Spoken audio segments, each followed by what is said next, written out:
Our protagonist, a man of exceptional talent in swordsmanship, mastered every technique and skill with ease. There was nothing he couldn't learn, and no opponent who could escape his blade. Through relentless effort, he became unstoppable. After dropping out of high school, our boy dedicated 20 years to honing his skills with a knife, eventually becoming the finest swordsman in the country. In a bustling restaurant, the staff managed the crowd when suddenly, the chef's phone alarm catches their attention. A staff member mentions it, and the chef realizes he must have set it to vibrate. Seeing the notification, he briefly wonders if it's from the game he deleted earlier, assuming his phone is malfunctioning. At that moment, another staff member informs him that a guest has arrived. The chef instructs them to tell the guest he isn't available. However, Mr. Kim, the guest, doesn't wait. He walks into the kitchen himself, dismissing the chef's excuse as an obvious lie. Mr. Kim declares it's time to hear the answer he's come for. He believes he's given the chef enough time to consider the request, and it shouldn't be difficult for someone like our boy, who handles swords every day.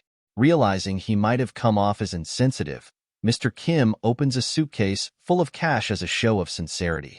He explains that he's offering an advance payment of $300 million if our boy can complete the task. However, the chef swiftly cuts through the meat, startling everyone. He firmly states that this is a kitchen where cleanliness is paramount, and there's no place for someone like Kim. Our boy orders Mr. Kim to leave. The guest becomes furious, exclaiming that a sword saint shouldn't be cutting fish in a place like this. In response, the chef grabs a kitchen knife, further intimidating Kim. As Kim retreats, he tells our boy that he's not giving up and will definitely return soon.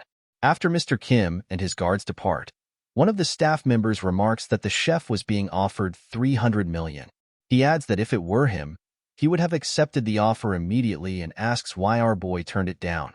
The chef replies that all his life, he's only ever sliced fish heads with a knife. He knows nothing about being a thug. The staff member suggests that the chef could leverage his reputation as a sword master to intimidate people without actually harming anyone and still collect the money. With that, he could buy a house. Our boy replies that he would decline the offer, even if someone offered him billions. Curious about the notifications, the staff member wonders if the chef is dating someone. But our boy dismisses it, explaining it's just a stupid game, though he's too embarrassed to admit he's still playing Divine Protection. The boss calls for the cleaning guy, who leaves first, while our boy reflects on his past. He remembers how his family went bankrupt when he was young, forcing him to work tirelessly and focus his life solely on making money.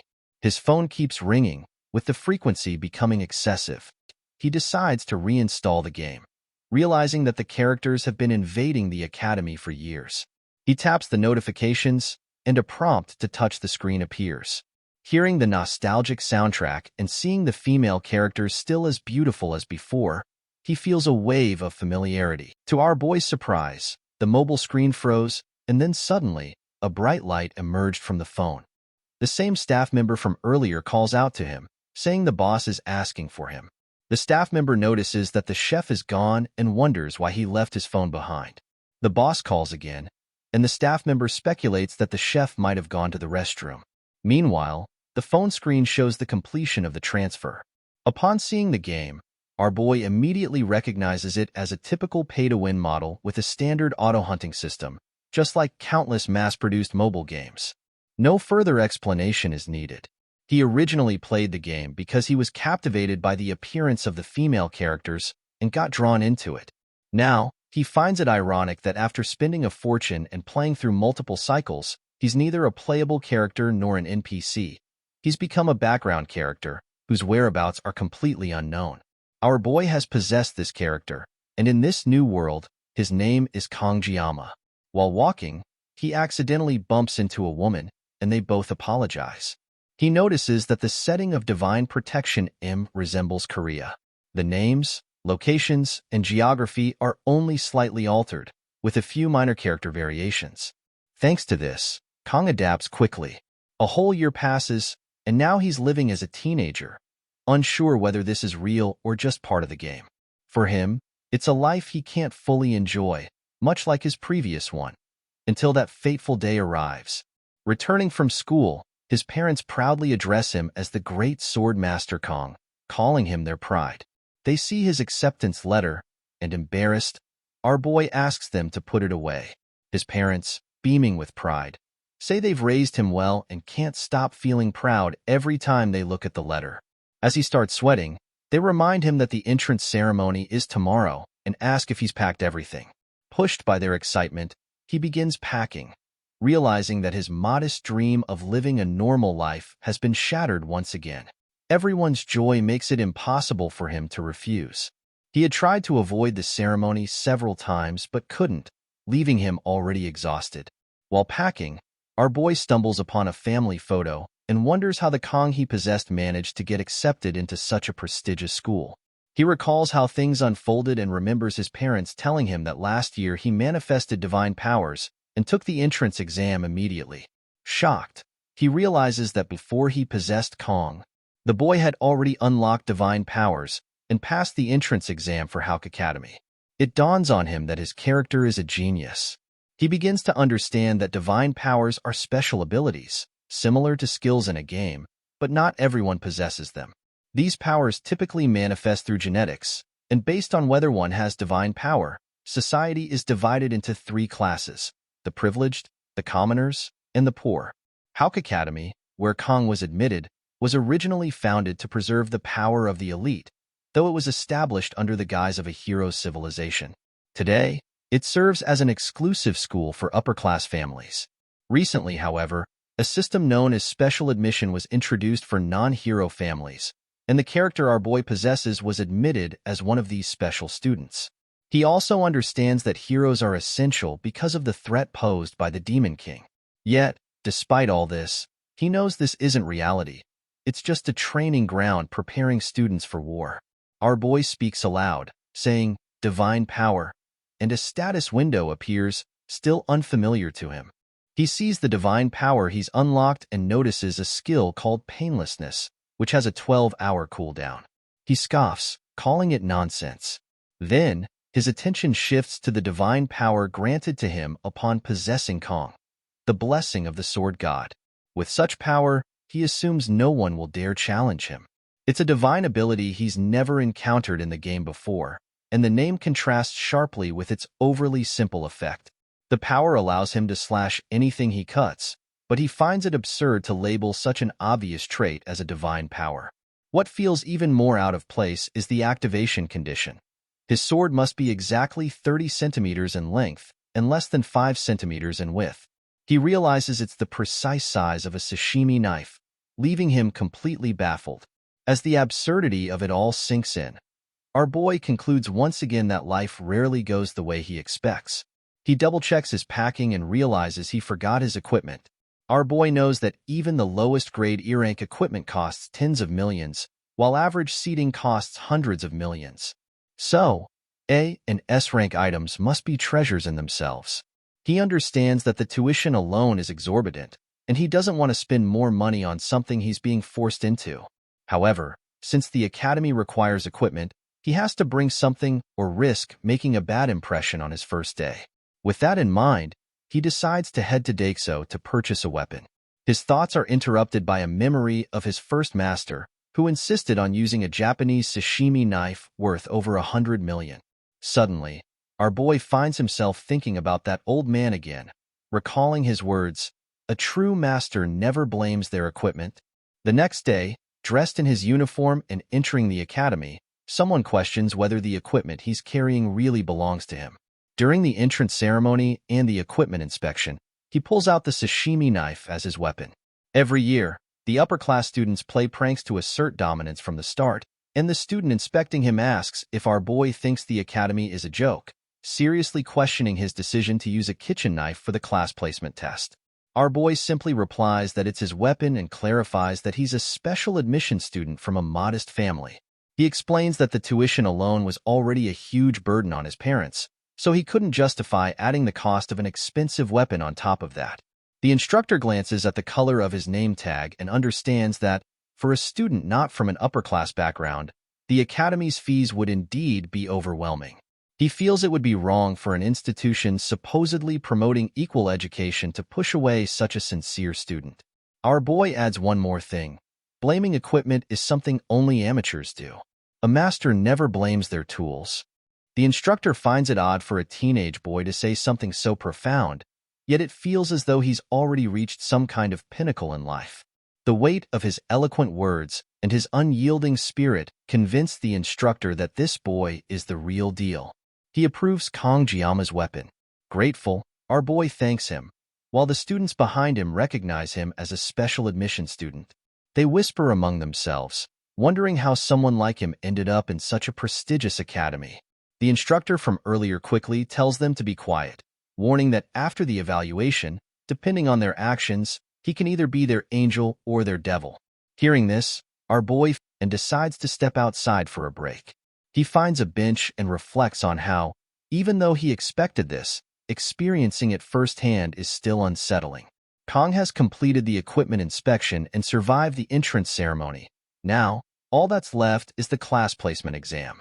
As he sits there, he contemplates his situation, realizing he's truly made it to this school, Awakens Academy, also known as the Hero Training School, where he will be studying for the next 3 years. He notes how different the academy looks compared to the graphics in the game. If he had to exaggerate, he'd say the academy is the size of a small town, which is impressive. Attending a school meant for the upper class feels surreal, especially since he had to drop out of high school due to family circumstances in his previous life. Soon, the class placement test is announced, and students are instructed to gather at the training hall by 1 p.m. He understands that while the entrance ceremony is over, the class placement test remains incredibly important. Since an exam is still an exam, he knows he must familiarize himself with the process. Looking at his knife, he realizes that ever since coming to this world, he hasn't had a reason to use it. He remembers his master's advice: never put the knife down, even for a single day. Even while you sleep, keep holding it. Kong feels as though he's unconsciously adopting yet another habit from his master. After 20 years of living by the knife, he wonders whether a 1-year break has dulled his skills. He removes the cover from the knife and finds it far better than he expected. Curious, he decides to test it by cutting a leaf.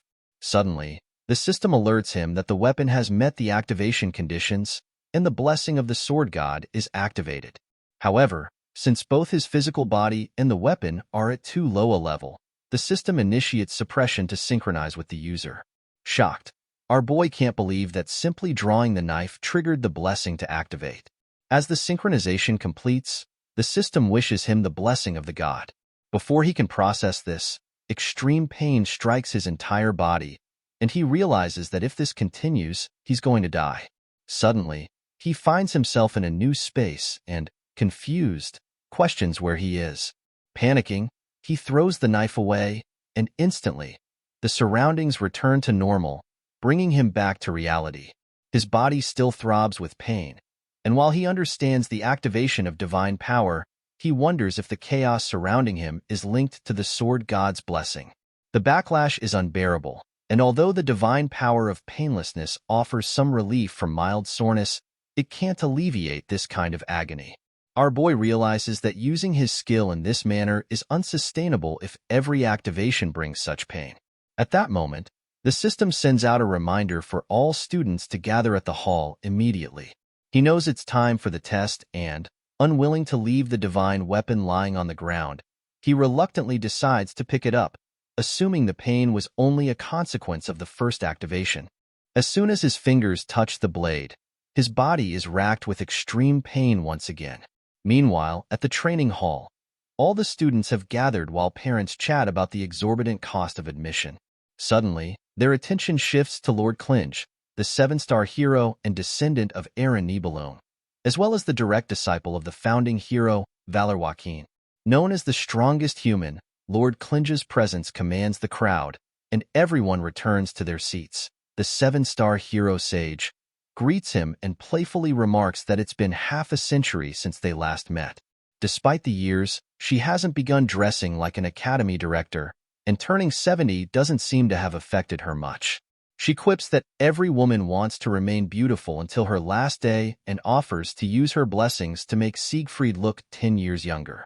Siegfried, however, dismisses her offer, pointing out that while she approaches 70, she still hasn't matured. adding that humans should prioritize their inner nature. With a mocking grin, she calls him an old, amused by the fact that he's just as rigid as he was 50 years ago. Siegfried, clearly irritated, does not hide his annoyance. Media, on the other hand, teasingly, she assumes his granddaughter must be quite beautiful, and they both realize the test is about to begin. Inside the training hall, our boy scans the room, noting that he is the only one with black hair. Someone mutters if he is the black-haired foreigner, as the earlier chatter echoes in Kang's mind. Suddenly, a striking girl enters the hall, capturing the attention of every student, including our boy. She is none other than Abel von Nibelung, the granddaughter of the Sword Emperor and the main heroine of the game. The sole reason our boy spent a fortune on it. The subspace was created by the ancestral hero Barol Joaquin, who established this reality alongside the Academy. It is a dimension separate from the real world, where pain and damage are real, but no consequences apply to reality since there is no interference from the outside world. Even taking down someone is overlooked. Siegfried and Media discuss the subspace battles, a school tradition, but this year, they are trying something new with a battle royale format. Participants will be split into groups of 10, and it will be a survival game with no restrictions on equipment. Siegfried notes that without restrictions, the privileged students will have an unfair advantage. Media explains that they had to compromise, as the Academy is funded mostly by the nobility, and she fought hard to introduce this new system. Inside the training hall, students admire the granddaughter of the Sword Emperor, while our boy is shocked to see that she is no longer just a 2D character. This feels completely different. He inwardly calls the students fools for trying to approach her, but admits he might have done the same if he didn't already know better. Since he has played the game before, he knows that Abel possesses the miracle blessing M, which ties her to the game's protagonist. Beautiful people always seem to have someone by their side, and he realizes that, as a special student, he doesn't belong in their league. He resolves to avoid getting involved, hoping to escape a noisy school life. He sets 3 principles for his future: to finish his studies without incident, secure a conventional job, and live a safe life. He recalls that the hero's job comes with a substantial salary, but just the act of drawing a knife left his body trembling. He's still shaking. Let the hero protect the world, he thinks, while he searches for a more comfortable job. The class assignment exam for the 783rd year at Awakens Academy begins, and a mini floating machine explains the rules. This year, as previously announced, it will be a battle royale among 10 randomly assigned cadets. First place will be assigned to the Star class, second and third places to the Dragon class, while 8th to 10th places will be assigned to the Ordinary class. Class assignments will be based entirely on these results, with no time limit. Our boy immediately recognizes the setup. It's just like the game. Knowing his goal is to remain ordinary, he decides not to waste time and aims to finish quickly. The subspace generation device activates, and the exam begins. He resolves to avoid drawing his knife unless absolutely necessary. After a while, the evaluations for Group 24 are completed and announced. Soon after, Group 47's evaluation is completed as well. While observing the results, Media mentions to Siegfried that his granddaughter, with the bloodline of Changseong and Jialgung, is sure to achieve significant results. She notes that a time of 7 minutes and 14 seconds is incredibly fast. Abel, wanting a fair assessment, used a C-rank weapon to achieve the record, placing her among the top 10 in Academy history, although she couldn't break Siegfried's own record. Siegfried acknowledges this is natural for someone of the Nibelung bloodline and prepares to leave, assuming the event is over. Media informs him that there is still one group left, but he dismisses it as unimportant.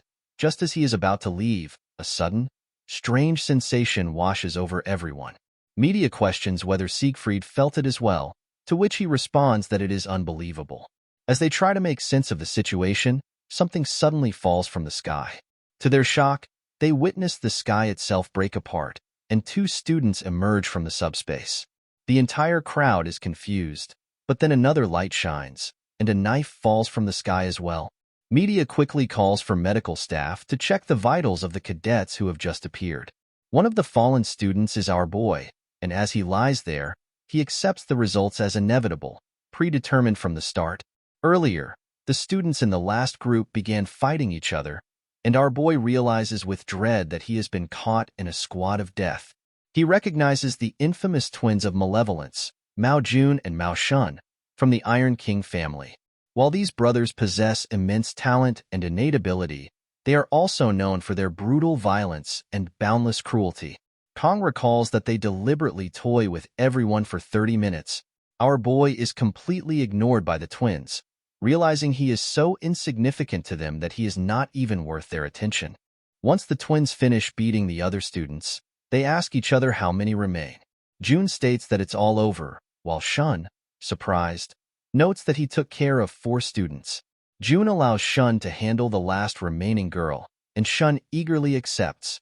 The girl trembles in fear as she watches them approach. Our boy feels a surge of frustration as he notices that the girl is already panicked and seemingly lacks the will to fight. Shun, seeing her fear, comments that she is just his type. Just as Shun is about to attack the frightened girl, our boy can no longer remain silent. He screams, questioning why they are going so far when it's just subspace, calling them psychopaths for their cruelty. Without fully realizing it, he steps into the chaos. The twins turn their attention to him, noticing his special student tag. They call him a lowlife, and Shun decides to deal with him personally. Jun instructs his brother to take down anyone who dares to disrespect them. Our boy, panicking, wonders what he should do. He considers using his blessing of painlessness, but knows that avoiding pain for just 30 seconds won't help against opponents who have been brutalizing their classmates for 30 minutes. Spotting a sword, Kong hesitates, aware that if he grabs it, the blessing will activate. He recalls the intense pain he felt earlier when using the blade. He had just set out principles for an ordinary, uneventful life. Yet not half a day has passed, and he is already on the verge of breaking them. The twins notice him holding the knife and taunt him, asking if he is mocking them. The terrified girl watches, worried for him, as Shun prepares to finish Kong off painlessly, finding him amusing. He charges at Kong headfirst, ready to smash him. Our boy realizes he can't afford to be picky now. He decides to use the blessing of painlessness for 30 seconds, hoping it will buy him some time. As he takes a fighting stance, the blessing of the sword god activates. His plan is to endure the pain caused by the blessing while fending off Shun. Shun scoffs, asking what a pathetic knife could possibly do. Kong knows that if he doesn't finish off his enemy quickly, he will be the one to die. He feels the absurdity of holding a sashimi knife, intended for cutting fish. He recalls his boss once saying that it's merely a cinematic trope. Such knives would never work against people, even if wielded by a god. Yet, he remembers a skill. If he strikes, it will certainly slash the enemy. As Shun closes in, Kong swiftly slashes with the knife, injuring the bully's arm in one decisive strike. The battle concludes in an instant. In his previous life, he recalls asking his boss why gangsters use sashimi knives. The boss clarifies that he should not refer to him as boss, but rather as master, and questions why our boy is curious about this. He remembers that his first master was a former thug who, as an act of atonement, cut off one of his wrists and later opened a sashimi restaurant, stating that he wanted to bring joy to others with his knife skills. Our boy recalls his master's skills being genuinely impressive and asks why gangsters in movies always wield sashimi knives, wondering if it is the same in real life. His master responds that someone with a fair amount of knife experience should not be asking such questions. Our boy explains that if someone is stabbed with a wide chef's knife, the skin will immediately contract, potentially making it difficult to withdraw.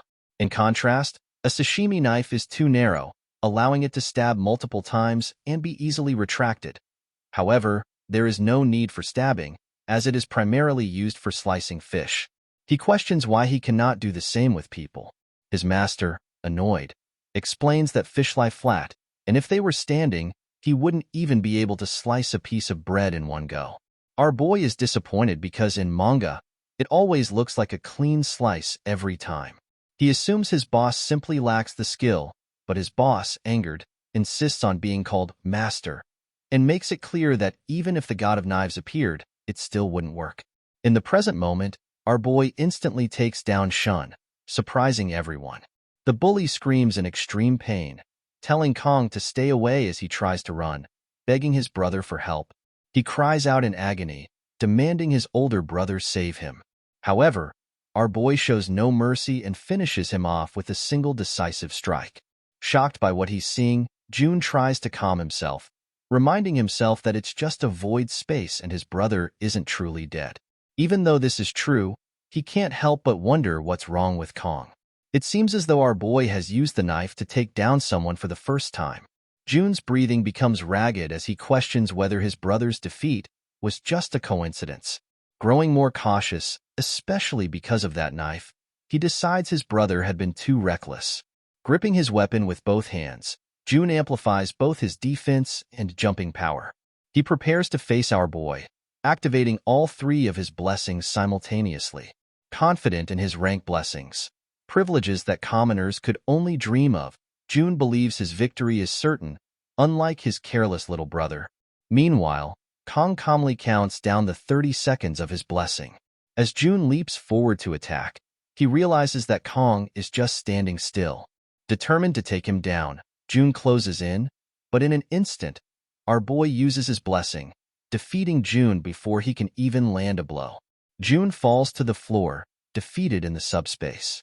Though our boy manages to win the fight, the 30 seconds of his blessing soon expire, and the overwhelming pain returns, causing him to lose consciousness. When Kong finally wakes up, he finds himself in a hospital bed. As he rises, someone nearby alerts the others, announcing that the student has regained consciousness. Our boy sees a face he hasn't encountered in person before but immediately recognizes it. The man who defeated the Demon Lord's 6th Legion commander 50 years ago. It is none other than Siegfried, one of the 2 7-star heroes and the strongest human alive. Alongside him is Medea, the head sage of the academy. They ask our boy about his health. Confused, he wonders why these figures of such importance are here, but they urge him to introduce himself. Siegfried gets straight to the point, questioning Kong about his actions during the exam and the strange sensation that everyone felt earlier. Kong realizes it wasn't just his imagination, it was indeed him. Noticing Siegfried's cautious demeanor, Kong understands that being marked by such a powerful individual is never a good thing. When asked to explain himself, Kong says that although it was a pocket dimension, he believed the actions of the others went too far. However, he acknowledges that his response may have been excessive and is prepared to accept any punishment without complaint. Medea, with a teasing tone, questions why Siegfried is treating a student so seriously. She informs our boy that while he was unconscious, it was Siegfried who cleared his blocked blood vessels. With a playful smile, she adds that people tend to get more stubborn with age. Siegfried becomes visibly embarrassed and asks why Medea is bringing that up. Our boy then realizes that this is why his body feels as light as a feather. Medea explains that while he was unconscious, they reviewed the footage of what happened in the subspace, including the moment when he threw himself to protect a beautiful female student. Playfully, she calls him the prince she's always dreamed of and starts flirting with him, while the old man, Siegfried, chides her to show some dignity. She reassures Kong that no issues will arise from his actions and mentions that the Mao twins only got into the academy by currying favor with the elders, implying they got what they deserved. Our boy feels relieved, knowing he won't have to deal with them at school anymore. Medea then reveals that they both came to inform him that he is the top scorer, a revelation that surprises him. Both Siegfried and Medea congratulate him, but our boy is left in confusion, realizing that on the very first day, he has already broken all of the principles he set for himself. The scene shifts to an office in the academy, where Medea sighs and states that she has been the head of the academy for nearly 20 years, and this is the first time something like this has ever happened. The scene then flashes back to a few moments earlier, where our boy tells Sieg and Medea that he doesn't like it. Both Sieg and Medea are shocked to hear this. Medea, confused, asks Kong if he understands what it means to be star class. She wonders if she heard him correctly, stating that while the elders were furious, this top cadet decision was determined directly by the space itself. Kong pauses for a moment and replies that, despite everything, he still doesn't like it, further shocking both Medea and Sieg. Returning to the present, Medea asks Sieg if he is upset that Kong took the top spot instead of his granddaughter, as Sieg saw the footage himself. Sieg replies that there is nothing more foolish than questioning the judgment of the subspace imbued with the will of the founding hero. and since the academy chose Kong as the top cadet, Sieg and the others simply followed that decision. Siegfried thought to himself that if Kang's skills were outstanding, he would have understood. If Kang's physical abilities were exceptional, Sieg would have accepted it. And if Kang's experience were remarkable, he would have nodded in agreement. However, the young boy's movements seemed to embody a concept, the very swordsmanship Sieg had pursued his entire life. Yet, the unsettling feeling Sieg experienced when he unlocked the boy's blocked meridians lingered. A boy who had never undergone physical training, with a soft and unconditioned body, seemed to possess something that should not have been contained within him. Sieg couldn't believe that at his age, he still had such a competitive spirit, especially towards a boy the same age as his granddaughter. The scene shifts to Kong looking at the class board. Kong had been admitted to Wolf class, and our boy thinks it was the best compromise Kong could have made. The scene then transitions to the headmaster's office, where media informs Kong that he will be going to the upper class. However, Kong requests that he be placed in Tiger class instead. The frustrated headmaster states that the top cadet cannot be sent to Tiger class. Our boy replies, "In a school that prides itself on equality, why can't Kong?" The headmaster responds, "Even so, Tiger class is off limits." Instead, media offers to keep Kang's powers a secret. In her mind, media thinks that if she sends Kong to Tiger class, the elders will make an even bigger fuss. Kong gets confused seeing media's reaction. Our boy thinks the plan was to quietly complete his studies in a lower class, rather than get caught up in the power struggles of the upper ranks. At least, this much is still within the expected range. As Kong enters the classroom, he is stunned by both the class and the students.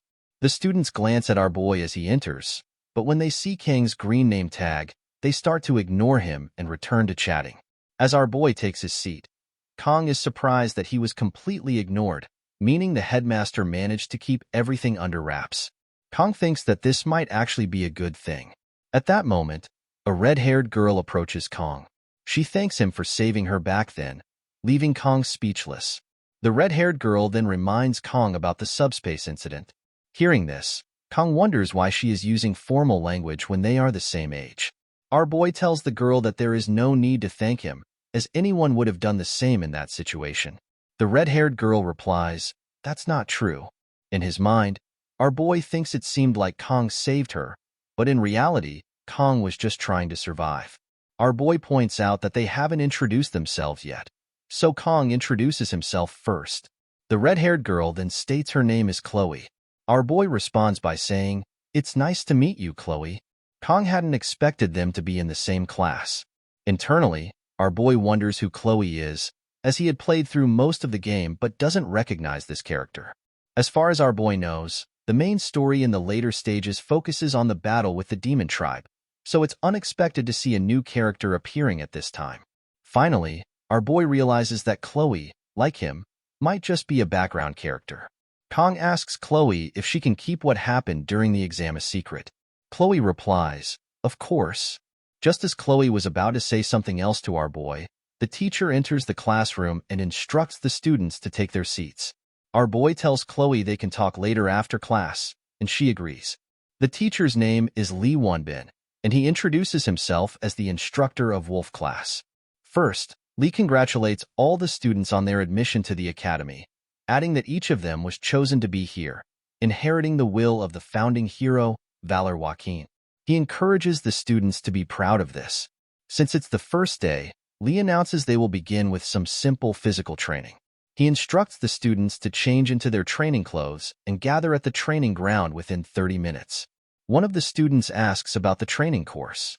Lee explains that it's a simple routine: 100 push-ups, 100 sit-ups, and 100 squats, followed by 10 laps around the training ground. Lee then asks if there are any questions, and if not, the students should change and gather at the training ground. The students shout, "Yes, sir." As they begin leaving the class, our boy, sitting alone, wonders if this training is meant to turn cadets into soldiers. Kong approaches the instructor, and Lee asks, "What is it?" Kong wonders why Instructor Lee knows his name, but our boy realizes that's not important right now. What matters is finding a way to avoid this tedious training. Our boy tells Lee that he's feeling a little unwell. Hearing this, Instructor Lee responds, For the top cadet, I don't think this training will help you feel better. How about training with the star class on your first day? He adds that the headmaster has given our boy permission to attend all classes. Kong feels frustrated hearing this, as media had promised to keep his status as the top cadet a secret. Kong quickly tells instructor Lee that it's not about being sick, he just needs to use the restroom urgently. Our boy, feeling a little sore, reflects on how the instructor has scheduled the training perfectly. Hearing this, instructor Lee says, as expected from the top cadet, and tells Kong he will see him at the training ground. Kong replies, yes. The scene then shifts to the training ground, where our boy feels exhausted from all the running. All the other students are ahead of Kong, leaving him behind, running at his best pace. As Kong continues doing his best, Chloe approaches him and asks if the training is difficult for him, noticing that he looks unwell. Our boy replies, no, it's okay. Chloe then asks what lap Kong is on. He replies that he's on his 5th lap. Curious, our boy asks Chloe about her lap count, as it seemed like she was far behind. Chloe tells Kong that she's on her 9th lap, leaving him stunned. Chloe happily begins to cheer for Kong, encouraging our boy to do his best as she quickly dashes to the front. Kong can't believe what he just witnessed. The scene shifts to Kang's room, where our boy is lying on his bed, having only been drinking water. Frustrated, Kong states that he's hungry. It has now been 1 week since our boy joined the academy, and he has encountered an unexpected problem. The scene moves to the cafeteria, where Kong is ordering his food, but our boy is shocked to see a meal ticket box in front of him, realizing that the food is not free. Kong decides to buy a ticket for his meal, but is further shocked to see the prices. The meal he wants costs 50,000 won.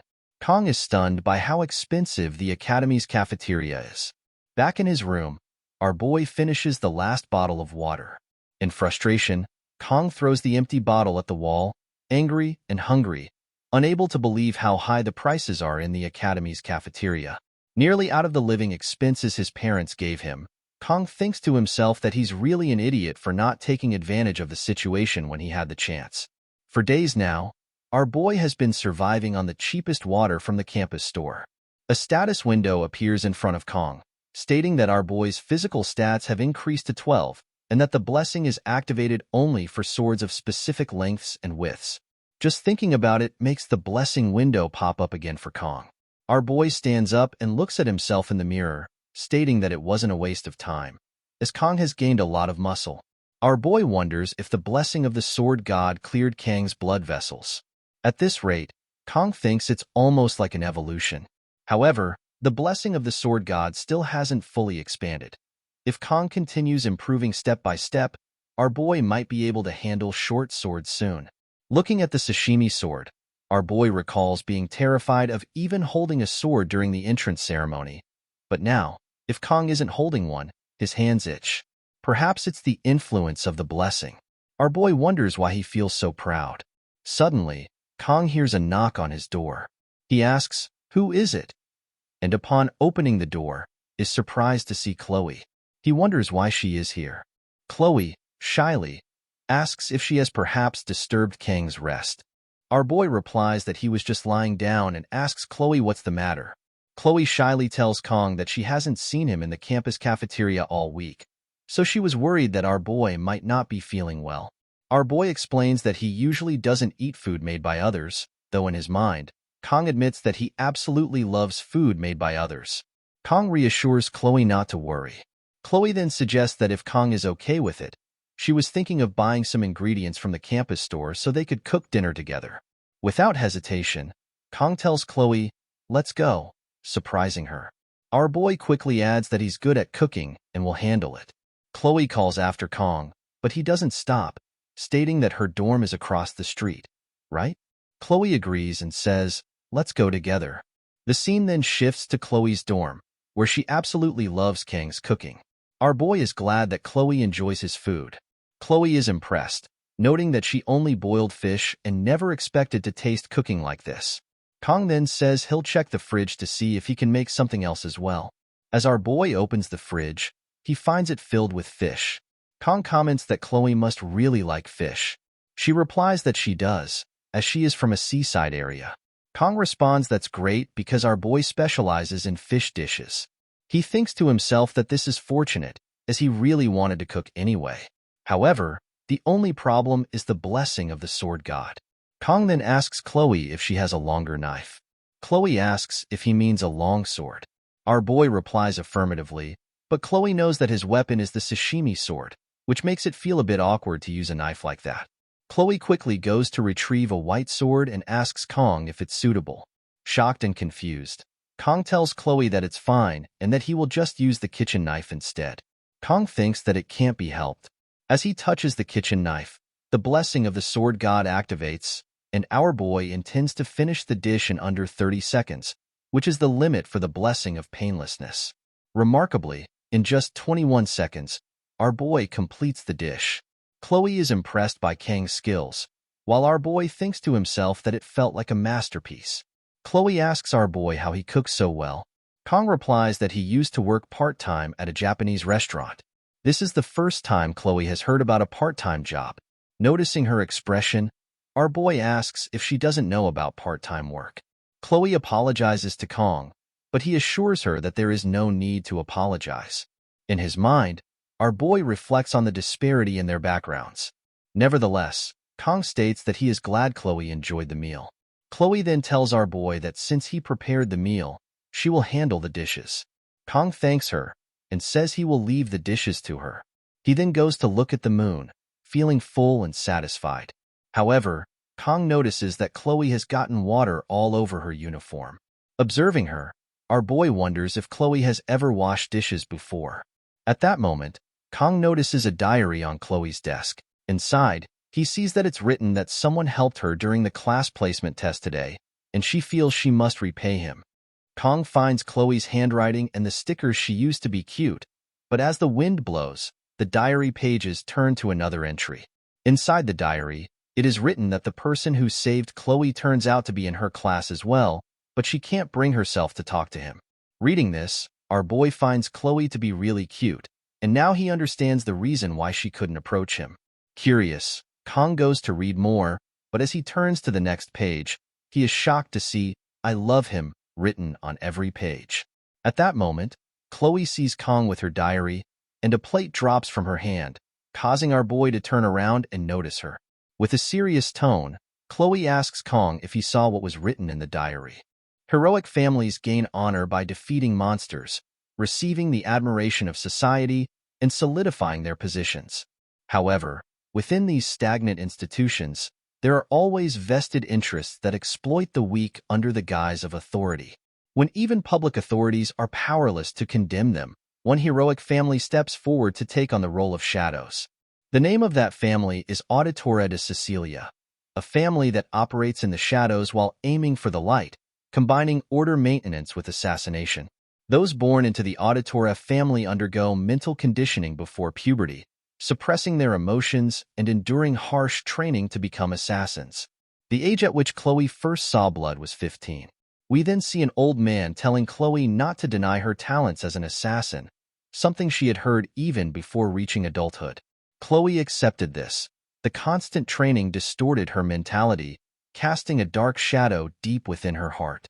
By the time her sense of self was worn away, only traces of emotion remained. Chloe reached the age to enroll in the academy, specifically the Awakens Academy, where classes are assigned based on individual skill.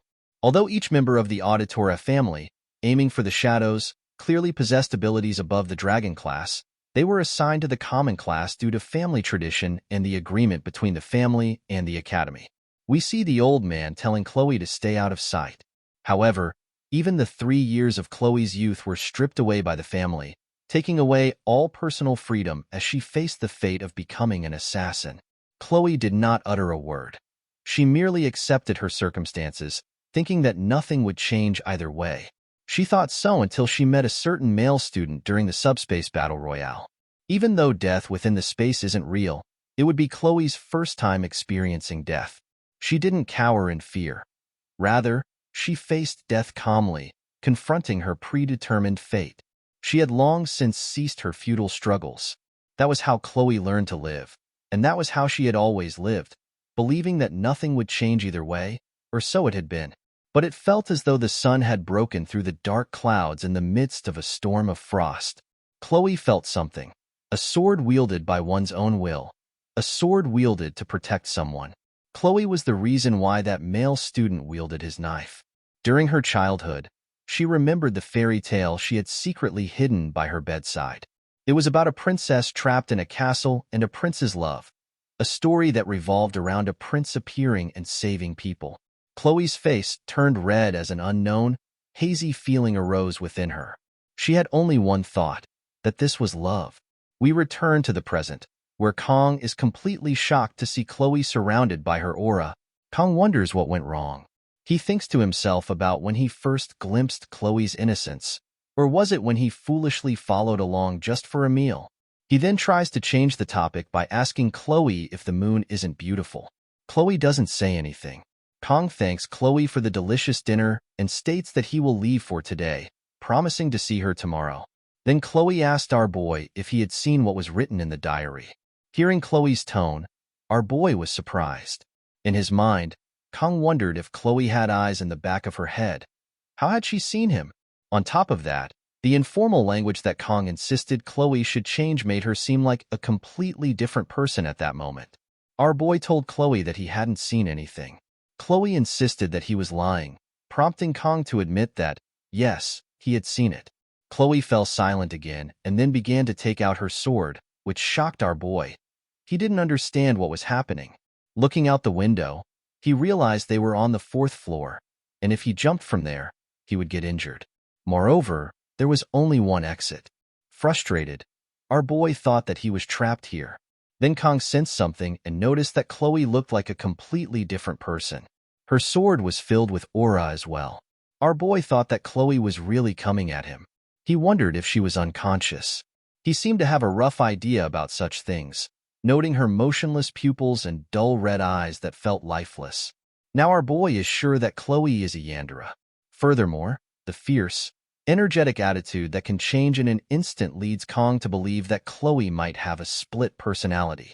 With her Yandere characteristics already overwhelming, the possibility of a split personality adds to his concern. Our boy thinks that opening the diary might have triggered this personality change. He considers this dangerous, as Chloe will probably chase him until he dies. Kong needs to establish a foothold here to ensure his safety. However, he is stunned to realize that Chloe's killing intent is currently stronger than that of the Mao brothers. He cannot help but remark that academy life is truly tough. As our boy calms down, he thinks that he first needs to get out of this situation. He begins to contemplate his options and remembers that he has 9 seconds left on his painlessness skill and that his sashimi knife is in his room. He recalls the knife he used earlier, but it is too far away. Our boy notices that Chloe is getting ready to strike. Kong looks around and sees a box cutter. However, Chloe charges at him with full force. With no choice, our boy grabs the box cutter, activating the blessing of the sword god. As Chloe approaches, our boy notes that her hair seems a little longer, and he expresses his intention to trim it just a bit. Then we see Chloe waking up in her bed. As she awakens, she wonders where Kong has gone, recalling that he was looking out the window while she was doing the dishes. She remembers sneaking a glance at him and then realizes that her katana is missing. Fortunately, she spots her katana beside her bed and feels a sense of relief upon seeing it. Chloe notes that she often loses consciousness when handling a katana. She then recalls the old man praising her, but she has no clear memory of what transpired. The old man reassures her, telling her not to worry about it and that she should embrace her talents as an assassin. Chloe begins to feel embarrassed, her face flushing red as she wonders if she did something strange while unconscious. Spotting the box cutter on the floor, she questions what it is doing there. Upon further reflection, Chloe notices that her hair appears to be shorter and considers that the box cutter may have been used to cut it. Finally, she sees that Kong has tidied up, and when she notices her cut hair in the basket, she is filled with happiness, exclaiming that Kong is truly kind. Chloe thinks that she should write this in her diary before she forgets. The scene shifts outside, where our boy, completely exhausted, reflects on how he managed to get through that situation somehow. He sits on a bench, pondering the deal with Chloe. Generally, the The purpose of swordsmanship is to take down an opponent with a single strike. However, the sword Chloe wields relentlessly targets only vital points, almost as if it is specialized for ambushes, posing a significant threat to his life. In a moment of panic, Kong quickly swings his hand. Fortunately, because the knife is short, he only manages to cut her hair. Our boy quickly cleans up, ensuring there shouldn't be any further remarks. Everything seems fine to Kong as he contemplates that achieving stability, safety, and security is not easy. He has heard people say that being ordinary is the hardest path, but this situation is far beyond that. In fact, when our boy was thrown into this game, he had no ambitions. For someone like him, who has reigned at the pinnacle with a single sashimi knife, abandoning romance was not an easy choice. However, everyone has their assigned role. The blessing of miracles is the name of the game, and the unique blessing of the protagonist of this sword, whom Kong has yet to encounter, is accompanied by the blessing of valor, Awakens. Our boy remembers that there are only 2 legendary blessings in the game. The contents of the blessings are intuitive. Please save the world from the Demon King. And the protagonist is chosen by both the Holy Sword and the Demon Sword, Balong. In contrast, our boy can only use sashimi knives. Moreover, since entering the academy, the continuous encounters with these unrealistic figures and situations have made our boy forget his goal. Kong thinks that he has stopped for various reasons. Come to think of it, is there not even a single ordinary person in this world? Our boy has a vague understanding of the important characters in the game, but his comprehension of this world itself is still quite lacking. It has been just over a week since our boy entered the academy, and according to the story, it is about time the main character's blessing has activated, as they are just now completing the enrollment process. This means the story of the game is finally about to truly start. Kong seems to know the general plot, but our boy hasn't seen the ending. Of course, knowing the official story up to the midpoint is definitely an advantage. Whatever happens, Kong decides to follow the official route. If everything gets mixed up, it will only lead to wasting whatever merits remain. If Kang's memory serves him right, the story darkens significantly from the second semester of the 3rd year, sensing the birth of a hero and the demon race, which will unify their forces under demon lords and threaten the academy. The conflict between demons and humanity will eventually escalate into a world war, thus following a typical cliché fantasy plot. Our boy, who sought the charm of a youthful life he never experienced in his teenage years, cannot believe that all the characters died, prompting Kong to delete the game with that thought in mind. What's even more chilling is that this terrible war occurs in this world, and our boy wonders if he will die in the war too. However, our boy realizes that there are still nearly 3 years left. So now our boy needs a realistic goal more than ever. Kong decides to get stronger and survive. He further reflects that most mass-produced game narratives tend to have a happy ending. This world will likely be saved by the protagonist as well. However, our boy needs power to protect himself. He cannot live with the fate of potentially dying at any moment due to the war. Therefore, Kong should train himself to survive without drawing too much attention. If Kong stands out, there is a chance our boy will have to fight the demon army, which is something our boy intends to avoid. Additionally, Kong needs to be cautious with using the blessing of painlessness, as our boy picked up the sashimi knife out of necessity, but the burden on Kang's body is too great. Then a status window opens up, and Kong sees that his performance is definitely impressive, but it appears there is a lot of new information. Physical rank, mental rank, weapon rank. The numbers there seem to represent levels of ranks, and this detailed information is something our boy cannot understand as Kong clicks on it. A notification appeared, stating that access is denied due to unmet conditions. Our boy thinks that this is not important right now, adding yet another question to the list of mysteries surrounding his abilities. However, the most pressing concern at the moment is physical training, and our boy needs a new weapon as well. Kong cannot rely solely on the blessing of painlessness for 30 seconds indefinitely. He also needs to train with swords that do not meet the conditions for the sword god's blessing. Fortunately, next month, there will be a practical combat training session replacing the midterm exams, and the reward for this training is the Murasame, a B-class weapon. If our boy can handle the Murasame skillfully, it will be sufficient for graduation. Its specifications do not meet the activation conditions for the sword god's blessing, so it won't impose a burden as a primary weapon. Kong realizes that there is more to do than he initially thought. At that moment, Abel approaches from behind and tells Kong that it is her spot. Our boy is shocked to see her. Frustrated, Abel insists that Kong move a bit. As our boy shifts aside, he can't help but think that Abel looks unreal, no matter how he sees her. Our boy ends up staring at Abel without realizing it. Abel tells Kong that there is no need for him to leave. He just needs to move a little bit. As Abel sits down, our boy thinks that it's her spot, but aren't the benches public property? Kong considers that this might be due to the class system. He thinks that if he gets involved with the heroine, the main story will definitely become complicated, and Kong decides to avoid it, even if it becomes uncomfortable. On the other hand, Kong finds Abel to be truly beautiful. Abel informs Kong that this is where the stars are most visible, which startles our boy. Kong looks at Abel, smiling, and wonders if this is really Abel, the granddaughter of the sword saint he knows. The protagonist was also a difficult character to approach at the beginning. Then Abel asks our boy if his weapon is also a sword. Kong asks Abel how she knows that. Abel replies that her grandfather told her, and she also heard that swordmasters have a different look in their eyes. Kong seems flustered and confused. Then Abel asks our boy if he wants to try holding her sword. Kong remarks that the sword doesn't feel heavy at all. However, he is surprised to see Abel sulking. Kong thinks that Abel is difficult to get used to and wonders if this is really the Abel he knows. Then Abel asks our boy if he doesn't recognize her. Upon hearing this, our boy wonders why Abel isn't questioning Han, as if she suspects him. Kong thinks, of course, Abel isn't questioning him, since there isn't a single person in this school who doesn't know who Abel is. He conveys this to Abel, who then responds by saying she doesn't know him. In his mind, our boy questions what Abel's point is.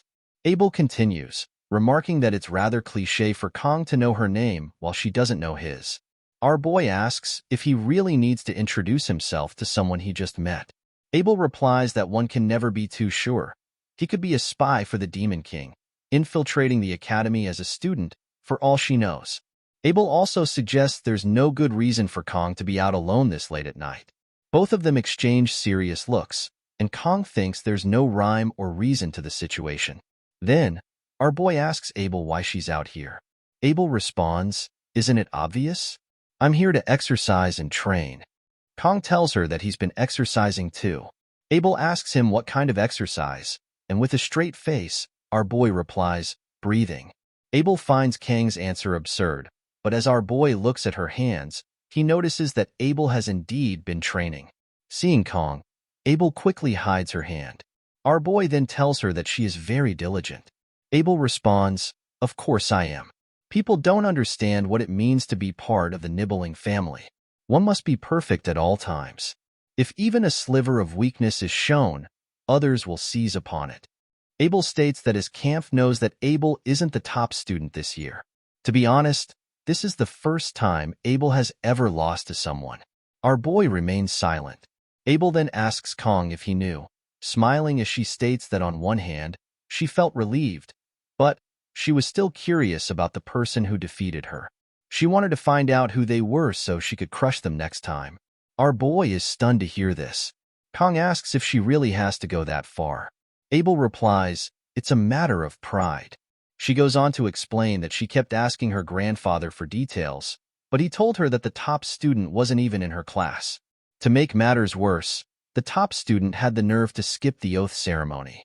Abel adds, "How could I live with being second place after that?" After calming down, Abel reflects, "I'm sharing all of this with someone I don't even know." Kong then asks Abel why she is telling him all this. Abel replies, "Because you're weak." She further explains that the motto of her family is, "Be firm with the strong and merciful to the weak." Abel adds that all her classmates are exceptional at what they do, so she doesn't have any friends. Hearing this, Kong thinks this must be why the main character is so distant.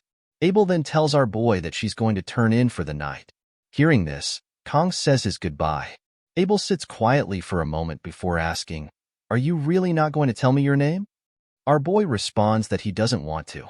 The scene shifts to Kang's classroom, where our boy sits alone, reflecting on how his life at the academy is much calmer than he had anticipated. Chloe quickly befriended others and blended into the class, while our boy was busy avoiding eye contact and trying not to run into her. In the instances where Kong did meet Chloe's gaze, her new friends would stare at him with icy looks. But our boy couldn't care less about their dismissive stares, as he was a special admissions student. He wasn't the only unique one in the Tiger class, though there weren't many like him. Despite being in the same class, they were reluctant to interact with each other. Kong guessed it stemmed from a sense of entitlement. Thinking about it, our boy noted that it was actually a good thing not to be in the upper class, especially since this was the season when the Star and Dragon classes formed political factions. Even back when Kong played this game, they always felt like clowns. Just the thought of being in that class now made our boy dizzy. Kong is content, though, as at least he's eating well. He wonders what he should eat today. We see that media gave Kong a card for daily use, a perk for being the top student. Media also apologized to Kong for the delay in receiving the card, explaining that it's actually a faculty member's card. Bowing 3 times a day to the academy director wouldn't be enough to express how thankful our boy is. Now, Kong reflects that he has been fulfilling his duties as a student faithfully, without significantly impacting the main scenario. Our boy resolves to spend the next 3 years like this. If Kong can manage that, he believes he can achieve the future he's imagined. The scene then shifts to the next classroom, where the teacher begins explaining to the students about events that took place 700 years ago. After the first Human-Demon War, the hero Joaquin Baylor, recognizing the need to cultivate the next generation of heroes, established this academy with his 7 disciples. The teacher reminds the students that this information will be on their upcoming exam and urges them to familiarize themselves with it. Meanwhile, Kong, bored in class, reflects that our boy already knows most of it. As the founding hero, Joaquin Baylor fought for 20 years against the commander of the First Corps and the Demon King's right-hand man, Lekin, and emerged victorious. However, Joaquin injured his arm and could no longer participate in battle. The war had no clear victor, but fortunately, the humans and demons reached a truce during the conflict. Joaquin then established the academy to nurture future generations. The teacher continues, explaining that the first Human-Demon War led to the signing of the non-aggression treaty between the 2 parties, ushering in an era of peace that has lasted for the past 700 years. Hearing this, the students begin to chat about whether there will be a war in their generation. Meanwhile, Kong thinks to himself that our boy is the only one aware that the beginning of the first crack suggests that peace is not far off. It's unnatural for everyone to be so accustomed to this serenity. As much as our boy would like to tell media what's happening, he is uncertain of the consequences that such a revelation might bring. Although media does not hide her desire to leave her position as dean as soon as possible, she was the first person in the story to sense the abnormality. Media was also the first of the 7 heroes to step up to protect the students. While our boy didn't play much of the game, Kong did look it up and discovered that Media was the first hero to be taken down by the Demon King. He thinks that if only he didn't know that. Then the teacher informs the students that's all for today and reminds them to study hard for the exam in 2 weeks. As class ends, the students rush outside together. Seeing them, our boy wonders what is happening. He then realizes it must be him, as today is the 5th of May. Kong goes outside as well, thinking that if his memory serves him correctly, today marks the enrollment of the world's main character, named Leon van Reinhardt, and the 700 years of peace will soon experience its first crack. Our boy finds Leon annoying, particularly because the women who will fall for him include Rachel Demora, niece of the Spear Saint, Saki Ryojo, daughter of the Bow Saint, and Abel von Nibelung, granddaughter of the Sword Emperor. Our boy thinks that even the members of the protagonist party are impressive. The protagonist of Blessing of Miracles, Leon van Reinhardt, will be one of the first drafted in 3 years. In reality, drafted is a nice way of putting it, as it is no different from forced conscription, and Kong refuses to go through that a second time. By the way, even Valor Hoakin was only able to seal the first Legion commander, which makes Kong wonder just how powerful the Demon King truly is. Our boy knows that this isn't some insane story where the protagonist loses. Just then, Leon looks at Kong and smiles, which surprises him. Kong reflects that Leon has the Blessing of Miracles, suggesting that the protagonist of the story will be able to handle things on his own. Our boy notices that Leon has a pretty trustworthy face and finds himself convinced without realizing it. The scene then shifts to the training hall, where Kong is practicing with a wooden sword. After a few swings, our boy realizes that deviating from the standard means the blessing doesn't manifest. He needs to possess a certain level of skill and swordsmanship. Just then, Chloe approaches our boy and asks if she made some kind of mistake. Surprised, Kong wonders when she arrived. He tells Chloe that nothing happened, to which she asks, "Really?" Our boy reassures her, as he intends to keep things peaceful and doesn't want to make unnecessary enemies. Chloe expresses her relief, saying that's a good thing. In his mind, our boy contemplates Chloe's true identity. She had been able to handle a sword even while unconscious, a sword filled with sorrow. The blade seemed to plead for help for some reason, yet it was still imbued with killing intent, making Chloe more dangerous than the Mao brothers. Chloe then asks Kong if it's okay with him for her to invite him to dinner that night, as she really wants to repay him. Of course, Chloe isn't as skilled in cooking as Kong. As he thinks about dinner, our boy recalls what happened last time. However, seeing the look on Chloe's face, he hesitates. Kong thinks it feels awkward to refuse, but if he accepts, he might find himself in trouble. Then he comes up with an idea and asks Chloe if it's a bit awkward to say, but instead of dinner, could he ask her for a favor? He explains that he couldn't think of anyone else but Chloe to rely on. Hearing this, Chloe becomes happy and asks what the favor is. Our boy states that he would like Chloe to teach him swordsmanship. Then the scene shifts to a few moments later, where our boy, while holding the wooden sword, he thinks that he needs a swordsmanship teacher anyway, and Chloe is frighteningly strong. Kong wonders if this is a good excuse, considering that since that day, the one thing he makes sure to watch before going to bed is how to survive a Yandra, which has proven helpful. Chloe, radiating her bright energy, approaches our boy and asks when he arrived, mentioning that she was waiting for him over there. Kong replies that he just got here, and then asks Chloe what about her. She responds that she also just arrived. Our boy inquires about the time, and Chloe tells him it was around 6:30. He reminds her that they agreed to meet at 8, and Chloe can't help but smile. Kong keeps staring at Chloe and looking at her outfit. Seeing this, Chloe asks our boy if something is wrong. He replies that it's nothing. In his mind, Kong reflects that he hadn't noticed when Chloe was in her uniform, but now he can see her defined abs and muscles. He understands why Chloe is so strong and finds her cute as well. Kong hands Chloe the wooden sword, and as she takes it, she remarks that she thought they would be using real swords. Surprised by this, our boy wonders if he heard her correctly. Who trains with real swords? This is not a battle. He tells Chloe that it's training, so they should use wooden swords to avoid injuries.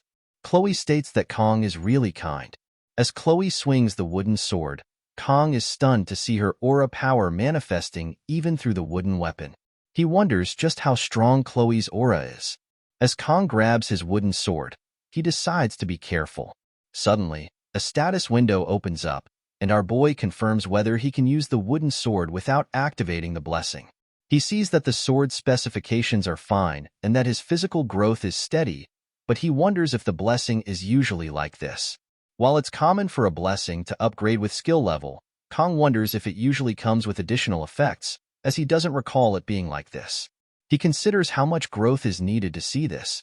Observing our boy standing there, Chloe asks if something is wrong. Kong apologizes to her, stating that it's nothing. In his mind, he thinks that this status window seems to be visible only to him, which means he must look like a spaced-out idiot to Chloe. Seeing Chloe's excitement, our boy reminds her that today is his first time doing swordsmanship, so she should go easy on him. Chloe replies, "Of course."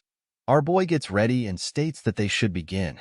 As they face each other, he reflects on his practical approach in his past life. As the saying goes, seeing is believing. To become a master in any field, it's not enough to merely work hard. Kang's quick adaptation to the academy is also a product of the learning he has absorbed since he was young. Chloe gets ready to strike as she begins to gather her aura. Kong thinks to himself that his hands are sweaty and his posture is awkward. Because the essence of swordsmanship is to precisely strike the opponent, Chloe charges straight at our boy with full speed. Surprised by her speed, our boy barely manages to avoid her strike. Stunned, he thinks that he told Chloe to take it easy, but she seems to be in a league of her own. She strikes at him again, and Kong blocks it with his sword, finding her strike incredibly heavy. After barely managing to block her attack once more, our boy decides to counterattack. To his surprise, Chloe jumps into the air and prepares to strike at him again. Trying to focus, Kong notices that Chloe is moving even faster than before. As she strikes, Kong braces himself and takes the hit head-on with his sword, but Chloe's attacks don't stop there. She continues to strike at him from different angles again and again. Our boy finds himself being pushed back, realizing that her strikes are extraordinarily heavy. If he takes many more hits like this, he might be seriously injured. As Kong reaches his limits, he struggles to find an opportunity to counterattack. But then, suddenly, Kang's wooden sword broke in half. Seeing this, Chloe apologizes to him, explaining that she meant to go easy but ended up breaking the wooden sword. However, at that moment, it becomes clear that our boy's broken wooden sword has now met the conditions for the blessing of the sword god, and the blessing is activated. Our boy loses control and finds himself surrounded by a blue aura. Surprised, Chloe backs off, unable to understand what is happening. She asks Kong if he is all right, but he doesn't listen and charges at her with full force. Stunned, Chloe barely manages to block the strike, but our boy is now more powerful than before and pushes her back, causing her to crash into the wall. Stunned, Chloe thinks that Kong seems like a completely different person from just moments ago. Our boy, on the other hand, wastes no time and strikes at Chloe again, but she dodges the attack. He has completely lost control and is now under the influence of the blessing of the sword god. Seemingly injured, Chloe reflects that Kang's previous attack caught her off guard, making it hard for her to move now. She wonders what on earth has happened to him. Although Chloe doesn't understand what is going on, she realizes she needs to stop the match for now. She tells our boy to stop, but he charges at her with incredible speed. Seeing Kong approach, Chloe thinks that she can't avoid this strike. She tells our boy to get a hold of himself, but just as he is about to strike at Chloe, she shouts his name. The scene shifts to Kong, who seems to be somewhere in the kitchen, where he hears Chloe's voice calling for him. We then return to the training ground, where Kong has thrown his sword into the wall, missing Chloe. Chloe tells our boy that it's her, and he smiles at her, apologizing and stating that they should stop for today. Seeing that Kong is back to normal, Chloe asks if he is all right. Our boy thanks Chloe for helping him with his practice and mentions that he will head in first. As our boy leaves the training ground, the scene shifts to later that night, where Chloe is walking to her dorm. She reflects that ever since the class assignment test, Kang's skills are not just raw strength but carry an eerie feeling. It's not only his skill but also his raw instinct. Even though the blessing manifested unconsciously, Chloe realizes she is still no match for Kong, especially with a half-training sword. She knew he was strong but never expected him to be this powerful. At that moment, someone with a mask covering his face tells Chloe that she seems to be enjoying herself. Chloe's expression turns serious upon seeing the masked man. The masked man's name is Nox Auditor, a second-year student. Chloe addresses Nox as brother and asks him what he is doing here. Nox responds by questioning if this is all Chloe is doing after entering the academy, making friends with commoners. Chloe insists that Nox should not refer to Kong in that manner.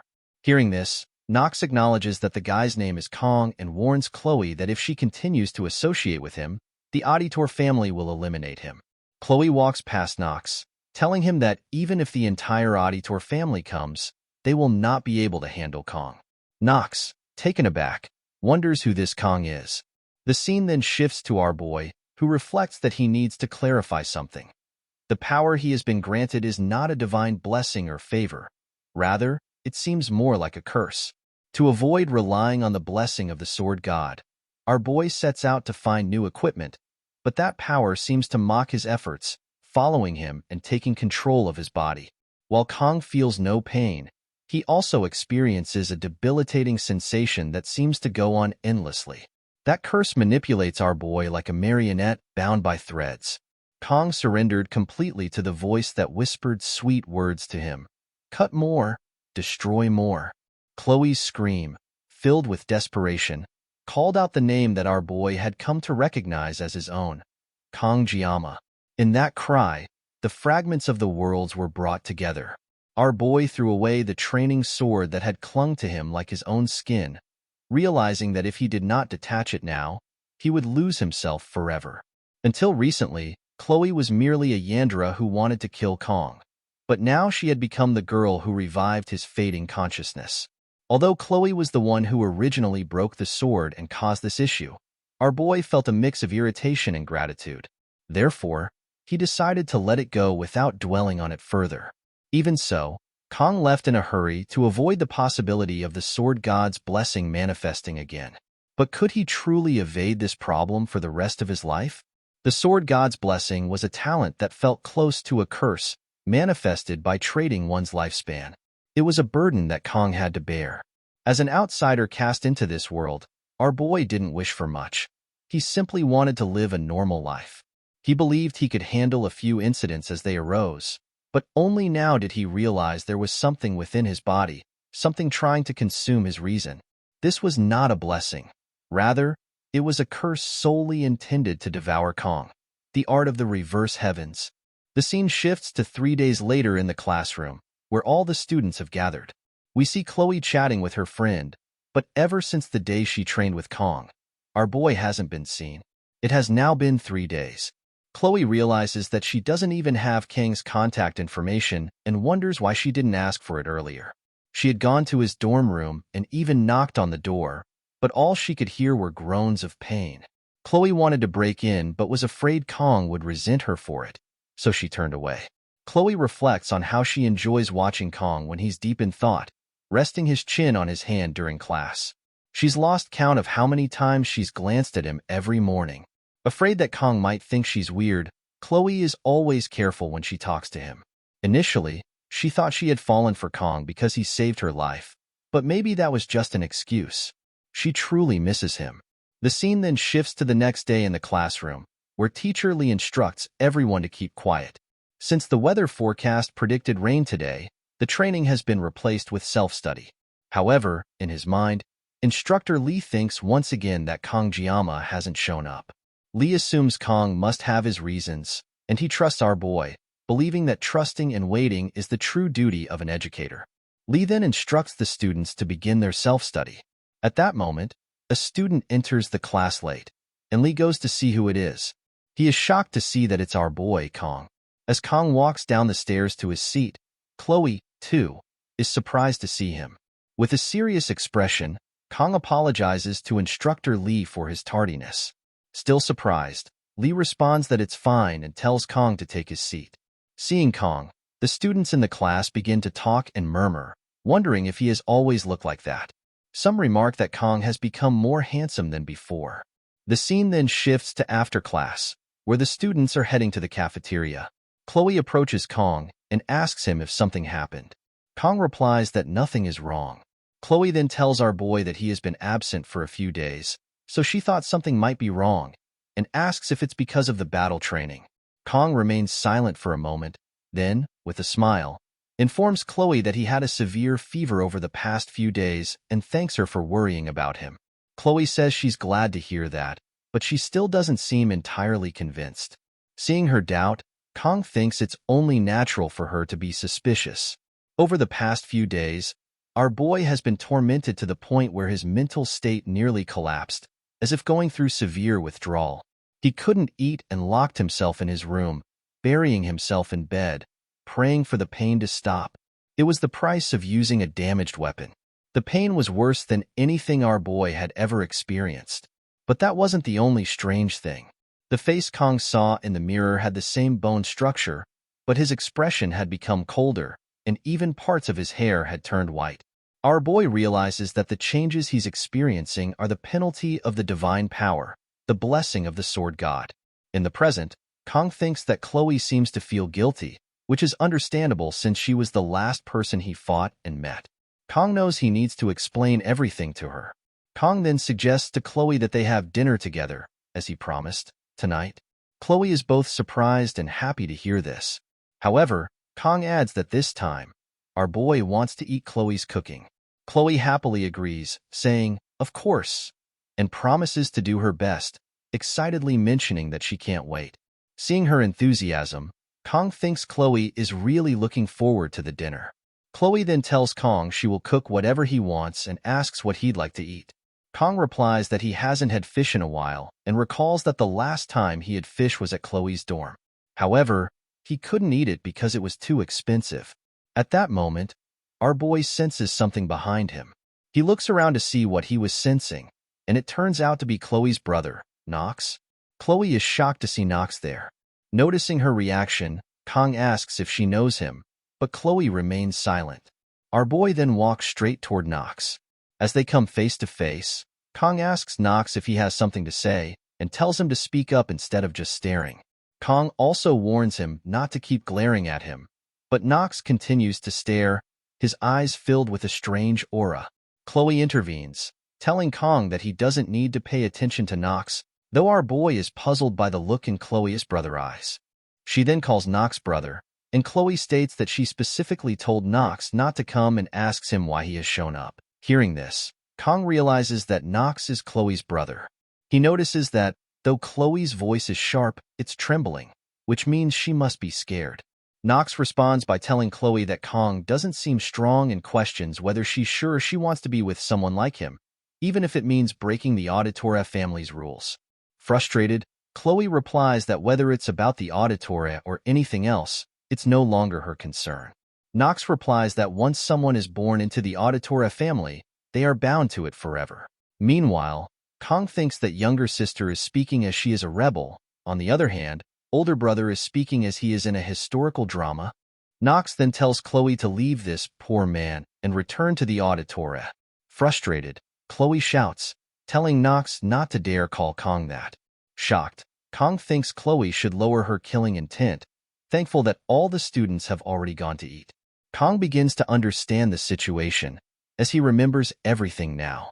The Auditoria is an organization of shadows, specializing in infiltration and assassination.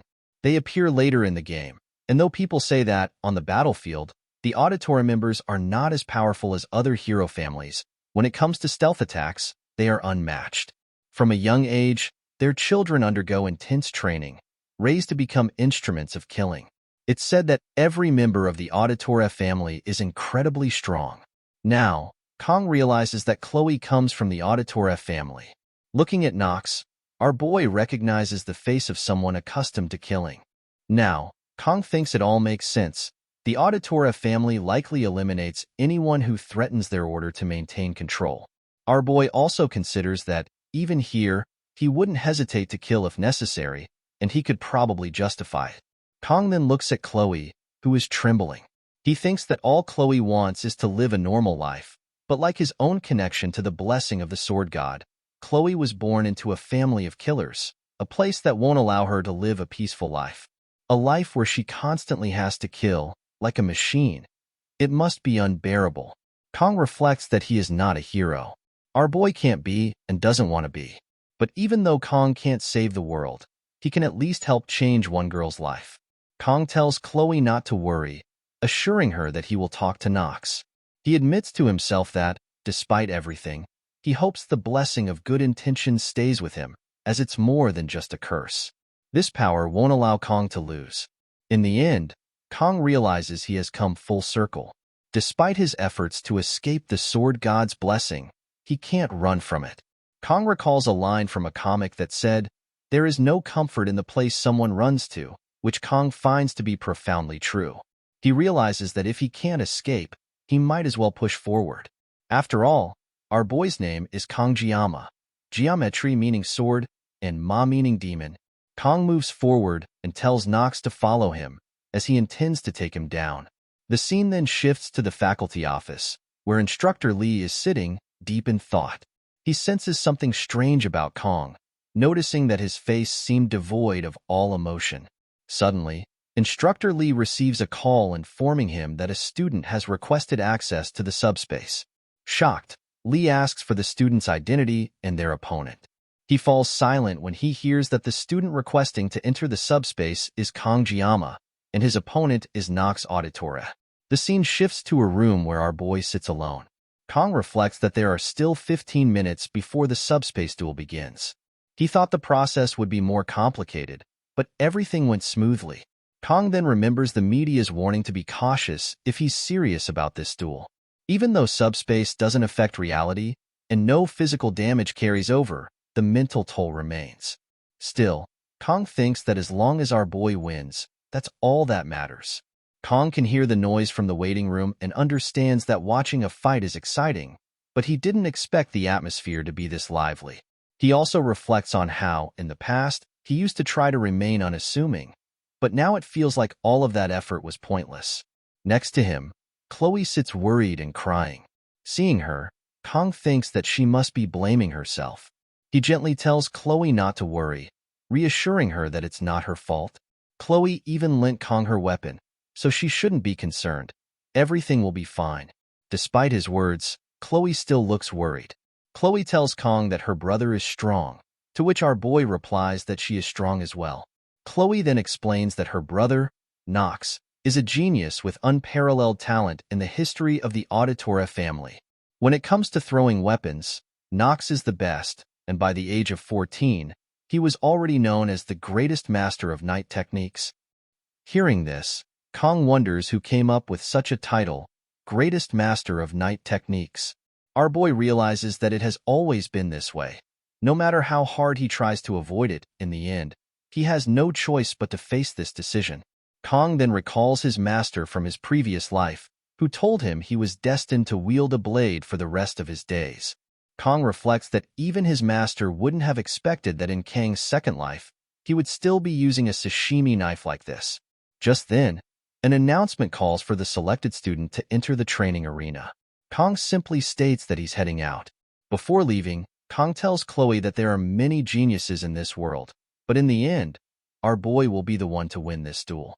As Kong steps into the arena, the crowd starts cheering loudly, expressing their belief in the special student and encouraging Kong to give everything he has in the duel. The students have been waiting for a fight like this for a long time. Kong, on the other hand, feels like a Roman gladiator, as he didn't expect such a large crowd.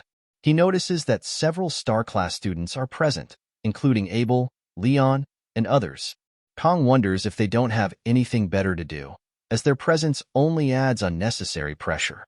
Meanwhile, Nox appears frustrated. Emitting his aura, he states that Kong doesn't understand what he's getting into. To Nox, it seems our boy can't tell the difference between bravery and arrogance. Nox then asks Kong how he dares to challenge him with such a pitiful weapon. In contrast, Kong senses that Nox's killing intent is off the charts and wonders if Nox has truly lost his mind. Kong tells Nox that a true monster doesn't care about weapons, which only angers Nox further. Emitting the full scale of his aura, Nox declares that he will teach our boy a lesson. Kong notices that Nox is wielding 2 S-rank weapons, and on top of that, he is using one of his top-tier blessings to conceal this world, the Blessing of the Crow. Now, our boy can feel Nox's true killing intent, and Kong acknowledges that he is serious as well. Kong also possesses 2 weapons, his sashimi knife and the one Chloe gave him. As they face each other, the duel begins, and they enter the subspace. Both of them charge at each other with full force. Kong manifests the Painlessness Blessing and the Sword God's Blessing as well. Outside the subspace, the students watching the match are surprised, as they cannot see Nox and our boy attacking at all, assuming this was merely a battle between 2 weak students. However, Kong and Nox are striking at each other with incredible speed, moving so quickly that only their auras can be seen. We return to the audience, where Rachel is sitting with Abel, stating that this fight is becoming interesting. Abel, surprised to see that the weak-looking kid she met at the park can fight like this, watches intently. Back to the duel, both Nox and Kong appear to be evenly matched. However, as Nox sees an opening, he uses his special technique to strike at our boy. To Nox's surprise, Kong is able to dodge the attack. Undeterred, Nox employs another technique called three-legged crow, closing the distance between himself and Kong in an instant. Our boy is taken aback by this display. Kong finds himself surrounded by Nox's aura technique, and with a smirk, Nox declares that this duel is over. Yet, Kong takes a stance and in an instant, dodges Nox's technique. Nox is astonished to see that Kong has evaded this move as well. The scene shifts to the audience, where one student remarks that although he can see glimpses of the fight, the second-year student is clearly superior, as the first-year student is preoccupied with dodging. Another student replies that while the second-year student seems impressive, they cannot underestimate a year of battle experience. On the other hand, Abel thinks to herself that anyone watching this duel carefully can tell the truth. The second year is attacking fiercely, but the first year is easily dodging every strike, seemingly refusing to fight back. We return to the duel, where Nox finally realizes that what Chloe said is true. Kong is not an ordinary student. Even after using the blessing of the crow to take down Kong, Nox finds that our boy continues to dodge the attacks effortlessly. Focused on speed, Nox acknowledges that he must be even more cautious, especially since he can execute a wide-range attack in a single strike. The more Nox observes Kong, the more frustrated he becomes, particularly because our boy is accomplishing all of this with a kitchen knife. At that moment, Kong drops his sashimi knife, surprising Nox, who wonders what Kong is planning. Our boy then takes a stance, pointing the kitchen sword that Chloe gave him toward Nox. Seeing this, Nox becomes filled with anger, thinking that Kong is trying to mock him with that ridiculous stance. A commoner cannot dare to mock Nox like this. He begins to gather his aura, and wings start to appear as the surroundings become enveloped in Nox's aura. As Nox prepares to strike at our boy, Kong charges forward in an instant and strikes Nox directly, catching him off guard and preventing any movement. Kong remembers the need to follow the rules without attracting attention. This feeling is like a curse that continually chases him and controls his body. Now, he realizes he cannot escape the power of the blessing of the sword god. Nonetheless, Kong is determined to cut it down. We see that Kong has severely injured Nox's right arm, rendering him unable to move. The audience, including Leon, is stunned by this turn of events. Kong states that whether the power he possesses is a blessing or a curse, he will use it, and with that, he bids farewell to his peaceful future. The whole arena is filled with smoke as the subspace barrier has been turned off, and the students in the audience are shocked by what they have just witnessed. In the arena, Nox is on his knees, while our boy stands confidently, unsheathing his sword. Abel and Rachel can't believe what they have just seen. The announcer then declares the duel has come to an end, and the students begin murmuring among themselves about the match.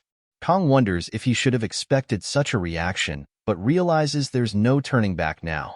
After all, our boy achieved this with just a kitchen knife, and it was Kang's first time facing an opponent as well. He starts to feel uneasy, though he finds some consolation in the fact that both the Mao brothers and Nox were inside the subspace during the fight. Kong is impressed by the subspace's specifications. On the other hand, Nox can't believe he lost the duel. Now, he understands that Kong is just as strong as Chloe had described. From Nox's perspective, Kong possesses incredible battle sense, honed through experience. However, Kong reflects that anyone could have sensed Nox through his intense killing intent, which ultimately worked to Kang's advantage.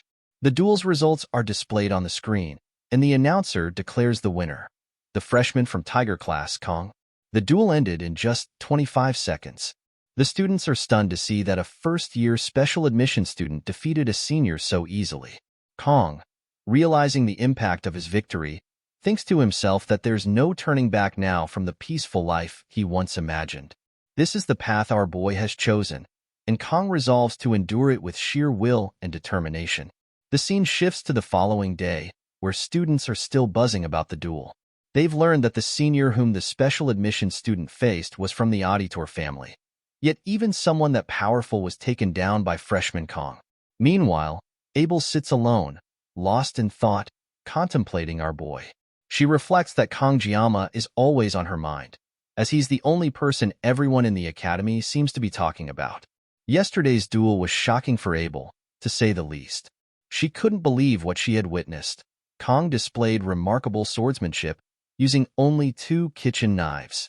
Abel had always taken pride in her knowledge of swords, being the daughter of a swordmaster, but now she finds herself feeling hopelessly naive. She never imagined someone could be that skilled with such ordinary blades. Abel's thoughts shift, and she realizes that she is still curious about the person who had defeated her. She wants to know who they are, driven by the desire to defeat them next time. Then, She remembers her grandfather mentioning that the top student this year wasn't from her classroom. Connecting the dots, Abel concludes that it might have been Kong. Anger rises within her as she considers the possibility, and what's even more frustrating is that our boy is actually stronger than her. Abel begins to wonder what Kong was thinking when she had called our boy weak and proudly told him about her family motto.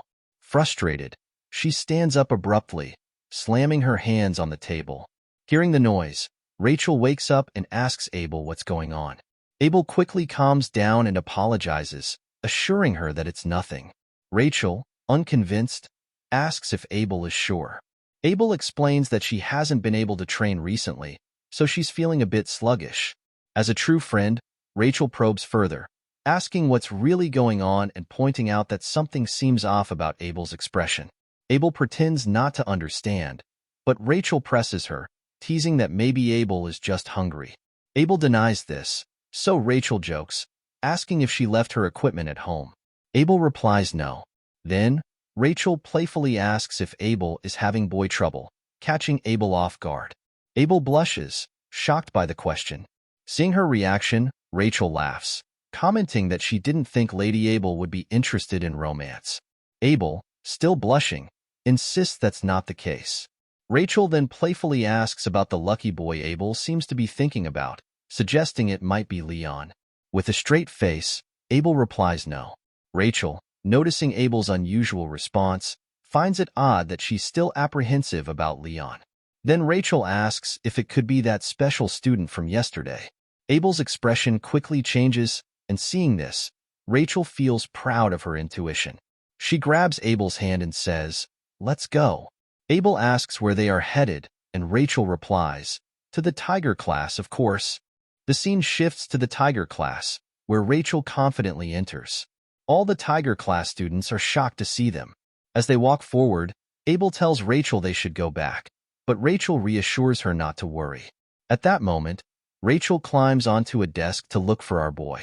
A Tiger class student approaches and warns Rachel that, regardless of her status, she shouldn't be standing on the desk. That's going too far. But Rachel ignores him and continues scanning the room until she finally spots our boy sitting with Chloe. Seeing Chloe, Rachel briefly wonders if she's our boy's girlfriend, but quickly dismisses the thought, thinking that this only makes things more fun. Chloe, who had been smiling, suddenly has her expression change when Rachel approaches Kong and blows in his ear. Both Chloe and Abel are stunned by Rachel's boldness. Our boy wakes up groggily and doesn't immediately understand what's going on. As he looks at Rachel, she apologizes for waking him up and asks, "Your name is Kong, right?" Rachel admits she didn't know who our boy was before what happened yesterday in the subspace. In his mind, our boy is surprised to see Rachel and wonders what she's doing here. As Rachel reaches out to touch Kong, Chloe, filled with anger and slipping into her Yandra mode, demands to know Rachel's identity and what she's trying to do. Rachel is caught off guard by Chloe's sudden change in demeanor. Meanwhile, Kong is shocked, thinking that this must be the danger his instincts had been warning him about. Chloe's personality has completely flipped, and Kong grows even more concerned when he notices that Chloe now has a box cutter in her hand. Frustrated, Kong thinks about the possibility of a fight breaking out in the classroom, realizing this is a situation he's never encountered in the game before. He can't figure out why things are spiraling out of control so suddenly. At that moment, Abel steps in, trying to stop Rachel and asking her what she's trying to do, reminding her that this isn't their classroom. With a smile, Rachel says, "What's the matter, Abel? Can't I say hello?" She then walks over to Chloe, patting her on the head and saying, "You shouldn't interrupt when the adults are talking, and it's not safe to play with sharp objects either." Chloe, filled with anger, looks like she's getting ready to strike. As Rachel turns to speak with our boy, Chloe sees an opening and lunges at Rachel with the box cutter. Kong and Abel are stunned, but Rachel effortlessly blocks Chloe's attack by grabbing her hand. "You're slow," Rachel says calmly. "I thought you were just a kid, but it seems you've got quite a short fuse." Abel steps in, urging Rachel to stop making a scene, but Rachel doesn't listen. She pushes Chloe away as if she were nothing, though Chloe manages to regain her balance and land perfectly on her feet. The students in the class are shocked by the exchange, while our boy just wants to leave. Rachel, a high-class student and the niece of the Spear Saint, lives by the clan's motto. Skills are useless in the face of overwhelming strength. Rachel then asks Kong if Chloe is his girlfriend. Kong quickly replies, no, but he can feel Chloe staring at him intensely. Despite the tension, our boy tells Rachel that Chloe is just his friend.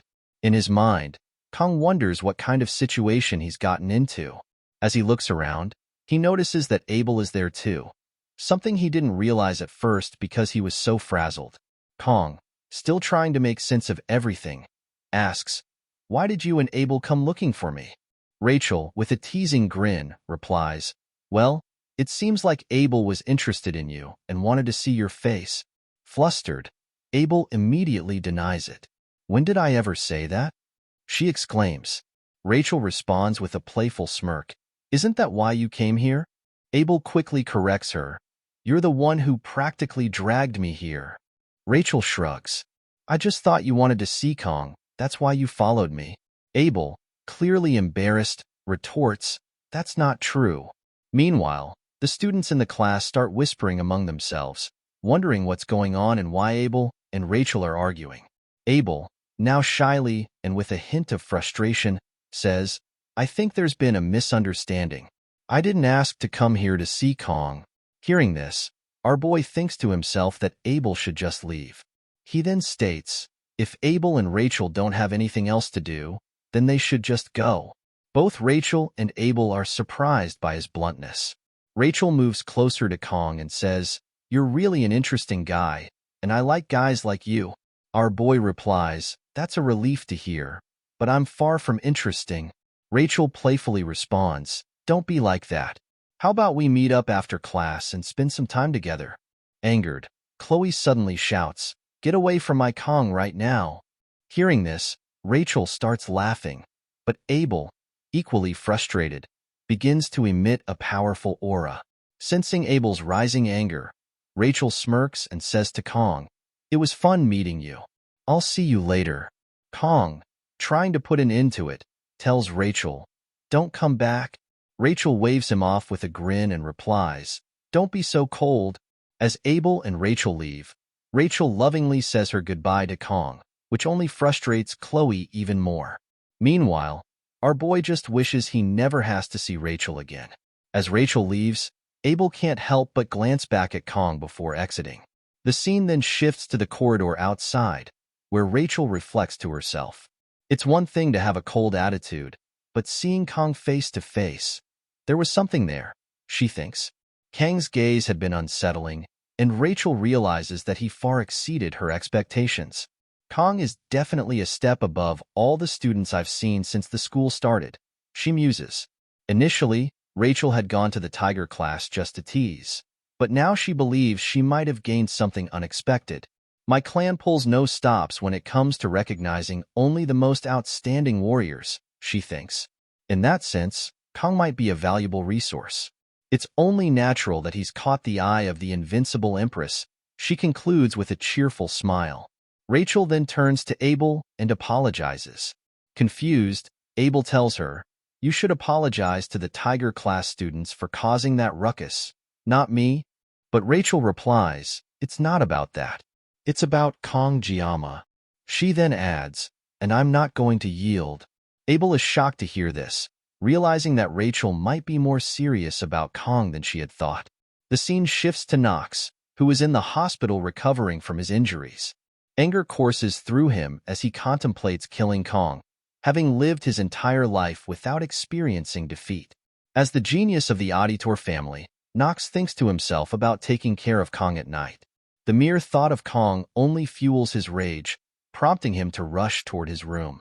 Knox intends to mobilize the entirety of the Auditor family with the authority of the entire clan. He believes he can deal with Kong easily. After handling Kong, he is confident that Chloe will return to the Auditor family as well, given that her potential is on par with, if not greater than, his own. Now is the time to strike, Knox thinks, envisioning the power of the House of Order combined with the pinnacle of his nightfall techniques. He is determined to show Kong exactly what he is capable of.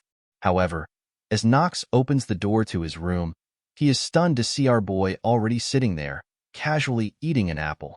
Seeing Nox, our boy states, "You're finally here."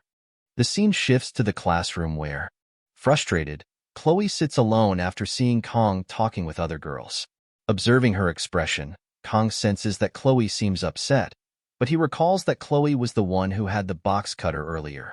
Meanwhile, Chloe, visibly angered, wonders about Kang's relationship with those girls and if he might have feelings for any of them.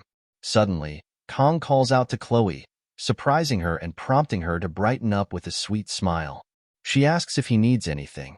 Noticing the box cutter still in her hand, Kong thinks she should probably put it away first. Getting to the point, Kong asks Chloe how Nox is doing.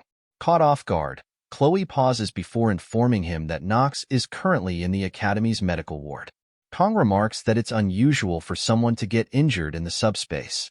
Chloe replies that she hasn't actually visited Nox yet, so she doesn't know much, but mentions that she heard Nox was admitted despite having no visible injuries. She assures Kong that it should be fine and there's no need for him to worry. In his thoughts, Kong reflects that while it's true he defeated Nox, however, Kong doesn't believe that Nox is so weak as to be traumatized. He hopes that Nox isn't planning anything drastic. Kong then pats Chloe on the head, asking if she can tell him where Nox's room is, knowing this is the best way to handle her Yandra tendencies. In the present, Nox is stunned to see Kong sitting in his hospital room. Kong asks if he can eat the apple nearby, though he's already halfway through it. He then remarks on the wealth of the Auditor family for providing such a spacious room for one person. Surprised, Nox asks how Kong got into the ward, only to freeze when he sees Kong reaching for a knife. Nox wonders if Kong is there to finish what he started, but to his surprise, Kong merely picks up the knife and begins peeling the apple with impressive skill. Confused, Nox watches as Kong neatly slices the apple and places it on the table for him. Before leaving, Kong casually advises Nox that if he has trouble digesting regular food, he should stick to eating fruit. Frustrated, Nox thinks he could take down Kong right here and now by catching him off guard. However, Kong calmly warns Nox that if he even thinks about revenge, he himself will eliminate the entire Auditor family. Shocked and frightened, Nox collapses to the ground. Outside, Kong reflects that Nox is now little more than a candle that could be snuffed out at any moment. It seems his will has been completely shattered. Kang's bold intimidation worked well, especially considering that the Auditor family is one of the world's most formidable assassin groups. While Kong knows he couldn't take on an entire clan, he figures he could manage around 10 people in 30 seconds if necessary, though he'd rather avoid that scenario entirely.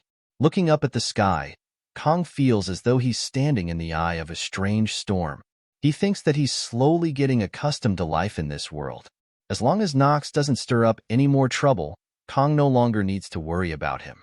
However, our boy has another issue to handle. The girl Kong most wants to avoid, Rachel. Kong has no intention of getting involved with her, as in the original game. Rachel approaches the main character first but is later attacked after the main heroine, Abel. Kong thinks he needs to take things slowly, especially with midterms approaching, for which he needs to be prepared. Checking his phone, Kong states that he's going to take this seriously, as a reward is a reward, and this time it's Murasame, a weapon he desperately needs to fight effectively for more than 30 seconds. Kong then schedules the midterm date on his phone. This test involves subduing a demonic monster in groups of 5, regardless of class. The Academy places heavy emphasis on teamwork, believing that while individual skill is important, trust in comrades is even more crucial on the battlefield. Although Kong finds this setup test annoying, he's fine with it as long as he finds the right teammates to carry him through. The monster featured in this test is a deer-ant creature, the merman, a particularly foul-looking beast, even in the game. Now, Kong is about to see this monster face to face.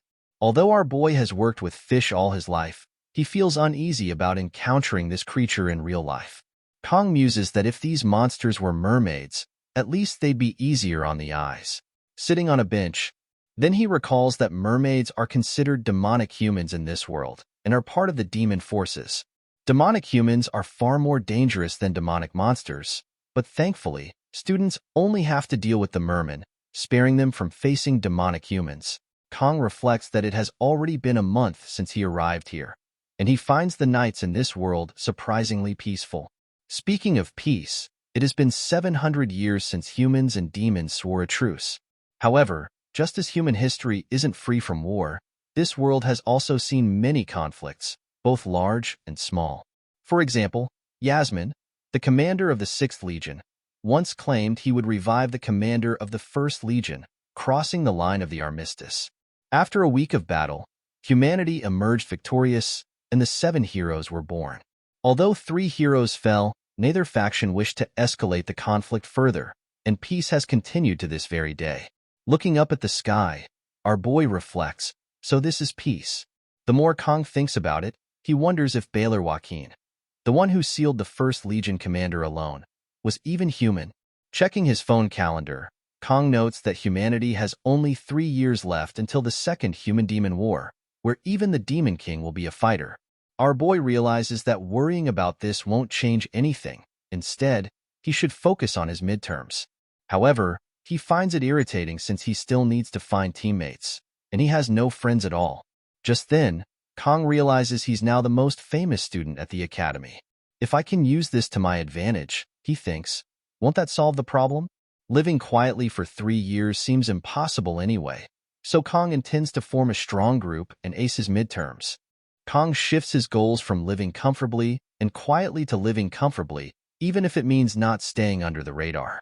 A week later, in the classroom, the instructor asks the students to form groups for their exam, but to Kang's surprise, not a single student invites him to join their group. Kong thinks this is bad. He wonders if the other students are still afraid of him after the duel. Looking back, Kong notices Chloe is also alone. He realizes she's in a similar position, having been regarded as an outsider since that incident. Approaching her, Kong asks if she hasn't found any cadets to partner with. Chloe confirms that she's still alone. Concerned, Kong inquires if she's okay, mentioning that he's used to this, but she used to have friends. Chloe assures him that she's fine, thinking to herself that as long as she's with Kong, she'll be okay. Kong then suggests that, in that case, she can partner up with him, though he still needs to find 3 more people. Smiling, Chloe agrees with him. In his mind, our boy thinks that Chloe's capabilities are nothing to underestimate.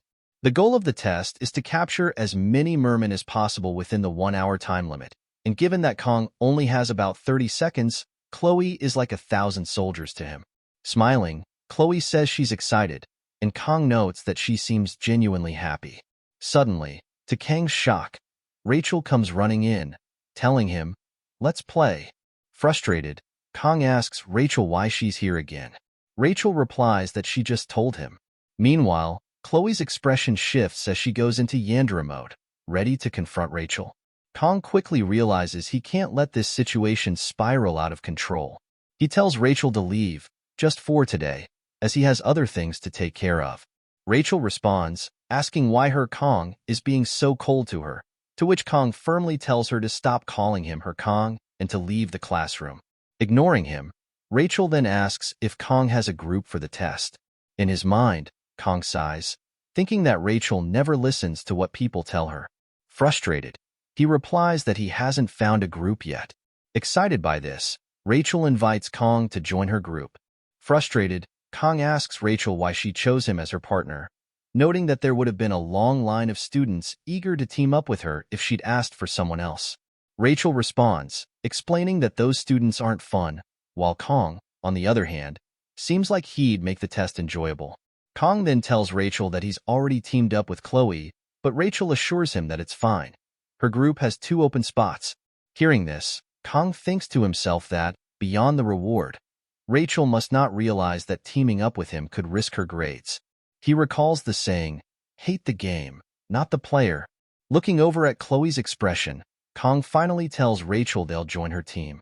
Rachel then playfully warns him that he can't back out now. Kong, curious, asks about the other group members, and Rachel surprises him by asking if he knows Leon, mentioning that Leon is super famous. Kong is genuinely stunned, wondering what kind of misdeeds he must have committed in a past life to end up entangled with the game's heroines. Our boy can't quite grasp how this situation came about. Even though Kong might stand out and occasionally cross paths with key people, it usually doesn't lead anywhere. But Leon Van Reinhardt is a different matter entirely. He's the main character of the game. Our boy realizes he has no idea how things will turn out from here, but it seems certain Kong will somehow be to blame. He even tried to see if Kong could switch groups, but Rachel had already submitted his name on the application before she even approached him, leaving no room for adjustment. Frustrated by the thought, Kang's irritation rises. Just then, Chloe approaches Kong in her intense, almost Yandere mode. She asks if something is wrong, noticing that he hasn't looked well since Rachel left. Kong, surprised by Chloe's attention, explains that he's just a bit overwhelmed by the prospect of taking the exam with the Star Class cadets. Chloe reassures him confidently, saying that no one in the Star Class is stronger than Kong. Kong thanks her, thinking to himself that he was the one who asked Chloe to team up with him in the first place. There's no way Kong can leave without Chloe in good conscience, and as he thinks about it, our boy realizes he couldn't ask for better people to take the test with. Deciding to stay optimistic, Kong asks Chloe when and where the group meeting is. Chloe responds that Rachel mentioned meeting at the cafe in the main building at 6. Noting the time, Kong suggests they head over, and Chloe happily agrees. The scene shifts to the cafe, where Chloe is cheerfully enjoying her smoothie. Meanwhile, Kong is shocked to discover that Chloe's smoothie cost 50,000 won. He thinks to himself that the only drink under 10,000 won was a coffee, so our boy ordered it, but it tastes terrible. Since this cafe is run by an outside company, faculty cards don't work here, and Kong decides he won't be coming back often. A few moments later, Rachel arrives with the rest of the team. She apologizes for being late, and Kong recognizes Leon but not the other members. Leon approaches him, extending his hand and warmly saying it's nice to meet Kong. Our boy shakes Leon's hand and introduces himself as well. Leon tells Kong that he was impressed by what he saw in the subspace a few days earlier and feels reassured knowing Kong is part of the group for the exam. Kong, impressed by Leon's presence, realizes that Leon is the main character he played as in his previous life. As they sit down, Leon suggests they start with introductions, and Rachel cheerfully agrees.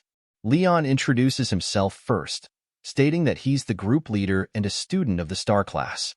He adds that he somehow ended up becoming the leader and, although he has his shortcomings, he looks forward to working with everyone. Kong admires Leon's positive attitude. Rachel then mentions that, since everyone already knows her, she'll pass the introductions to Batten, who is sitting next to her. Batten introduces himself as a student of the Star Class and a speed weapon specialist, adding that he likes heroes, which confuses Kong. Chloe then introduces herself, stating that she's from the Wolf class and is here thanks to Kong. Hearing this, Rachel starts to smile, which frustrates Chloe, but she calms herself, thanks Rachel for the invitation, and states that it's a pleasure to meet everyone. Everyone is impressed by Chloe's well-spoken introduction. Finally, our boy introduces himself, mentioning that he's in the same class as Chloe. After the introductions, Leon suggests they begin the presentation. As Leon starts, Kong is surprised by the level of detail. Leon explains that during lunch today, their class instructor will distribute files to the group leaders, containing a map of their examination site, Scopuli Island. Leon further explains that they will be teleported to the island through a subspace gate. Though only the gate itself is subspace, the island is real, meaning students can actually be injured by the demonic beast there. Continuing the presentation, Leon shows everyone their assigned area on the northeastern coast, where 3 groups, including theirs, will hunt the mermen on the island. However, there is a limited number of mermen available. The exam's objective is to hunt as many mermen as the limit allows. Everyone listens attentively to Leon, and as he wraps up the presentation, he asks if anyone has questions. Batten raises a concern, noting that Scopuli Island is known for having mermaids, which could be risky. Leon reassures him that the instructors have thoroughly researched the area in advance to ensure the students' safety. Chloe then asks if groups within the same zone are allowed to ambush or battle one another. Leon replies that the objective is strictly to exterminate demonic beasts, and conflict between groups would likely lead to disqualification. He then asks if that answers Chloe's question, and she nods. Meanwhile, our boy thinks to himself that, unfortunately for Leon, their team does indeed include an assassin. Leon concludes the meeting, reminding his team members to prepare for the midterms. He also tells them to meet again tomorrow for a positioning meeting. As everyone leaves, only Leon and our boy remain. Kong realizes that, since he ended up sitting in the corner, he and Leon are now the last ones left, making the situation feel awkward. Our boy thinks he should hurry and leave, so he stands up to go, but Leon calls out to him. Leon asks Kong where he's from, catching Kong by surprise. Kong thinks to himself that he's heard a question like this before, though this time it feels fundamentally different. Looking at Leon's expression, our boy can't tell what Leon is thinking, as Leon is directly asking where Kong is from. Kong feels that something is off, as Leon could have asked him earlier when everyone was introducing themselves. He can only assume Leon has a specific reason for asking now, after everyone else has left, but with a serious expression, he admits he can't shake the feeling that Kong is somehow similar to him. Hearing this, Kong considers that while the official language in this world is Korean, thanks to the game, it doesn't mean other cultures don't exist here. Leon then apologizes for asking such an odd question out of nowhere.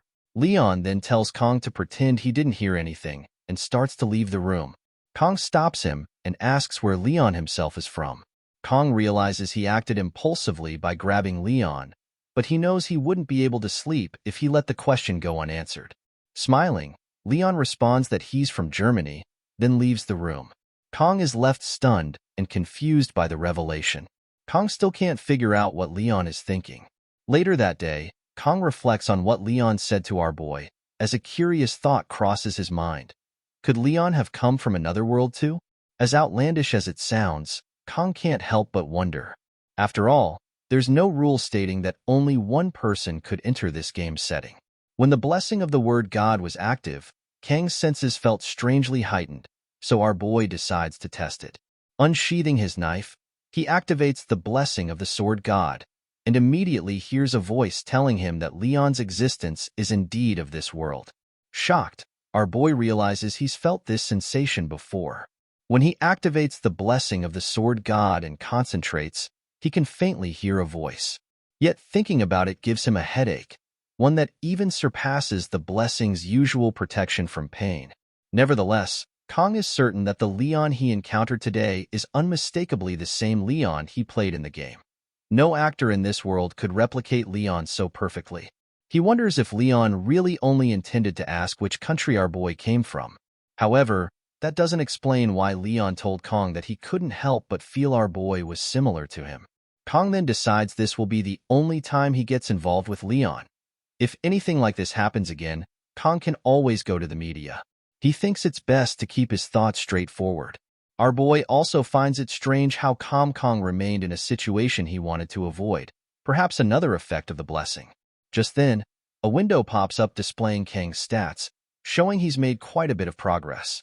Our boy's mental fortitude and armament are still the same, but Kang's physical fortitude has increased slightly due to recent training.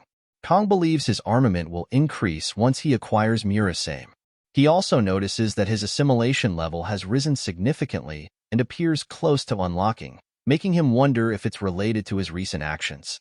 However, Kong finds it frustrating that he doesn't fully understand it himself, and it's not as if he can ask someone else about it.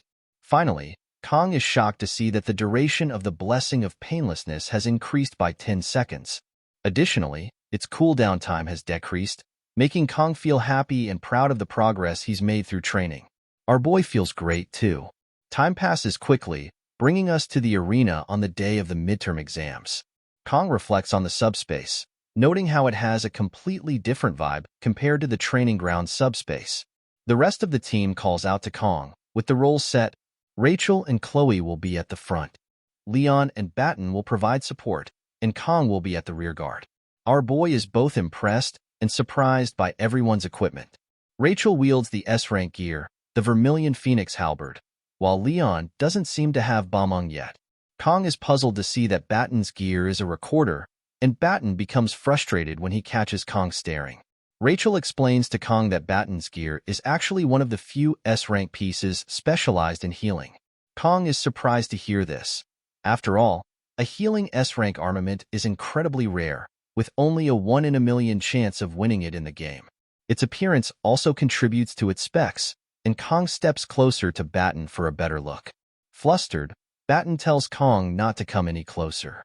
Then, the announcer declares that the first-year midterms will now commence. Instructor Lee adds that, judging by the students' expressions, everyone seems prepared. Lee tells them he'll keep it brief since they should already be familiar with the rules. If a student encounters something they cannot handle, they should retreat. He reminds them not to forget that they're still cadets, not yet heroes, and they don't need to take unnecessary risks.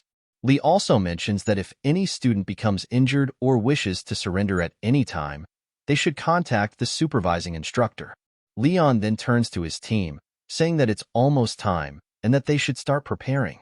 He encourages them not to be nervous and to give their best effort. Our boy thinks that it's finally beginning. Just then, Chloe approaches Kong, and he asks her if something is wrong. Chloe asks Kong if it's strange that she feels anxious now, mentioning that she remembered mermaids can appear on Scopuli Island. Our boy reassures her, saying that the instructor confirmed everything has been thoroughly checked beforehand, so there's no need to worry. Chloe nods and replies that she understands. In his mind, Kong recalls that back in Sicily, mermaid sightings were frequent and often caused significant damage. Although humanity has a truce with demonic beings and they are rarely seen outside dungeons, the persistence of these rumors suggests that the conditions for mermaid appearances are still not fully understood. At that moment, Instructor Lee instructs the students to get ready to enter the subspace. Kong pats Chloe's head, telling her not to worry. In her mind, Chloe feels reassured, thinking she has nothing to fear with Kong by her side. As they enter the subspace, Chloe looks around in confusion. Kong calls to her, reminding her to stay focused. Meanwhile, Leon realizes he's unable to contact the supervising instructor, and he and his team members find themselves in a cave with no connection. They have no idea what just happened. Suddenly, a mermaid appears in the subspace, leaving Kong and the rest of the team shocked. The scene shifts to a few moments earlier, before the mermaid's appearance, on Scopuli Island. Except for Kong, the rest of the teammates are feeling sick. Leon comments on how Kong seems fine, to which our boy replies that he doesn't usually get seasick. At that moment, our boy spots a merman. Kong is surprised to see it, but the merman quickly runs away. Our boy notes that the merman seems smaller than he expected and feels a bit foolish for being so serious about it. He thinks Kong might not even need to use his weapon, though Kong had already planned to take it easy in the rearguard position. Leon informs Kong that once they reach their assigned area, there will be fully grown mermen, which are nothing like the smaller ones they've just seen. Leon adds that their first priority should be to head to the location Chloe went to scout. They move deeper into the forest, with Leon warning everyone to stay alert. Suddenly, Chloe appears, returning from her scouting mission. Leaping from tree to tree, she lands right in front of our boy. Kong is startled by her sudden entrance and asks if she had been climbing trees on her way back. Chloe confirms, explaining that it was the best way to avoid being noticed. Leon asks Chloe about the situation ahead. Chloe reports that approximately 500 meters ahead, there is a cave. As the group moves forward and spots the cave, Leon senses and estimates that there are about 50 to 60 mermen inside. Our boy thinks to himself that if they hunt these mermen down, their team will almost certainly secure first place in the midterms. However, he also considers the risks. For the leader, ensuring the safety of the team is just as important. Injuries could occur, and Kong and the others might end up trapped in the cave with no means of outside communication. Should the team take the risk or opt for a safer detour elsewhere? The decision ultimately rests with Leon, the team leader. The scene then shifts to a few days earlier. Leon is briefing the team and tells Chloe he will rely on her to scout the area when they land on the island. He adds that Batten will handle the healing with his blessing. Hearing this, our boy remarks that he still finds it interesting that Batten is a healer. Frustrated, Batten snaps at Kong to stop talking nonsense. Leon then assigns Kong to guard the rear against any potential threats. Our boy reflects that he seems to have gotten the easiest job. Leon further explains that he will lead everyone from the center, emphasizing that the team cannot just rush in recklessly. He assures them that he will join the offense if the situation calls for it. At that moment, Rachel asks Leon about her role. Leon confidently replies that she will be the one to face the mermen head-on and take down as many as she can. Leon expresses his trust in Rachel's abilities, believing she is more than capable of handling the task. Returning to the present, Kong observes Leon's expression and realizes that Leon has made his decision. Leon calls for Rachel. Responding immediately, Rachel hurls her spear at the cave with incredible strength and speed, taking down several mermen in a single strike. Without hesitation, she charges into the cave, retrieving her spear and continuing to take down the mermen in her path. Meanwhile, Batten uses his spell to heal Rachel and restore her stamina. As all the remaining mermen rush toward her at once, Rachel remains undeterred. With a smile on her face, she effortlessly takes down approximately 25 mermen on her own. She marvels at her own blessing, thinking about how incredible it is. On the other hand, Kong and the others are astonished by Rachel's display of strength. Seeing this, Chloe unsheathes her sword, ready to join the fray. Aura begins to emanate from Chloe's sword as she activates her blessing of a cat. In an instant, with a single strike, Chloe takes down several mermen. The remaining mermen attempt to retaliate, but she easily dispatches them as well. Meanwhile, on one side of the cave, Rachel is relentlessly taking down the mermen she encounters, while Chloe does the same on the opposite side. As the two approach each other, Kong and Leon grow concerned, fearing that neither of them will stop in time and that they might collide. Just as Rachel and Chloe draw closer, a huge merman appears and attacks. However, the two of them, using their blessings in unison, swiftly take down the large merman. Afterward, Rachel comments that Chloe seems a little faster than before. Chloe, with a serious expression, retorts that she was the one who took down the merman. With that, Rachel and Chloe move to opposite sides once again. Our boy feels relieved to see the situation resolve without any issues. Leon, having taken down a few mermen himself, remarks to Kong that it seemed like Kong was worried about those two. Our boy replies that it turns out his concern was unnecessary. Leon and his team successfully take down all 60 mermen. Leon then tells our boy to have more trust in his teammates. With everything settled, Leon suggests they move on. Watching him, our boy reflects on Leon's decisiveness and leadership, noting that these qualities form the solid backbone of the team. He realizes that Leon is truly irreplaceable, and his presence here feels undeniably real. As Kong wonders if Leon might casually ask where our boy is from, a sudden strike hits Leon from behind, catching everyone off guard. Shocked, the team turns to see that the attacker is a demon mermaid. Rachel, stunned, questions what a mermaid is doing here. Equally shaken, our boy recalls thinking earlier that everything had been going too smoothly.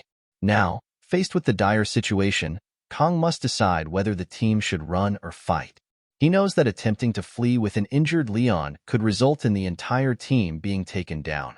Rachel urgently tells Kong to try contacting the instructor about the mermaid. However, our boy realizes that with all communication cut off from the outside, alerting the teachers might only cause them to panic even more. Kong states that it seems he is the only one still clear-headed. Taking charge, he orders Batten to focus his healing blessing on Leon. Kong then instructs Chloe to leave the cave, alert the nearby cadets to evacuate, and call for the instructors. However, Chloe insists that she wants to stay and help Kong. Kong firmly explains that fleeing with Leon will be difficult, so Chloe must hurry and act before the mermen launch another attack. Reluctantly, Chloe agrees, saying she understands, and runs toward the cave's exit. After Chloe leaves, Rachel asks Kong what they should do next and whether he has a plan. Batten and Rachel, noticing Chloe's departure, question Kong about why he sent her away. Kong steps forward and calmly tells Rachel and Batten to handle the smaller mermen. Surprised, Batten asks what Kong intends to do. Our boy closes his eyes, thinking to himself that he has always disliked dealing with small fish. They require no real skill to handle. With a smile on his face, Kong unsheathes his sword, declaring that taking care of the big fish is his specialty. Our boy reflects that the protagonist fell to just one normal attack, highlighting the stark difference in strength between humans and demons. Kong knows he can't confidently claim victory, even with the blessing of the sword god. In the original game, it was nearly impossible to subdue a magic-wielding demon without a full party. Now, faced with a boss that typically requires a large-scale raid, our boy realizes there's no turning back. With Chloe needing about 10 minutes to return, Kong concludes that there's only one option. He must defeat the boss mermaid in just 40 seconds. As Kong activates the blessing of the sword god, our boy smiles, thinking it's been a while since he's gone all out. Meanwhile, Rachel continues taking down the mermen relentlessly. When several mermen attack her at once, she blocks their strikes with her spear, pushes them back, and finishes them off with a single powerful blow. However, her fatigue is starting to show. Batten, noticing Rachel's exhaustion, wishes he could assist her, but healing Leon is already pushing him to his limits. While Leon's wound is severe and healing slowly, it is recovering nonetheless. Batten, recalling Kang's absurd strength from their subspace duel, struggles to believe that Kong is facing the demon mermaid alone. Just watching the fight fills Batten with fear. Although it's late, Batten wonders if he should try to stop Kong. Meanwhile, the demon mermaid launches a strike at Kong. Kong swiftly dodges the attack and charges forward. Our boy analyzes the situation, noting that the mermaid appears to be a demonoid specializing in long-distance magic attacks with water properties. While Kong doesn't know magic, our boy thinks to himself, a mermaid is just a fish after all. Our boy then leaps into the air, closing the distance between him and the mermaid.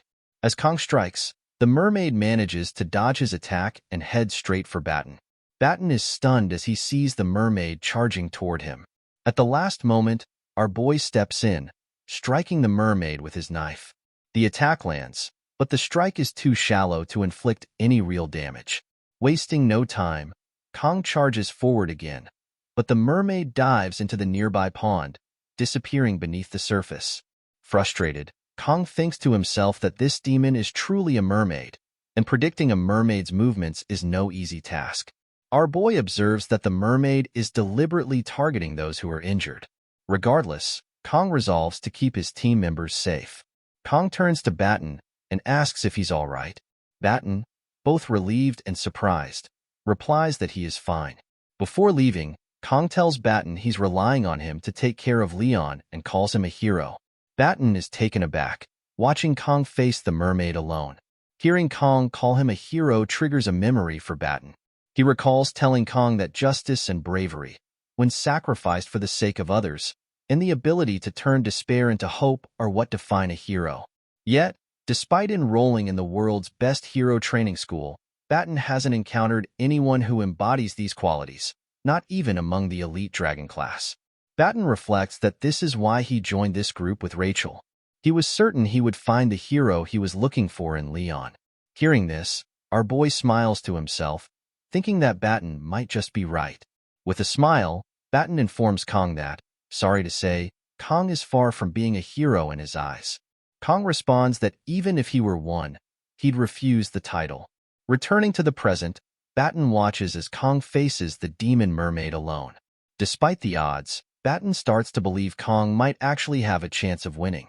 The demon mermaid then unleashes a technique, summoning multiple mana fish to strike at Kong. Although Kong dodges them initially, he's caught off guard when the mana fish begin to follow him. Kong quickly carves a path for himself using his knives, managing to evade the mana fish. However, the relentless mana fish continue their pursuit. Kong, undeterred, uses his full speed to dash around the demon mermaid in an attempt to outmaneuver her. Spotting an opening, the mermaid abruptly shifts her focus and charges straight toward Batten. Rachel shouts, warning Batten to be careful. Just as the mermaid is about to strike him, Kong intervenes, landing a blow on the mermaid. However, the strike is shallow once again and fails to cause significant damage. Our boy steels himself, realizing that these shallow strikes won't be enough to take the mermaid down. We see that the mermaid has taken some damage from Kang's strike. The mermaid attempts to strike at Kong using her mana, but her attack instead hits the cave wall, creating a massive hole. The impact distracts the mermaid, causing her to lose control of her mana fish. As a result, the mana fish hit her directly, sending her tumbling beneath the cave's debris. At that moment, the scene shifts to a few students who are speaking with Instructor Kim. Suddenly, the two students hear a loud sound. Saki Ryojo, daughter of the Bao Saint, remarks that it sounded like a roar, while the blue-haired girl adds that she also saw a flash of light coming from the cave ahead of them, just before they found Instructor Kim. As the rain begins to fall, Saki tells the blue-haired girl that they need to get to the wounded and move quickly. With the rain pouring, the blue-haired girl realizes she likely mistook lightning and thunder for the earlier flash and roar. She replies with a confident, of course. Saki insists they need to return to the academy as soon as possible.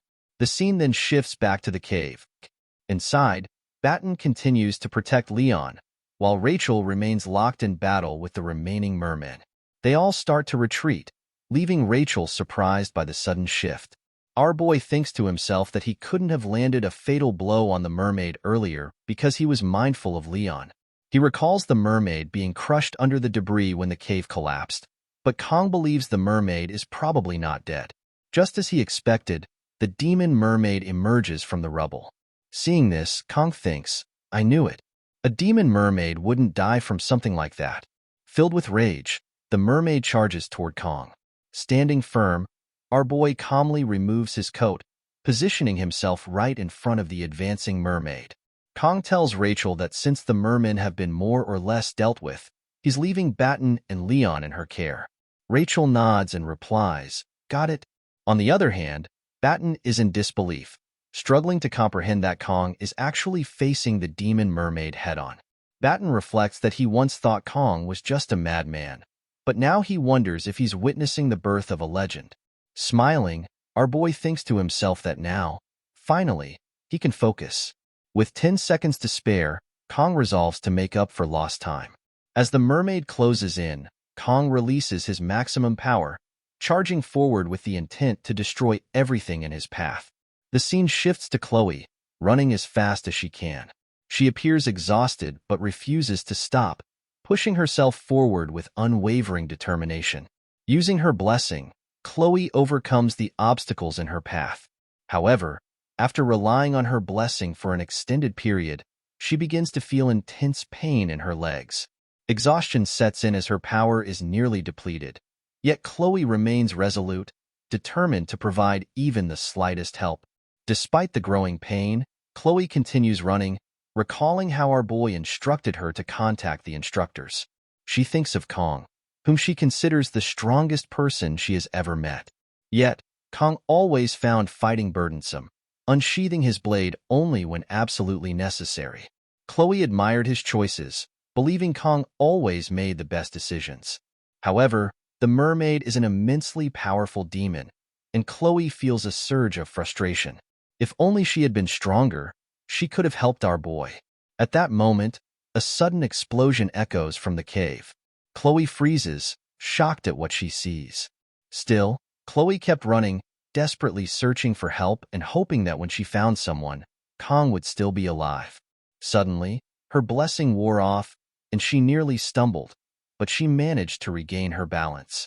"I can't fall here," she thought, forcing herself to keep moving. Chloe's urgency grew as she realized she needed to find someone quickly. She began shouting, "Is anyone here? Please help." Suddenly, Chloe sensed something ahead of her. Though her senses were dulled from exhaustion, she strained to identify it. She suspected it might be mermen. Frustrated but resolute, Chloe steadied herself and prepared to strike. Just as she was about to attack, she saw it wasn't mermen. It was Abel with her team. Relief flooded her as she passed Abel in a daze, thinking, "Finally, a person." But Chloe was too exhausted. She collapsed to the ground, completely drained. Abel, startled to see her in such a state, listened as her team speculated about a possible ambush. However, Abel silenced them, recognizing Chloe immediately. With great effort, Chloe managed to say, "Please, help Kong." Then, she collapsed unconscious in front of Abel. The scene shifts to the cave, where Batten reflects, wondering if there will ever be another day as astonishing as this. Watching Kong, Batten thinks to himself that Kong resembles an extraordinarily skilled swordsman. Kong isn't merely fighting the mermaid demon. Our boy is completely overwhelming it. Batten is certain that the scene unfolding before him will be etched into his memory for the rest of his life. Unlike the swift movements our boy displayed during the subspace duel, Kong now relies on precise, calculated, and lightning-fast techniques. With unmatched skill, our boy deflects the mermaid's strikes and closes the distance, delivering a decisive blow. A clean hit lands on the mermaid, leaving both Batten and Rachel utterly stunned. Batten thinks that even Rachel, successor of the Spear clan and someone who grew up among the strongest warriors, has likely never witnessed anything of this caliber. For the first time, Batten feels that the mermaid might actually be defeated. However, Rachel suddenly shouts a warning, telling Batten to be careful. Acting swiftly, she pushes Batten aside, and together they narrowly evade the mermaid's retaliatory strike. Rachel tells Batten to stay alert, snapping, "Do you want to die?" The mermaid's strike has caused a massive hole in the cave wall. Seeing this, Batten realizes he had momentarily forgotten the danger of their situation, mesmerized by how surreal the scene was. Their opponent is a demonoid capable of wielding powerful magic. Batten reflects that a blade against magic is already a poor matchup. What if the mermaid uses a spell that cannot be countered? Meanwhile, our boy stands firm, facing the mermaid after dodging her last strike. Angered, the mermaid begins casting her special spell, gathering mana into her hands. She unleashes a barrage of mana bullets, aiming them at Kong from all directions to prevent him from dodging. Reacting swiftly, our boy rushes in another direction, but the bullets continue to pursue him relentlessly. With no other choice, Kong deflects the incoming projectiles using his knife. During this exchange, he notices that his blade is coated in poison. Seizing the opportunity, Kong employs a precise technique to strike the mermaid with the poison knife, catching her off guard. Wasting no time, Kong closes the distance and goes for the final, decisive blow. The mermaid summons Merman to block Kang's strike, shocking our boy. Seizing the opening, the mermaid gathers mana, preparing to unleash a powerful attack on Kong. Alarmed, Batten and Rachel shout, urging Kong to move away. However, caught off guard, Kong realizes he cannot evade the incoming strike. Just as the mermaid's attack is about to land, Kong fully channels the blessing of the sword god. One of our boy's eyes turns black, signaling the awakening of his newfound power. In an instant, Kong finds himself standing in a serene pond under a clear sky, confused about where he is. Suddenly, a bright light approaches him, accompanied by a voice. The voice asks Kong a question, "Did you slice?" Kong, surprised but resolute, replies, "I did." At that moment, Kong fully masters the blessing of the sword god. Empowered by this realization, Kong grabs his knife, and with a single, decisive strike, he takes down the mermaid, severing the magic of the demonoid entirely. We see our boy standing victorious against the mermaid. Batten and Rachel are stunned to witness a freshman single-handedly defeat a demonoid. Shortly after, Kong, injured from the battle, collapses to the ground. Seeing this, Rachel rushes over to check on him. Meanwhile, Batten feels a sense of relief knowing that Leon is unharmed. At that moment, Batten senses movement near the entrance of the cave. Initially, he worries that the merman who had fled earlier might have returned, but he is relieved to see that it's Abel and her team. Abel and her team are shocked to find a mermaid's remains in the cave and begin to wonder what transpired there. Abel grows visibly frustrated upon seeing Rachel embracing Kong, questioning why Rachel is so close to him. Her gaze shifts to Leon, and she thinks to herself how the team looks as though they've been to the brink of death, yet the leader appears unscathed. Abel reflects on Leon's seemingly absurd luck. She informs Leon that she has contacted the academy and that instructors are expected to arrive within an hour. Finally, Abel demands an explanation for what happened in the cave. Batten replies that the so-called idiot instructors who explored this island earlier must have overlooked something, which he finds laughable. Abel acknowledges his frustration and tells him she understands, but insists that Batten should now explain. Batten, in turn, asks if Abel is ordering him around. Abel sighs and retorts that Batten always interprets things so oddly. What she said was merely a request. Batten smirks and remarks that it's not like Abel would believe him anyway. Still, he urges her to listen, claiming that explaining things is one of his specialties. Abel listens as Batten recounts the events. A mermaid appeared out of nowhere, and Kong single-handedly defeated it. Abel raises an eyebrow, questioning the plausibility of the story, but Batten affirms that's exactly what happened. As Abel reflects, she finds it hard to believe. A freshman from the academy defeating a demonoid on his own sounds more like a tale from her grandfather's bedtime stories than reality. Yet, as absurd as it seems, the evidence suggests it's true. After all, why would they fabricate such a story? It feels like something straight out of legend. Abel then recalls her lineage, a descendant of the famed hero Baylor Joaquin and his disciple, Aaron Nibelung. Abel's radiant roots have granted her a special class since birth, in other words, a noble bloodline.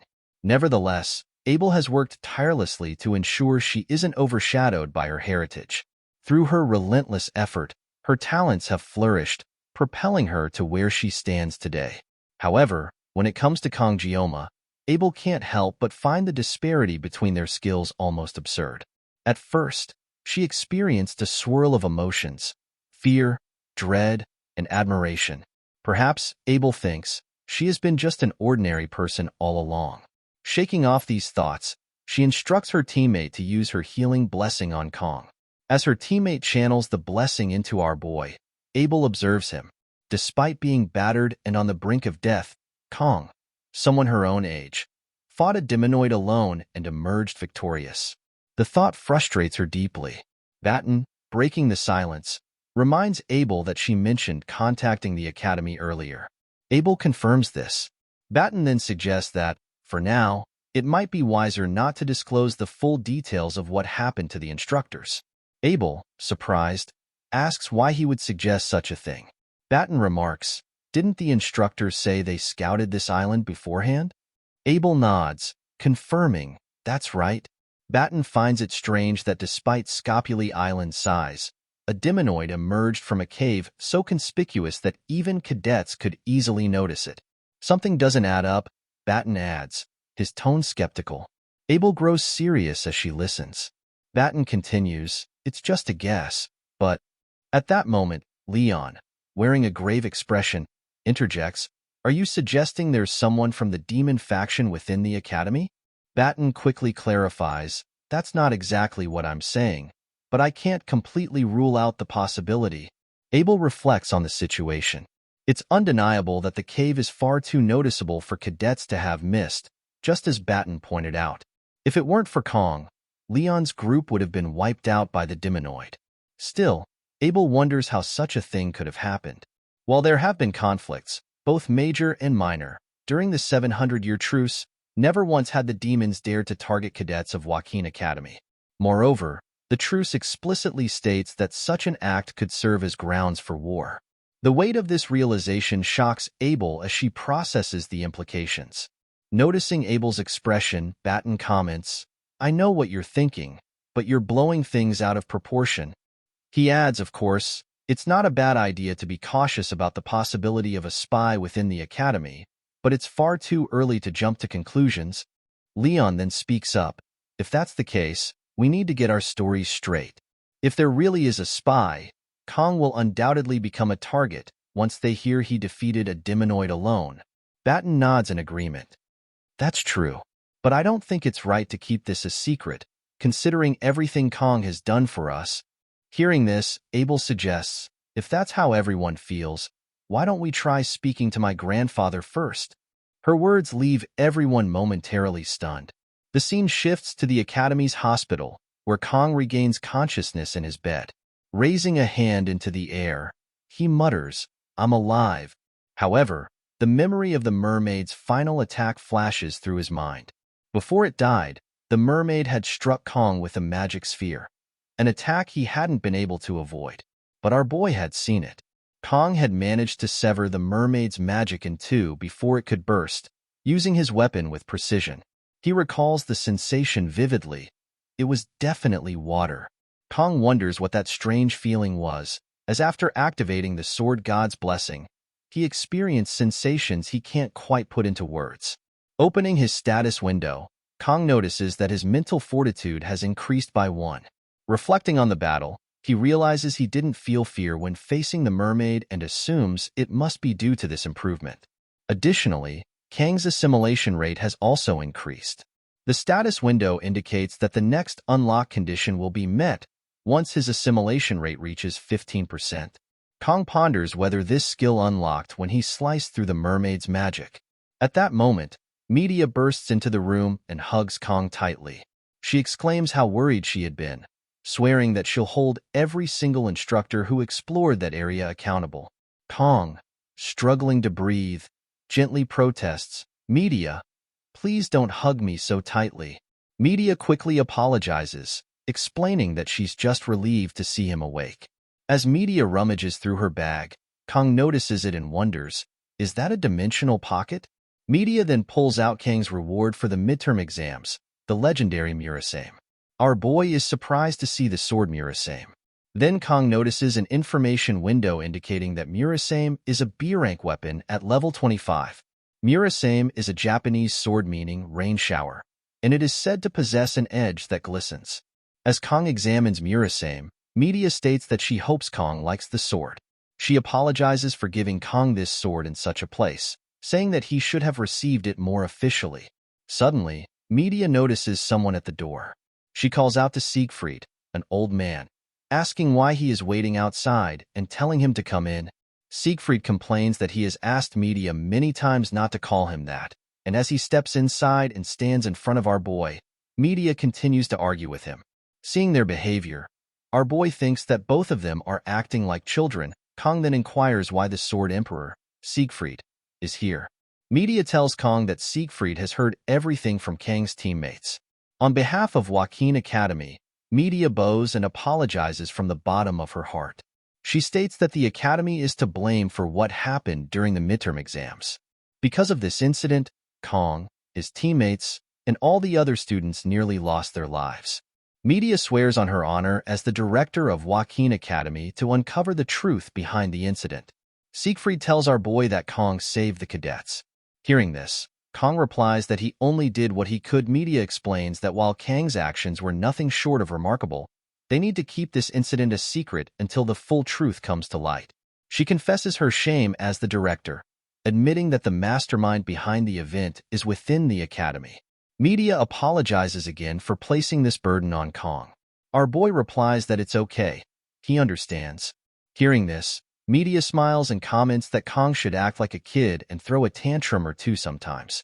In her mind, she thinks that Kong is like an old man trapped in a teenage boy's body. The scene then shifts outside, where Media and Siegfried are walking through a corridor. Media suddenly stops and asks Siegfried if he remembers the day they first met after enrolling. Siegfried was lying on a bench outside, and when Media told him to stop being lazy, he drew his sword without a word, telling her not to order him around. Siegfried replies that he doesn't remember that. Media smiles, saying it feels like it happened just yesterday, yet she has already spent 60 years here. She finds it laughable how she hasn't even filled a tenth of Awakens Academy's history. Back when both she and Siegfried enrolled, the place was already ancient and full of history. Although there have been large and small incidents over the centuries, the Academy has nurtured and protected its cadets for 700 years. Suddenly, Media becomes angry and releases her aura, shattering the window in front of her. Siegfried is surprised. Media recalls that before the midterms, she received reports that the instructors completed multiple preliminary surveys of Scopuli Island. Even if it was rare, the island was known as a place where mermaids might appear, so she took every precaution. Yet the tragedy still occurred. Siegfried tries to calm Media down. Media apologizes, saying she was lost in thought. Siegfried grows serious seeing Media like this, but then Media smiles happily and mentions how amazing Kong is, having taken down the mermaid all by himself. Blushing, Media asks Siegfried what he thinks of Kong. Siegfried remains silent, but in his mind he ponders Kang's natural-born talent. Siegfried has seen countless individuals hailed as the chosen ones of their era, only for their brilliance to fade. Families hungry for glory and honor throw around the word genius carelessly whenever a child shows the slightest talent. Siegfried himself forbade the use of that word, even for his granddaughter Abel. But for Kong, whose talent is so unfathomable, the word genius might truly apply. Siegfried wonders how far Kong will go once he gains more experience. Could Kong reach the heights Siegfried once dreamed of? As Siegfried walks past Media, He tells her to stay put at the academy for now. Media smiles and remarks that Siegfried said he would help her clean things up. Siegfried replies that he doesn't remember such a promise. The scene shifts to the wolf class, where our boy is sitting in class. Kong thinks about the fact that the incident with the demonoid mermaid on Scopuli Island is being kept secret under the headmaster's instructions. He finds it a bit awkward, but perhaps his classmates are carefree because he stopped the mermaid. After being discharged, the first thing Kong did was visit the school's forge to reshape and enhance Murasame. In truth, the sword was just a metal rod to him, considering the sword god's blessing, so reforging it was a must. The blacksmith, Volander, tells Kong to retrieve his sword 1 week later and, since it's the 700th anniversary event, he won't charge Kong. Kong thinks he got lucky and hopes the enhancement will be successful. Then, Chloe comes in and asks Kong when he was discharged and how he's feeling. Our boy replies that he's fine and asks about her condition. Chloe says she injured her leg, but thanks to emergency treatment from Batten, the doctor said she'll be able to walk without crutches in a week. Confidently, Chloe adds that she is also an auditor, so of course she's recovering quickly. Realizing she got a bit too excited, Chloe apologizes. Kong is happy to see Chloe doing better. He asks if there has been anything unusual, and Chloe replies that she heard the director and the elders have been at odds. Kong reflects on how, even if he took down the mermaid alone, it wasn't solely due to his efforts.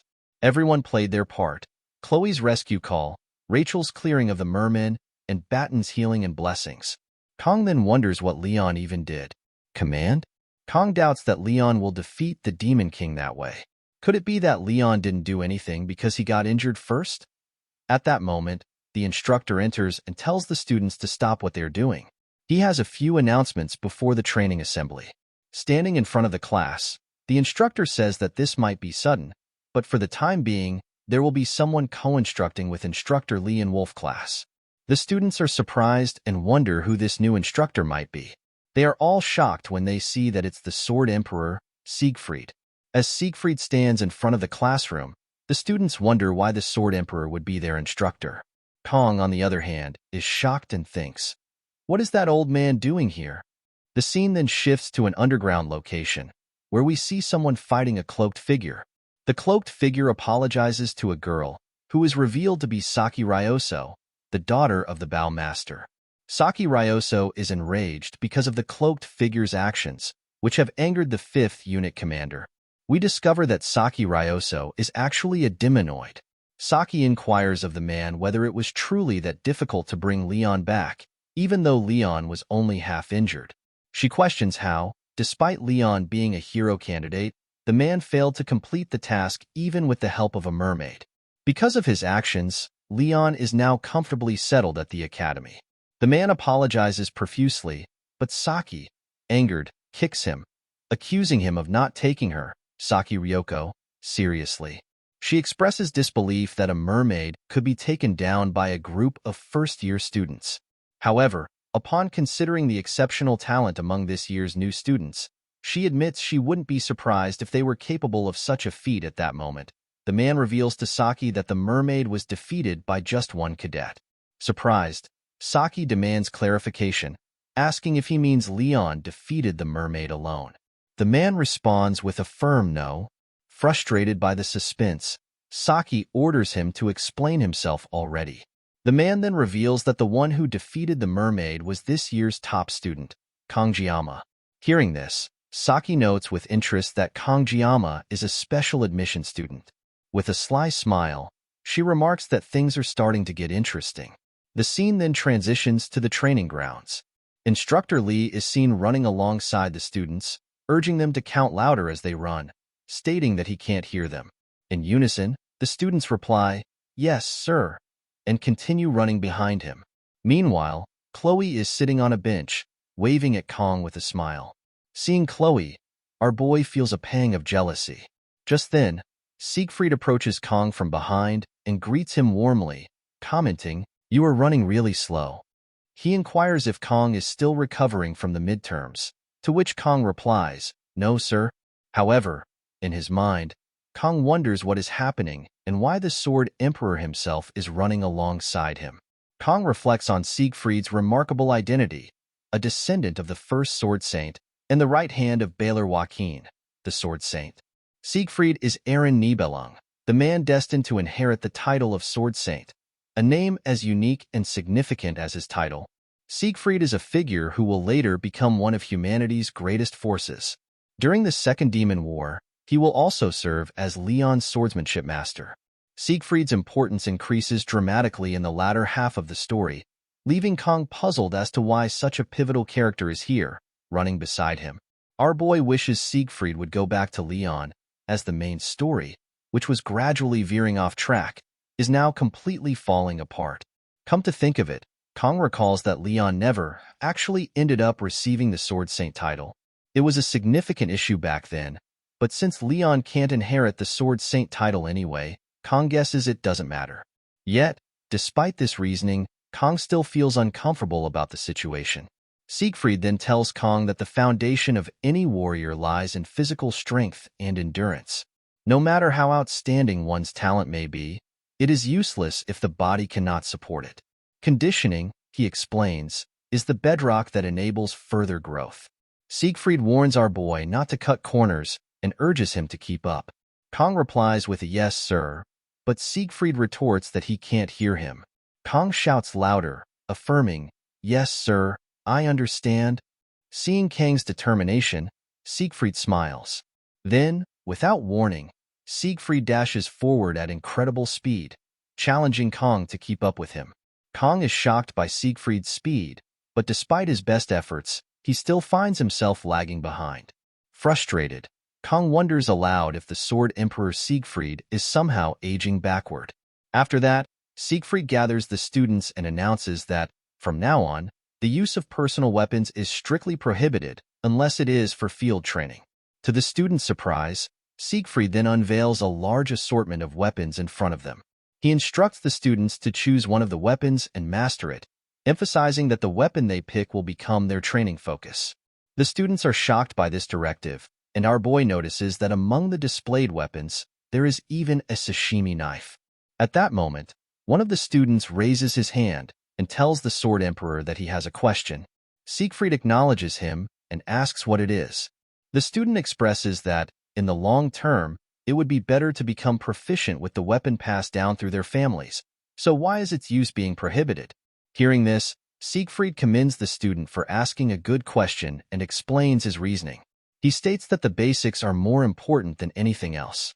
Relying too much on high-grade or inherited weapons can lead students to neglect their training, and it becomes easy to mistake the weapon's power for their own strength. Hearing this explanation, the same student begins to respond, saying, "If that is the case, isn't it actually even more important to learn how to use those weapons and make up for any shortcomings?"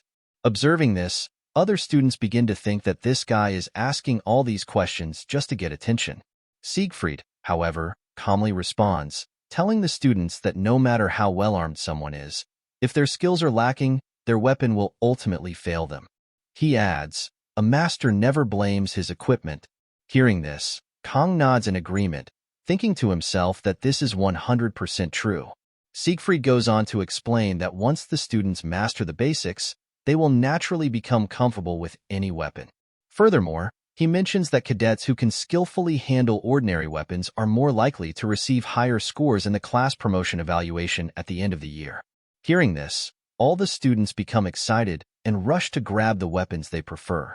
Watching this scene, Kong thinks to himself that Siegfried really has a way with words, as the students are now completely inspired. Then Kong spots a sashimi knife in front of him.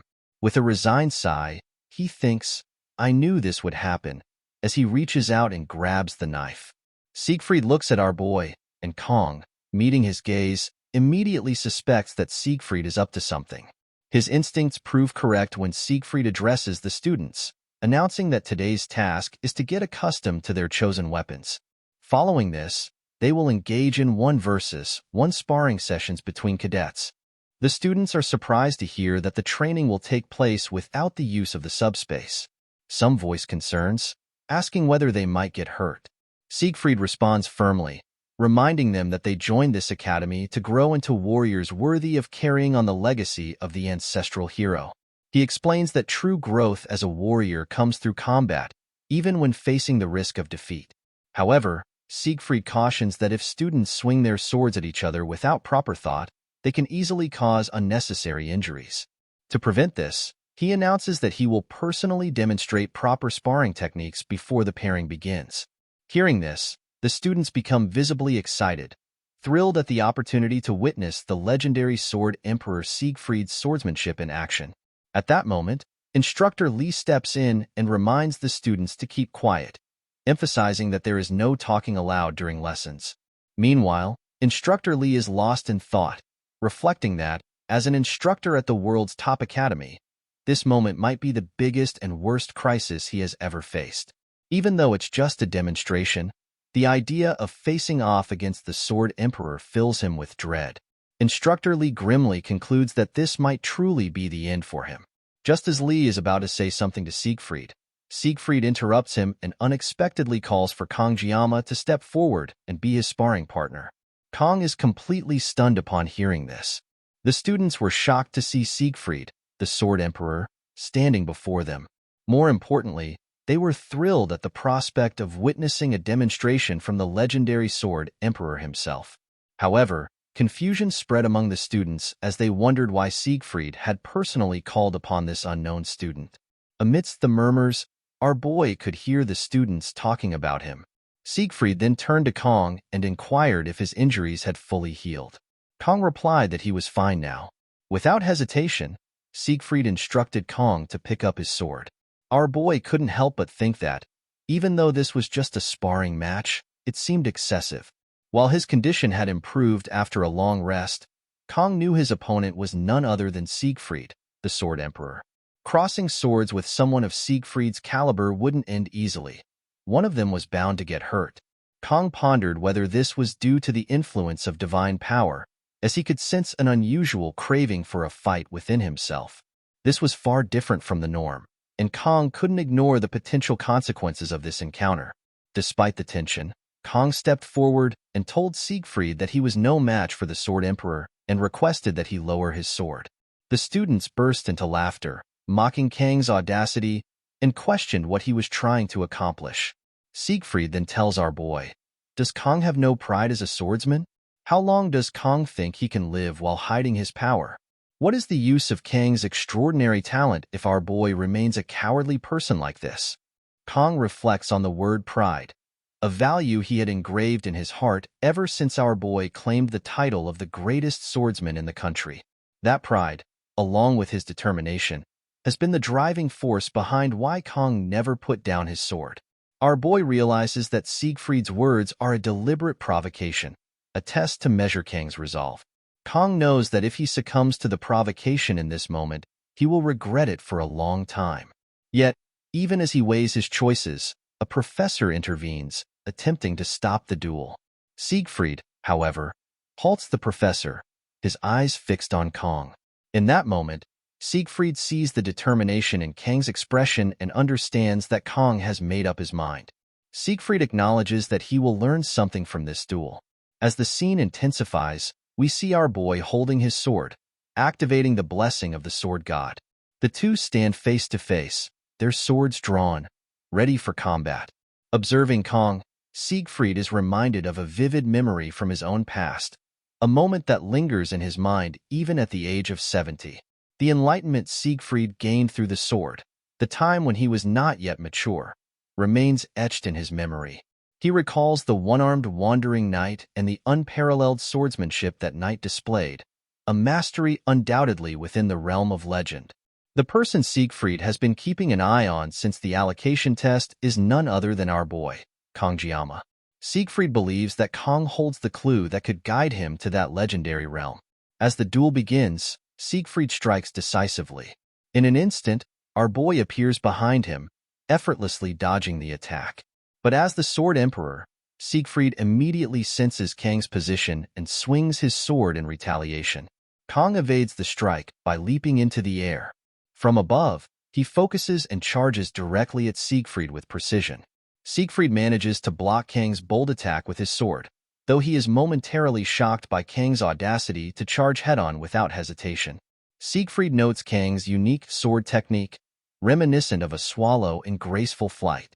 Kong strikes again, but Siegfried blocks the attack. In the exchange, our boy loses control and drops his sword. However, Kong spins around and, with remarkable agility, catches his sword mid-air with his right hand. Without missing a beat, he launches another strike at Siegfried, who once again defends himself, blocking the attack with his sword. Seeing this, Siegfried thinks to himself that Kang's physical abilities are far beyond what they once were. Kong is now able to push Siegfried back with apparent ease. However, Siegfried reminds himself that his sword is not merely a weapon of brute strength. It is not the light. He strikes at our boy with his sword, which begins to shine brightly, radiating an aura of immense power. The scene shifts to a student who watches in confusion, unable to comprehend what is unfolding. The student recalls Kang's previous performance in the subspace sparring match, believing Kong merely got lucky with his matchup. At best, the student thought Kong was just decent among the special students. They can't understand why the Sword Emperor, of all people, is paying so much attention to Kong. Secretly, the student hopes that Siegfried will teach Kong a harsh lesson, imagining the satisfaction of seeing our boy reduced to tears. However, the student becomes perplexed as both Kong and the Sword Emperor appear to stand still, locked in place. In stark contrast, Instructor Lee observes the scene and is utterly shocked. Instructor Lee understands that neither Kong nor the Sword Emperor is simply standing still. They are operating on a level far beyond the comprehension of the cadets. Doubting the Sword Emperor's earlier words, Instructor Lee had never expected our boy to display such remarkable skill and presence. Rewinding a few moments, Instructor Lee had cautioned the Sword Emperor, warning him that if the headmaster found out about this duel, there could be serious consequences. Moreover, the cadets watching from the sidelines could also be impacted by the demonstration of such overwhelming power. Siegfried responds, asking if Instructor Lee truly believes he would cross swords in earnest with Kong.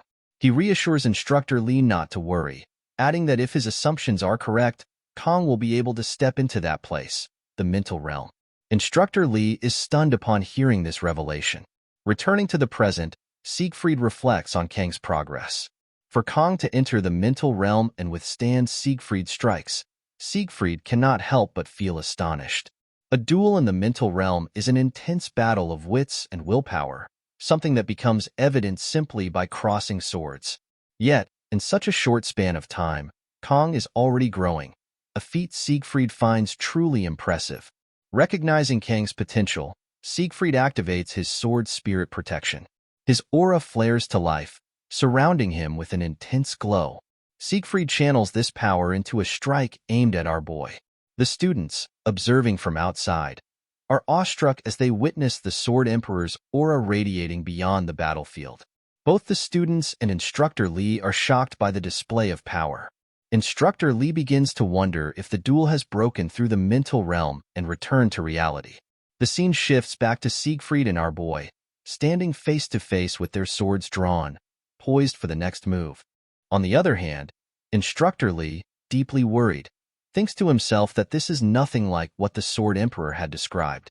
Concerned for the safety of the other students, Instructor Lee decides to intervene before anyone gets injured. Meanwhile, both our boy and Siegfried charge toward each other with incredible speed, their swords poised for a decisive clash. However, just before they can reach each other, Media intervenes, stopping the duel. Angered, Media demands to know what Siegfried is doing to his student, questioning if he has lost his mind. The scene shifts to Media's office, where she is still furious with Siegfried. Siegfried apologizes to Media, but also states that what happened was not intentional. Media becomes even angrier upon hearing this. The story flashes back to the earlier moment when Media stopped Siegfried. Enraged, Media grabs Siegfried by his collar and demands to know if he has gone mad. She scolds him, saying that if he has become senile, he should stay home. Media reminds Siegfried of how hard she worked to secure his position and accuses him of pulling such a reckless stunt on a student. She furiously inquires what he was thinking. As Media looks around, she notices the worried expressions on the students' faces. Siegfried tries to explain, saying that he never intended for things to escalate that way. Turning to look at our boy, Siegfried silently reflects on how he lost control and unintentionally exerted his aura to its fullest. Frustrated, Medea shouts, asking if Siegfried is even listening to her. Siegfried turns to her and apologizes again. Stunned, Medea is momentarily speechless. The scene shifts back to Medea's office, where she reflects that in over 50 years, she has never heard Siegfried say sorry. Yet today, he has apologized not once but twice. Medea finally inquires why Siegfried acted the way he did earlier, pointing out that he unleashed the sword spirit's blessing on a student. And if it weren't for Medea, what would have happened? She inquires. Siegfried replies calmly that if he hadn't unleashed the blessing, he wouldn't have been able to gain the upper hand. Medea is stunned by this admission. She can't believe what she just heard. For Siegfried, a man so full of pride, to admit such a thing is almost unimaginable. Medea is well aware of Kang Jiama's innate talent, but she knows better than anyone just how strong Siegfried truly is. Siegfried then reveals that Kang has already reached the mental realm. Shocked, Medea exclaims that Siegfried himself didn't even begin mastering it until he was nearly 30, and now he's saying a 17-year-old has achieved it? Medea struggles to comprehend how this is even possible. I don't know either, Siegfried admits, but if there's something that can offset experience, he trails off, leaving Medea even more unsettled. She can hardly believe it as she begins to think about our boy. Later, after dealing with Siegfried, Medea approaches Kang to check if he's okay. In that moment, any semblance of dignity she held as an educator or a 7-star disappeared. The emotion she felt toward Kang was something far deeper, fear. It was the same fear she had felt the first time she met the 6th Division commander, Vaesen. Medea wonders why such an eerie feeling emanated from Kang Jiama. Is it because our boy's name includes the word devil? Yet, to Medea, it doesn't feel like a lie. She then turns to Siegfried and asks, "Did you lose?" Flustered, Siegfried quickly denies it, saying there's no way that could be true. Even if Kang's talent is innate, Siegfried insists it still doesn't compare to his own. Moreover, he adds, he wasn't even fully armed during their duel. With a sly smile, Medea responds, "Why are you overreacting? Aren't you the one who always says that masters don't blame their equipment?" She playfully accuses Siegfried of using his lack of equipment as an excuse, making him appear slightly ridiculous. Hearing this, Siegfried becomes visibly angered. The scene shifts to our boy's room, where Kang wakes up, reflecting on his duel with Siegfried. Our boy thinks to himself that the duel ended well, though he finds the Sword Emperor to be quite hot-headed. Kang realizes that if Medea hadn't intervened, things could have turned truly dangerous. As Kang continues to reflect, he considers the concept of the mental realm. Experiencing it firsthand felt surreal to him. The mental realm is a mastery and deep understanding of one's weapon, a heightened, active space that can only be activated when certain conditions are met. It is a realm accessible only to peak masters who have honed a single weapon over their entire lives. For Kang, it was both a strange and enlightening experience. Because of this, even in the world of the miracles blessing God, fewer than 10 heroes can freely enter the mental realm. Leon, the protagonist blessed with the qualities of a hero, required 3 years of private training just to step into the mental realm. Our boy knows this because Kang had stopped playing at that point, but Kang wonders why our boy was able to access it immediately when even Leon took 3 years. Kang reflects on the sashimi knife. Including our boy's previous life, Kang has been wielding the sashimi knife for over 20 years. What's more, every time Kang unleashes the sword spirit's blessing, he experiences a level of concentration that transcends normal perception. The intertwined experiences of this life and Kang's past life harmoniously merge, allowing him to break through difficult situations. That's right, based on our boy's experiences so far, avoiding challenges only makes things worse. Instead of passively going with the flow, Kang resolves to face problems head-on and tackle them step by step. Kang then wonders, should he give it a try? If our boy can learn to freely control the mental realm, he could train in combat without relying on the sword spirit's blessing. With determination, our boy unsheathes his sword. As Kang begins to focus, the surroundings around him start to shift and change. Suddenly, the surroundings shatter, and a hand emerges, touching our boy's shoulder. The aura of the blessing begins to envelop Kang's sword in hand. However, our boy is shocked as the sword mysteriously vanishes right through his hand. Kang finds himself abruptly back in his room, utterly confused about what just happened. The scene shifts to a grand building where the elders have gathered. Elder Claudia addresses the group, urging them to deal with the troublemaker as soon as possible and investigate the top student, Kangjiama. A gray-haired woman interjects, questioning whether Kang might be a candidate for the hero. She adds, "Isn't the true hero candidate Leon Van Reinhardt?" Claudia retorts, stating that Leon is still struggling to properly manifest his blessing. He continues, emphasizing the swordplay displayed by Kang during the class placement exam, an extraordinary feat that even defeated the genius twins. What's more, Claudia adds, media is actively blocking information under the pretense of protecting the student. Everything about this is suspicious from start to finish. Another elder remarks, in any case, the hero's fate is unavoidable. Claudia agrees, noting that if this wasn't already problematic enough, the 7 stars are also causing trouble. He concludes with urgency, the elders must act quickly to eliminate potential candidates. Another elder states, this time, the academy even brought the Sword Emperor. Claudia nods and replies, that's correct.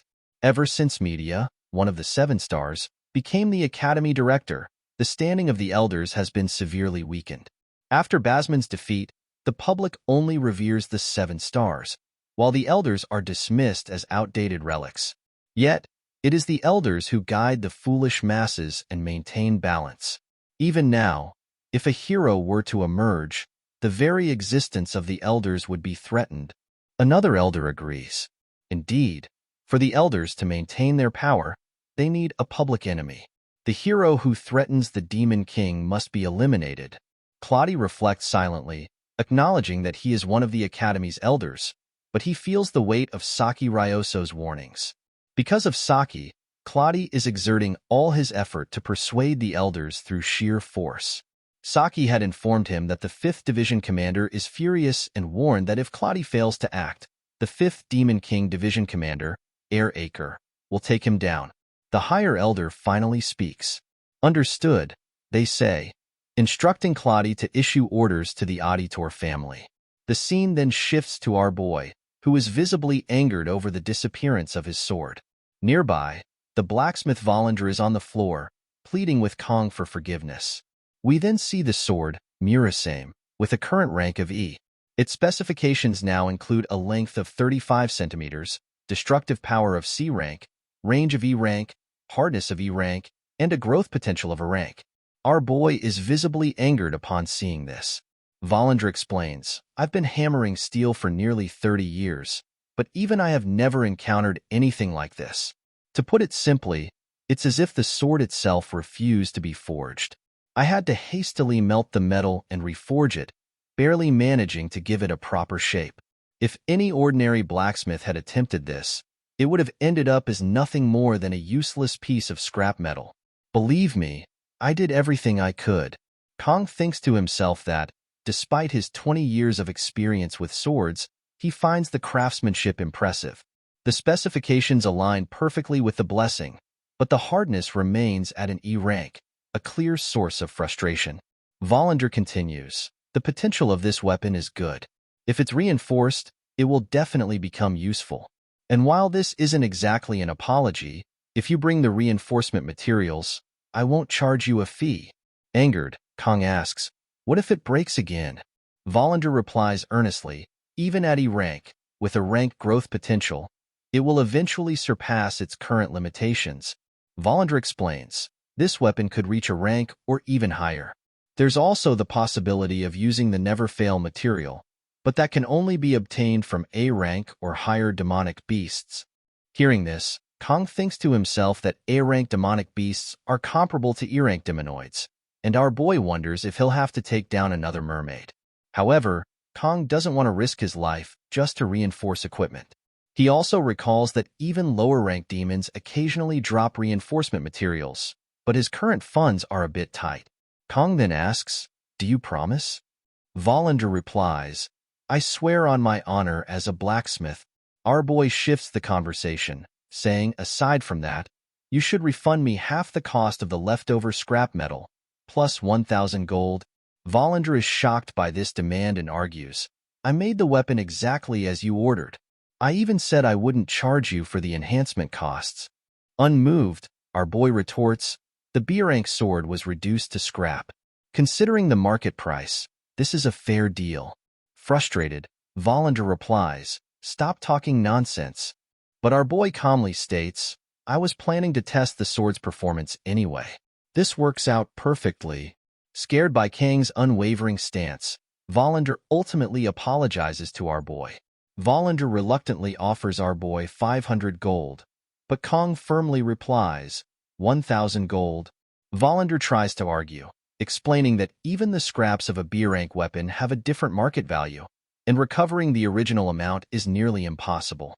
However, with a serious expression, our boy insists. Having no other choice, Volander finally agrees. The scene shifts to outside, where our boy sits on a bench, reviewing his stats. Kang thinks to himself that after obtaining a new weapon, his armament stats have increased, and additional options have become available.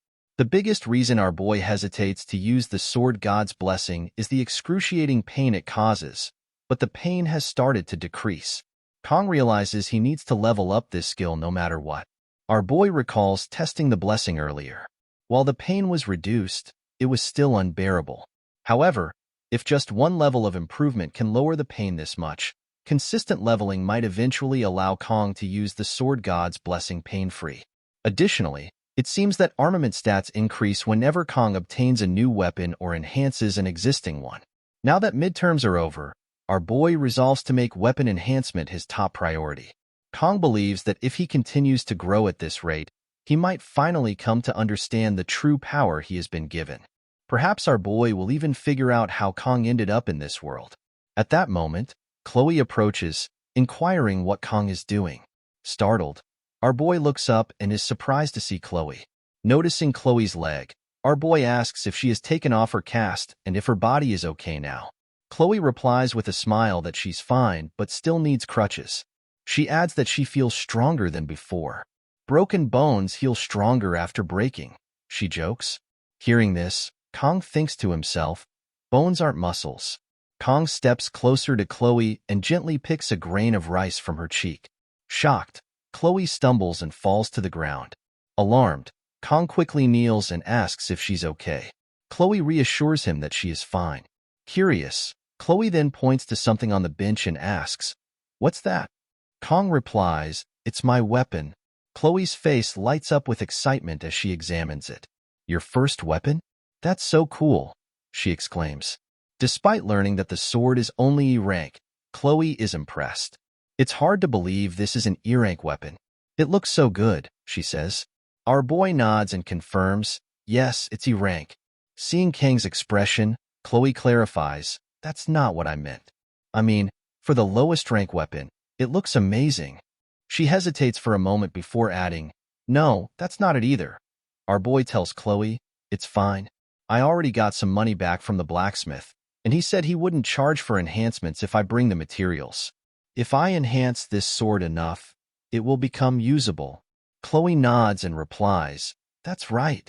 You were already strong even with just a sashimi knife. With a proper weapon, you'll definitely become even stronger. Hearing this, Kang thanks Chloe. Our boy thinks to himself that, honestly, there's no real reason for Kang to get stronger. Ever since Kang defeated that mermaid, our boy has been able to handle mid-tier magical beasts. The main reason Kang wants to enhance his weapon is to reduce the pain caused by the sword god's blessing. Noticing Kang's expression, Chloe apologizes, saying, I didn't mean to insult your weapon. Kang shakes his head and replies, it's not that, Chloe. It's just, seeing Murasame, the sword I got as compensation, made me sigh. Chloe then remarks on the blacksmith who made Kang Jiama's weapon. Suddenly, she slips into her Yandere mode, declaring, those who make Kang Jiama suffer. All of them must be taken down.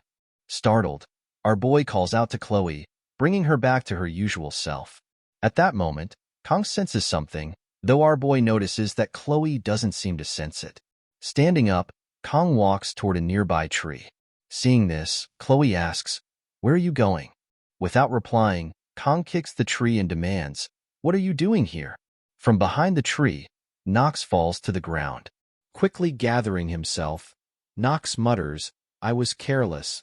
Chloe, surprised, gasps at the sight of Nox. Kong returns to the bench, picks up his sword, and sits down, while Chloe takes a seat behind him. Despite the tension, Kong senses no killing intent from Nox and observes that he appears unarmed.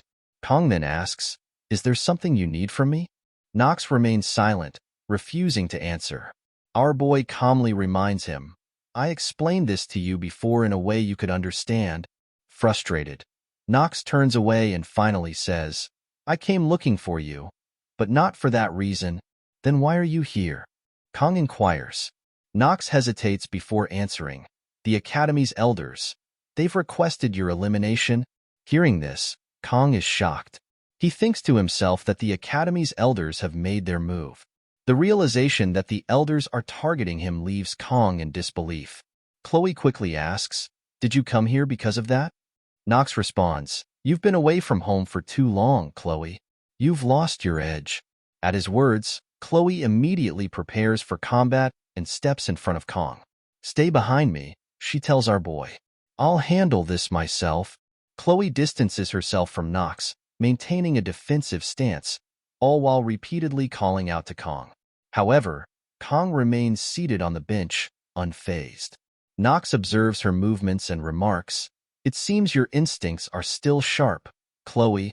He then turns to Kong and says, "I don't care what you've been up to, but the Academy's elders are oddly fixated on you.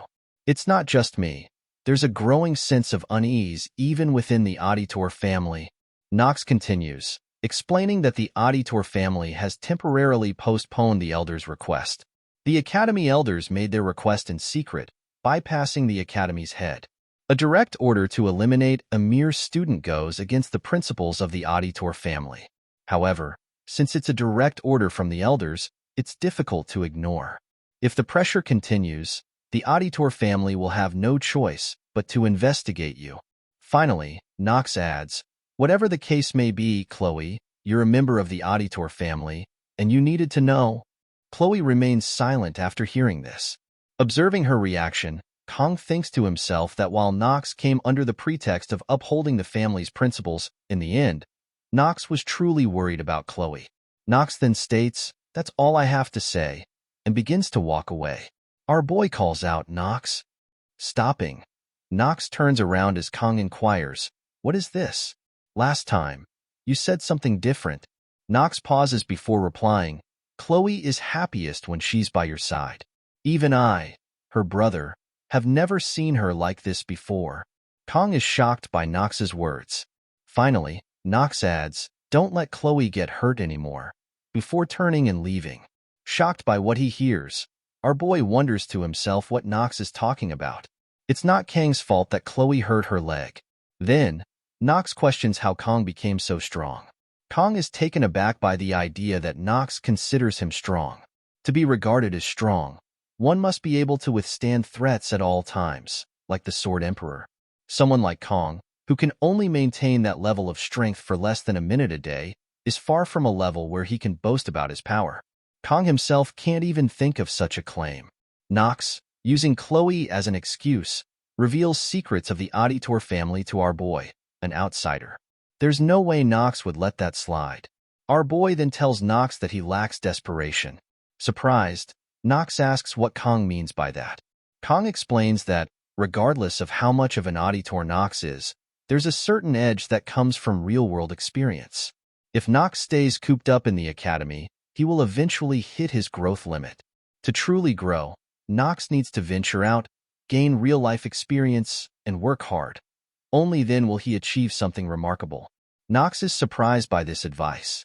Observing Nox's reaction, our boy thinks that Kong isn't entirely wrong. With that, he decides to leave the conversation and move on. The scene shifts to the classroom, where the teacher is conducting a lecture. Our boy, sitting by himself, reflects on the Academy elders targeting Kong. These elders are descendants of 5 of Baylor Hoken's 7 disciples, a group renowned for their immense influence. not just within the academy but across the entire world. Kong recalls the elders' role in the game, where they were notorious for constantly obstructing the protagonist to safeguard their own power and status. This earned them the nickname Corrupt Remnants among players. However, Kong can't understand why the elders are now targeting our boy. To make sense of the situation, Kong begins writing down the key events our boy has been involved in so far. The top academy admission exam, where Kong faced and defeated the twins. The subspace training session, where our boy confronted and defeated Nox.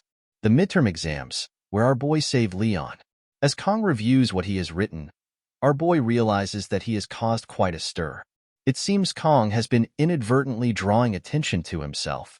Yet, despite all that our boy has done, it still doesn't explain why the elders would target Kong specifically. At this point, Kang's thoughts shift to Scupley Island, trying to piece together the puzzle. In the aftermath of saving Leon and defeating the mermaid, our boy begins to realize something troubling. Kong deduces that the elders are not targeting him specifically. They are after Leon. Kong was merely an obstacle in their way. Despite the media's efforts to cover up the incident, the fact that our boy defeated the mermaid must have reached the ears of the highest ranks in noble society. The fact that the elders are targeting Leon, a hero candidate, suggests something even more sinister. It becomes clear to Kong that someone among the elders, or perhaps all of them, may be colluding with the demons. The elders didn't just attempt to obstruct Leon. They went as far as to try to kill him, a young student. No matter how corrupt the elders are, this level of betrayal is shocking. Prioritizing their own power over the safety of humanity, and the academy crosses every line. Kong didn't think they could stoop this low. Our boy entertains the thought of storming into the elders' chambers and taking them down immediately. However, he knows it isn't the right time yet. When the time comes, our boy resolves to ensure that the elders are held accountable. Meanwhile, the teacher instructs the students to take notes, snapping Kong out of his thoughts. Kong realizes that he hasn't been focused. He reminds himself of what he needs next, a weapon enhancement. Determined, our boy decides that he'll have to venture into the dungeon to make it happen. First, our boy knows he needs to form a party. Clearing a dungeon alone is too difficult. Kong is certain that Chloe would be willing to help. However, instead of someone as powerful as Rachel, our boy prefers someone more strategic. This thought leads Kong to remember Batten, and he decides to find Batten and ask for his help. The scene shifts to the dragon class, where our boy is interrupted by a student who tells him that this isn't a place where someone like Kong can come and go as they please. Hearing this, Kong thinks to himself, who is this third-rate extra character? With 20 years of experience in the food industry and dealing with countless customers, our boy has encountered people like this before, and he finds it tiresome to handle. Without hesitation, our boy tells the student not to bother him, or else he'll take him down. Angered, the student attempts to strike Kong. Observing the attack, Kong notices how slow the student is and thinks that he could easily handle him. However, before Kong can act, Batten appears and punches the student down. Students start gathering around, curious about the commotion. Meanwhile, Kong thinks to himself, I've heard of strength mages, but a strength healer? That's new. Batten then asks Kong if he came looking for him and suggests they continue the conversation outside. The two leave together to talk. Kong shares his plan with Batten, who agrees that our boy needs to form a party as soon as possible. Batten offers to help Kong recruit party members and proposes a deal. The dungeon rewards will be split among the team, while Kong can keep the materials from the magical beasts. Batten then asks, did I get that right? Our boy responds that if Kong were to gather a party on his own, no one except Chloe would join. However, if Batten helps with the dragon class, it might be easier, or so Kong thought. Batten informs Kong that a party must have at least 4 members to obtain dungeon clearance permits. He adds that if it weren't for academy rules, someone like Kong could easily clear 5 or 6 dungeons alone. Our boy quickly counters, saying, I can't even clear 1 dungeon alone. Hearing this, Batten accuses Kong of lying, reminding him that Kong single-handedly defeated a mermaid. Batten remarks that being overly humble is annoying. Hearing this, Kong thinks to himself that Batten genuinely believes our boy is simply being modest. Batten then comments, it looks like you're doing better now. Our boy replies, thanks to the good treatment, and I rested for a few days. I'm feeling much better now. Batten finally agrees, saying, "All right, fine. I'll take your offer. There's no reason to refuse, and I have a feeling that working with you will be a new experience." Kong thanks Batten, who then inquires, "Do you have any dungeons in mind?" Kong replies, "The C-rank Buffalo Dungeon." Batten responds, "Are you talking about the dungeon in Cheelwyn?" Our boy nods and says, "Yes." Batten remarks, "A Buffalo Dungeon. That's a classic. So, it's me, you, and Chloe. That makes 3 members. Do you have any preferences for the 4th member?" Kong replies, "I'd prefer it not to be Rachel or Leon." Hearing this, Batten laughs and says, "Don't worry. Neither of them will be able to come anyway. Rachel has been in seclusion since she was hospitalized after training in the academy grounds, and Leon is preparing for upper-grade dungeon raids with the 2nd and 3rd-year students." Kong thinks to himself, "That's good." Batten then says, "There is one person who comes to mind. By now, she's probably sleeping there." Surprised, Kong asks, "Sleeping at this hour?" Batten shrugs and replies, "That's just how she is." With that, Batten gestures for Kong and says, "Let's go to the cafeteria." As Batten mentions he needs to buy something, the scene shifts to later that night. Both Batten and Kong arrive at a house. As they enter, our boy looks around, thinking to himself that he didn't know the academy had such a place. Even during Kang's time playing Miracle Blessing M, our boy had never come here. In Kang's past life, our boy was a Japanese cuisine chef, though he never actually visited Japan. Kong always wanted to go but never had the chance. Looking around now, he feels a sense of vicarious satisfaction. Then, Kong notices archery arrows scattered around the place. Before he can process this, Batten finds the person he was searching for, fast asleep inside the house. Batten approaches the girl and tries to wake her up, but she doesn't budge. Batten then tells the girl, "I brought your favorite from the cafeteria." Hearing this, the girl instantly wakes up and eagerly asks, "Where is it?" Batten points to Kong and says, "He has it." Without wasting a moment, the girl rushes toward our boy with incredible speed, grabs the bag from Kong, and they both fall to the ground. It turns out the bag contains chocolate. The blue-haired girl, now lying on top of our boy, enjoys the chocolate blissfully, leaving Kong shocked and unsure of what just happened. Smiling, the girl then looks at Kong and asks, "Do you have any more chocolate?"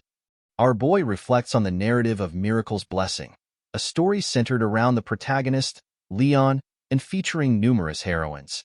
Among these heroines is Abel von Nibelung, officially designated as the main heroine by the game developers. While each heroine possesses unique charms and abilities, the game's story highlights Abel and Leon overcoming challenges together, culminating in the blossoming of their love. Even our boy found himself captivated by Abel's charisma, which led to the other heroines gradually fading into the background. Among these, the one who faded the quickest was Saki Ryoso, the daughter of Jialgung. In the present, Saki asks Kong if he has any more chocolate. After making her request, she turns around and comments that our boy looks a bit foolish. This observation resonates with Kong, who realizes that Batten had been thinking about Saki as the last member of the party. Kong now understands Batten's confidence. Our boy knows that Saki Ryoso is a top-tier DPS among ranged attackers. Although her contribution to the main story seems minimal, Saki is a skill-based character distinct from Leon. Her inclusion in Kang's party wouldn't disrupt the central plot, making her a valuable addition. Kong considers that maybe it will be fine. Saki then inquires what brings Batten here. Batten begins explaining the whole story, but Saki interrupts, telling him to stop talking nonsense and get to the point. Batten informs Saki that he and Kong are recruiting for the Buffalo Dungeon raid next week and that they will split the dungeon rewards, except for the horns. Hearing this, Saki walks toward our boy and states that Kong is the one who defeated Nox during the subspace training. Our boy confirms this with a simple yes. At this, Saki glares at our boy, leaving Kong confused about what's happening. Saki then turns around and remarks that since dungeon clear rewards also impact students' grades, there's no real reason for her to refuse. However, she notes that Kong seems less determined than she had expected. Hearing this, our boy thinks to himself that Saki is judging others while being half asleep herself. Saki then apologizes to Batten, stating that she doesn't want to work with someone who appears so unmotivated. Batten tries to convince Saki, reminding her that she witnessed Kang's duel and knows he isn't just an ordinary guy.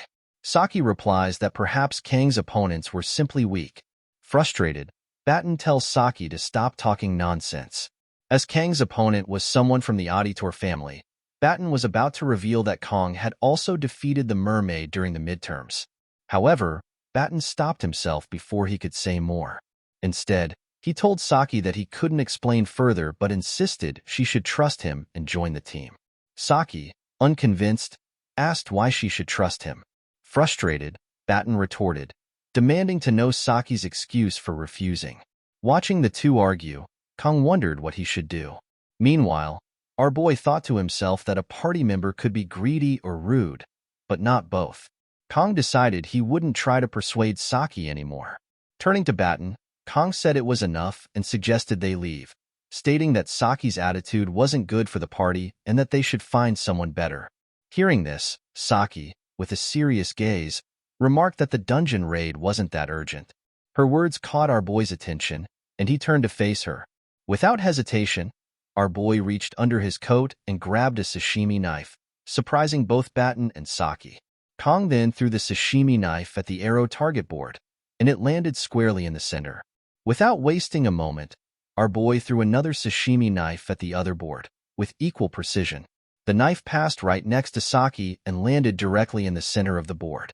With a straight face, Kang asked if Saki was interested now. On the other hand, Saki was left stunned by what she had just witnessed. The scene then shifts to the next day in the meeting room, where Kang entered with Batten and Chloe, only to find Saki already waiting for them. Seeing her, Batten remarked that Saki was early today. As they all sat down, Saki smiled at our boy and said, "Hi." Observing this, our boy thought to himself that the sashimi effect works every time. Batten, surprised, noticed that Saki had already completed most of the preparations. Saki informed him that the permits were ready. With that, Batten started the meeting. He explained that the buffalo dungeon housed C-rank demonoid buffaloes, commonly nicknamed water buffaloes. These buffaloes were known to charge from a distance, making close combat difficult. However, they were weak to ranged attacks. Batten then mentioned one critical rule. Under no circumstances should anyone open the stone gate at the center of the dungeon. Chloe inquired about what would happen if someone did. Batten replied that rumors suggested it might be some kind of seal, but it was just a hypothesis, as nothing had been confirmed. Saki then reminded everyone that the Academy's permit explicitly required them to leave the stone gate closed, so there was no reason to disobey this order. With a smile, our boy stated that he understood the importance of never opening the stone gate. Seeing this, everyone turned to look at our boy. Surprised, he didn't understand why he was suddenly the center of attention. Batten then asked Kang if he knew what was behind the stone gate. Our boy replied, "No," and added that, obviously, they shouldn't touch it. However, in his mind, Kang knew the truth. There was a hidden boss behind the stone gate. Hearing Kang's response, Batten sighed in relief, stating that he had feared the worst. Meanwhile, our boy thought to himself that the gate could only be opened under specific conditions and was locked by the system anyway. Despite the risk, the efficiency of this dungeon was unmatched. As our boy's thoughts wandered, he noticed Saki eating chocolate again. He commented that Saki must really like chocolate. Saki replied with a smirk, saying, "Intelligent people need chocolate." Suddenly, our boy remembered Chloe. Turning his attention to her, he saw that Chloe had slipped into her Yandere mode and was preparing to strike at Saki. Sensing something off, our boy thought to himself that they were watching. By they, Kang likely meant the elders. Looking at Chloe, our boy asked if something was wrong. Chloe replied, "It's nothing." In his mind, our boy decided to wait for the right moment, knowing that they would appear when the time came. The scene shifts to the outskirts of Chorwon. Inside the bus, our boy contemplates his return to the city, a place he had sworn never to revisit after Kang's discharge from the military. He had firmly believed that he would never set foot here again under such circumstances. As these thoughts occupy his mind, the bus begins to decelerate. Outside, he overhears someone asking the driver how they can be of assistance. The driver explains that they are transporting students from Waren Academy, prompting the worker to clear the path for them. Observing this, Kong ponders the need for civilian restrictions. He suspects it might be due to the area being a designated dungeon zone, where security measures are stringent. He also considers how the elders must be monitoring every move he makes. Just then, Batten steps forward and offers Kong some eggs, noting that they are a national staple. Our boy declines politely, wondering internally if people even consume these anymore. Attempting to lighten the mood, Batten comments on Kang's apparent nervousness over what he considers a mere C-rank dungeon. He encourages Kong to relax. Kong laughs off the concern, assuring Batten that he is fine. Batten then turns to Saki to offer eggs, to which Saki also responds with a no. And in the front, we find Chloe asleep, still clutching her sword. Batten comments, questioning whether Kong is planning to show off again. Our boy responds with a simple no. Meanwhile, Saki is caught staring at our boy, but as Kang's gaze meets hers, she quickly diverts her eyes.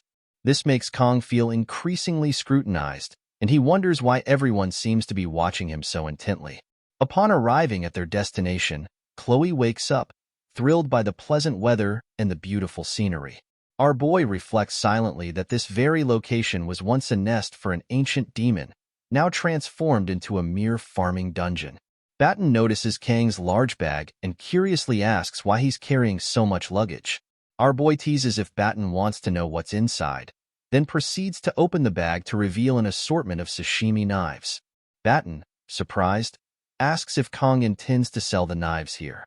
Our boy replies, preferring to err on the side of caution, "It's better to be safe than sorry."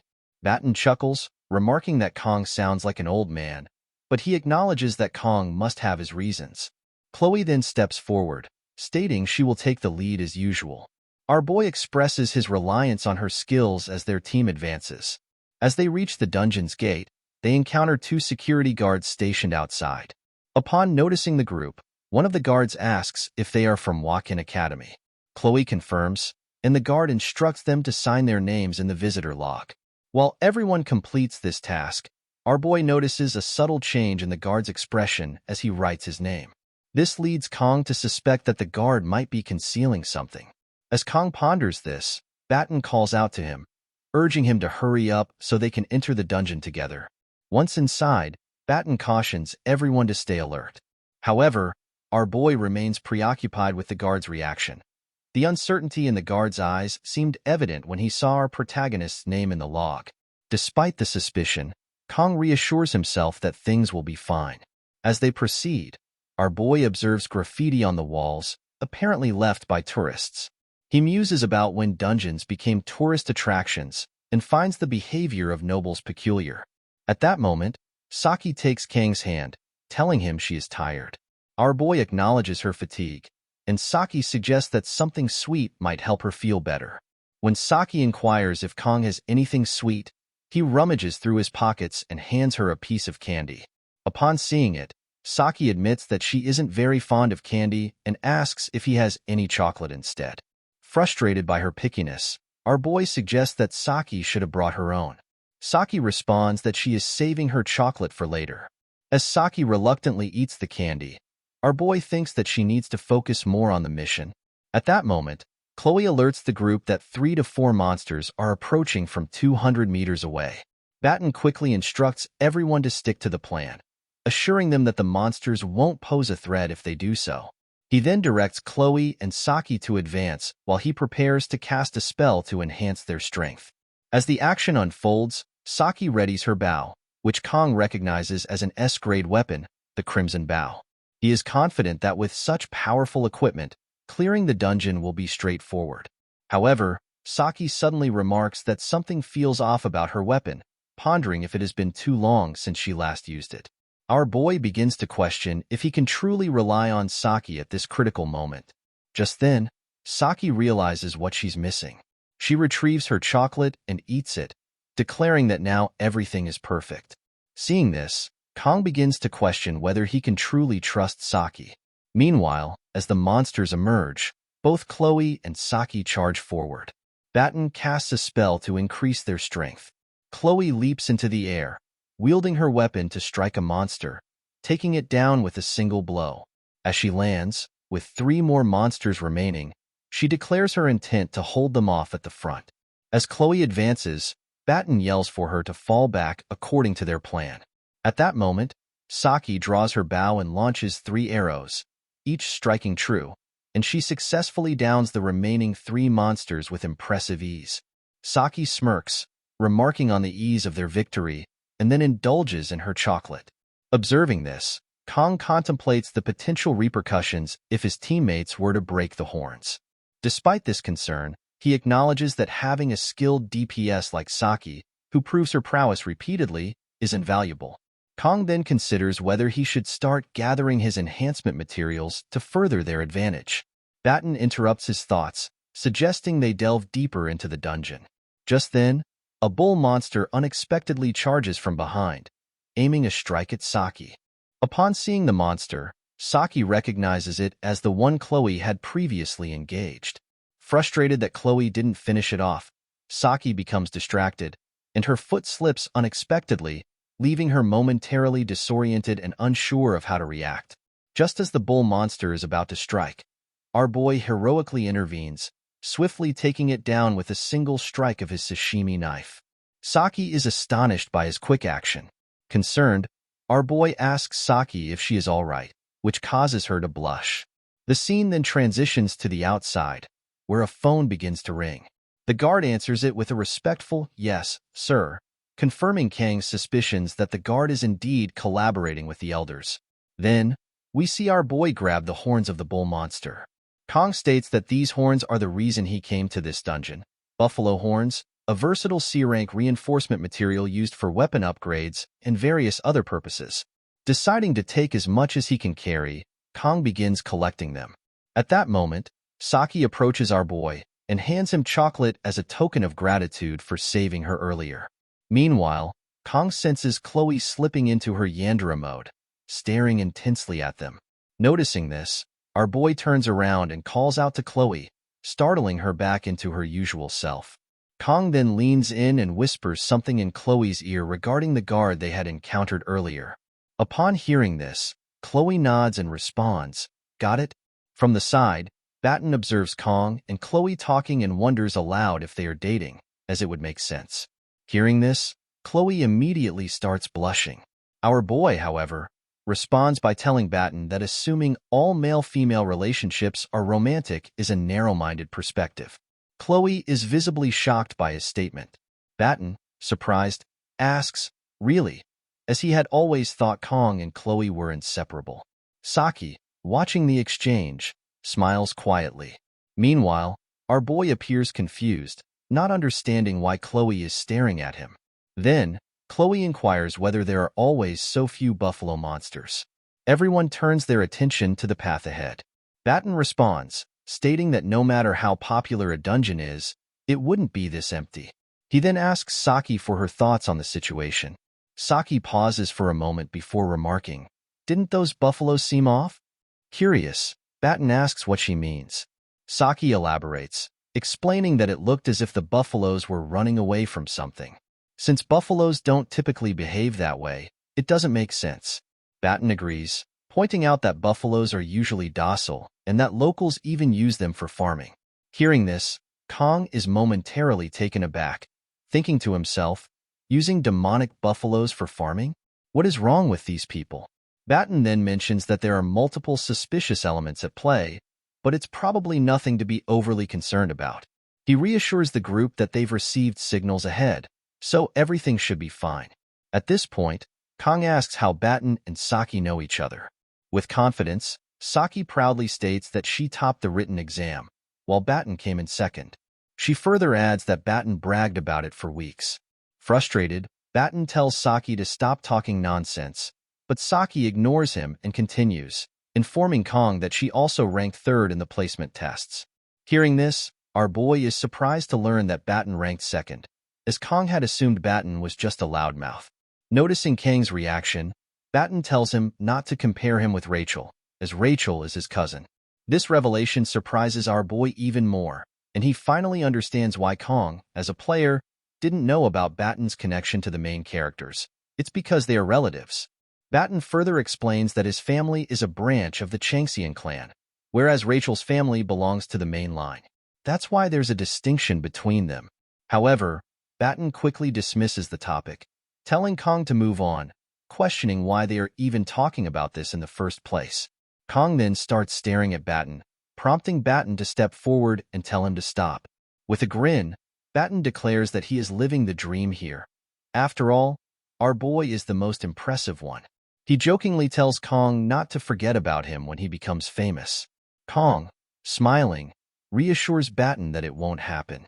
As they continue moving forward, Batten muses that no one can really say for sure. Perhaps in the future, Kong might even join the Seven Heroes. Chloe agrees, stating that Batten has a point and that Kong definitely has the potential to become one of them. At that moment, Kong notices Saki stepping ahead of them. She suddenly turns to face the group and, with a serious expression, declares that she hates the Seven Heroes. The trio seemed unbothered upon hearing this, but Batten couldn't help but wonder what Saki's problem was. Shaking off his curiosity, he tells everyone to move forward, emphasizing the need to finish the dungeon quickly and return. To clear the dungeon, they must take down 20 buffalo monsters. At that moment, Kong notices a crystal on the dungeon floor, surrounded by a faint purple aura. Before he can inspect it further, Batten urges him to keep moving and asks what he's waiting for. Kong hesitates for a moment before stepping forward, dismissing it as nothing. The scene then shifts to the outside, where a guard is talking on the phone. The person on the other end inquires whether the preparations are complete. The guard replies that everything has been taken care of, and that the academy students must have encountered the enraged buffaloes by now. Assured by this, the guard states that there is no need to worry. However, the person on the phone scoffs, saying it's easy for the guard to say that. He then asks if the guard has anything else to report. The guard confirms that he followed the instructions precisely but admits that, personally, he believes the enraged buffaloes will deal with the students. The scene then reveals that the person on the phone is none other than the commander of the Demonoids. The commander warns the guard not to get too confident, reminding him that failure is not an option. She then coldly asks if the guard is prepared to take responsibility should things go wrong. At that, the guard falls silent. The Demonoid commander reassures the guard, telling him not to worry. As she trusts that the guard has done his job well, she instructs the guard to call her once he has the results. The guard acknowledges the order, replies that he understands, and ends the call. Staring at the dungeon entrance, the guard mutters to himself that, either way, he is as good as dead. Just then, an ominous aura begins emanating from the dungeon gate. Thinking to himself, the guard recalls that, just in case, he had forcibly opened the gate, meaning the student's chances of surviving the dungeon are now 0. Yet, something about Kong unsettles him. Those eyes. It's as if he sees through everything.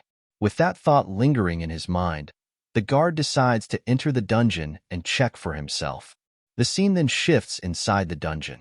Chloe turns to Kong and informs him that she can sense magical beasts approaching from behind. Kong immediately asks how many. Chloe, using her blessing, replies that she detects roughly 50 beasts. The entire group is stunned upon hearing this. At that very moment, Kong and the others suddenly sense something rushing toward them from the opposite side of the dungeon. When they turn to look, their eyes widen in shock. A massive horde of buffaloes is stampeding straight toward them. Dumbfounded, Batten exclaims that none of this makes sense. Since when do buffaloes swarm like this? The creatures appear to be completely enraged, charging at full speed toward Kong and the others. Still in shock, Batten turns to Kong and reminds him, "Didn't you say these buffaloes were harmless?" At that moment, Kong recalls a memory from his past life, where his master once told him that every blade has its purpose, just as a sashimi knife is meant for handling fish. Returning to the present, Kong smiles and remarks that he was suddenly reminded of the past. He then declares that it looks like he will be taking care of these buffaloes using the fish knife.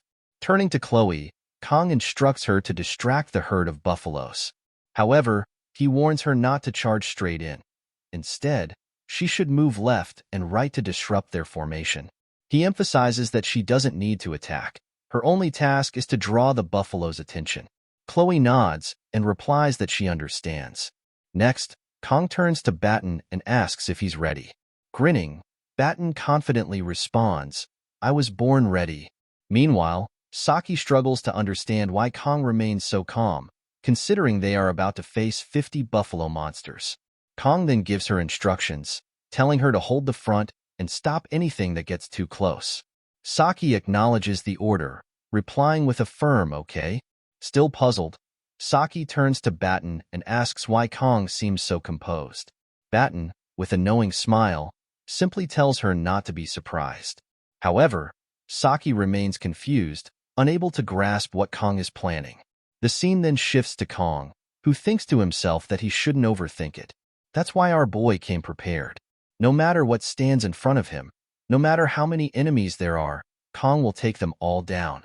With that resolve, Kong draws his weapons and activates the blessing of the sword god.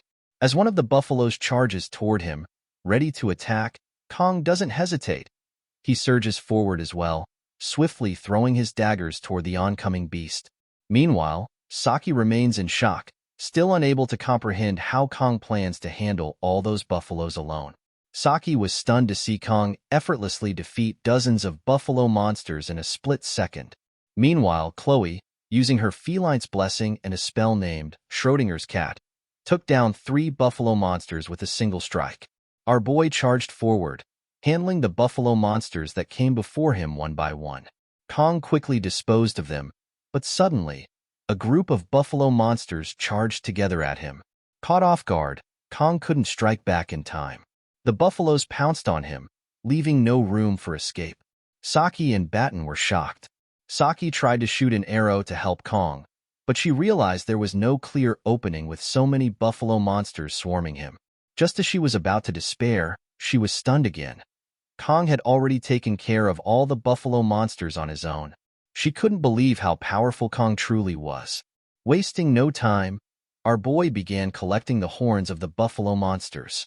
Thanks to Kang's 40-second painless blessing, taking down 50 buffaloes was surprisingly easy, of course, with the party's help. Chloe approached Kong and commented on how impressive he was. Kong patted Chloe's head and told her she did a nice job as well, saying it was a clean run.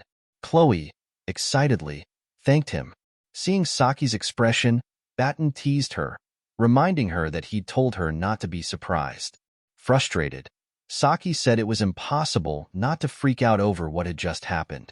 Batten smiled knowingly and remarked that Saki was speechless, as Kong Jiyama always found a way to shock him too.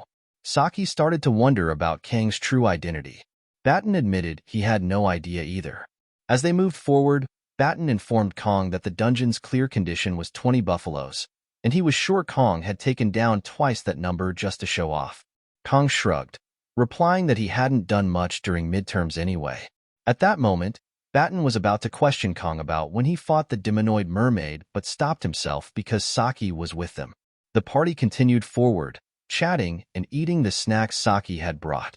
Suddenly, Chloe noticed the eerie silence around them and inquired why everything was so quiet.